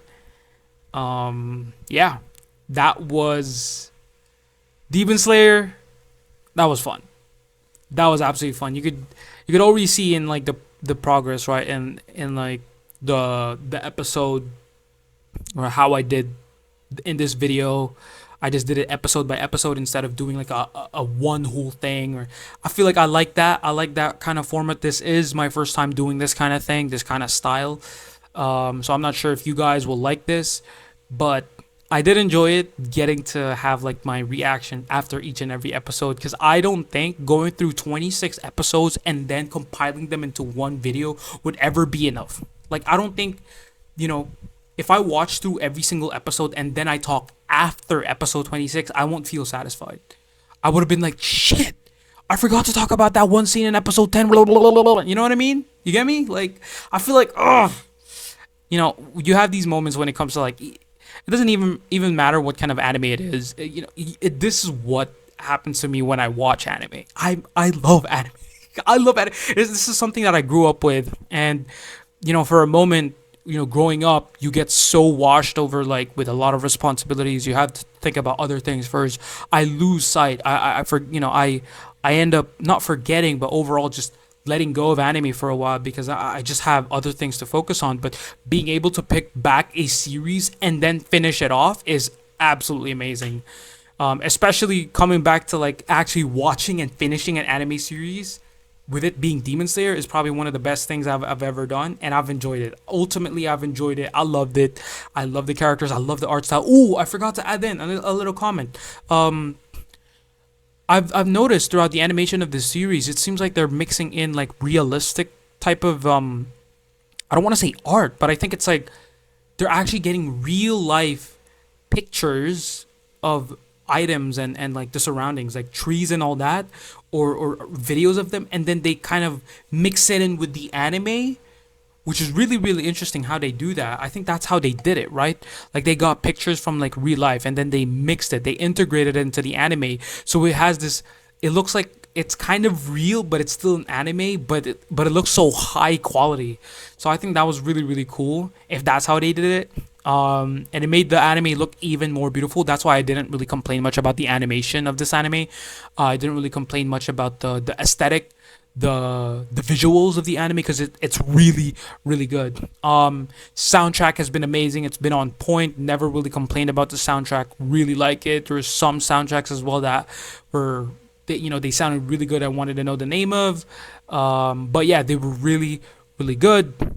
Animation amazing, soundtrack amazing, characters amazing, story was amazing, really enjoyable to go through. I think this is the type of anime you could binge watch with other people, enjoy with other people, have conversations with other people, even trying to understand the very nature of demons, the very nature of the Hashira, the demon slayers themselves. I mean, even one thing I want to keep on talking about is like, why isn't the government, or recognizing them? Like, does it have something to do with politics? Do the demon slayers do not want to corroborate or collaborate with the government, for that matter, because of politics and how poisonous it could be, corrupt it could be? Why doesn't Muzan try to implement himself with the government, because that would increase his power, increase his influence over a lot of people? So that sort of thing is really interesting to dive into, and hopefully maybe season 2, if I'm not mistaken, season 2 would dive into matters like this. They would dive into why the demon slayers are not, why are they not recognized by the government? Did they have some kind of interaction, or did they butt heads throughout history, and that's why the demon slayers are just in the background? The government are doing their own thing, because I can guarantee you, the government doesn't like being in the dark. They don't like whatever government it is. I don't care what country it is, what planet it is. The government will always try to find out what's happening. Okay, that's the type of people, organization they are. They'll try to find out. So if they know that there's an organization out there, especially an organization like the Demon Slayers that has so much power, they are gonna want to get a slice of that pie, slice of that pizza, bro. I mean, even me, bro, I'd like to get a slice of pizza. But yeah, really thoroughly enjoyed this. Really enjoyed it.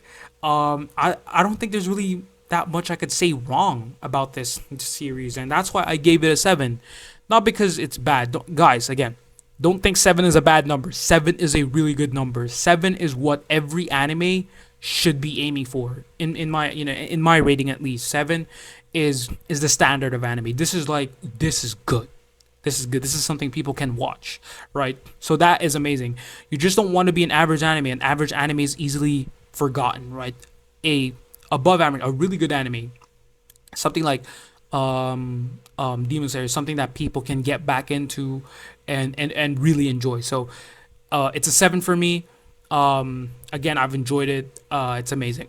But yeah, if you want to wonder what constitutes as like an 8, what constitutes as like a 9, I'll probably do a separate video on that if you want me to dive into like my rating system and how I do my rating system, especially that I specifically do with decimals. I like doing with decimals because it's a lot more pinpoint. You could see like the difference in quality when it comes to, say, maybe an anime from like a 7.9 versus an anime that's like a 7.5. So to be a little bit more specific, I'm putting Demon Slayer at a 7.8. 7.8. 7.8, 7.9, around those decimal points. I think it's on there to become an 8. Once I see season 2 and once I finish season 2, I'll, depending on how it is, I might end up bumping it to an 8. So yeah. I'm excited to go into season 2, but I'll probably have a break a little bit. I still have to edit this mountainous amount of footage that I have over, the past few days. Oh, shit, I just hit my microphone. Yeah, this mountain of footage that I have from the past few days. I have to like reminisce everything that's happened. It's gonna be exciting, hard work, but hey, I love this. I've been enjoying it, and I love anime. I want to continue going back to anime. That's the one thing I grew up with. I grew up with anime, and I've loved anime. This is something that I've always wanted to do. Not necessarily always wanted to do, but this is something that I would have loved doing when I was young, and now that I'm being able to do something like this is definitely fun. So yeah, if you want me to do other content, or if you want me to do specifically other anime, you want me to watch another anime series, you want me to react to another anime series, you want me to talk about an anime series, put the comments, tell me in the comments what anime that you want me to see that you think would definitely shock me, would definitely like amaze me with how well it was written, because I know there's a lot more anime out there that I haven't seen, considering I've been on a hiatus, not watching anime for quite a long time. I've only been watching sprinkled, anime over here and there, not really being able to finish them. But I was able to finish Kimetsu no Yaiba, Demon Slayer. Absolutely fucking amazing. Really amazing anime. Enjoyed it thoroughly. Okay. Have a blessed afternoon, evening, everybody. This is Aaron. Hope you all enjoyed that video. Sayonara.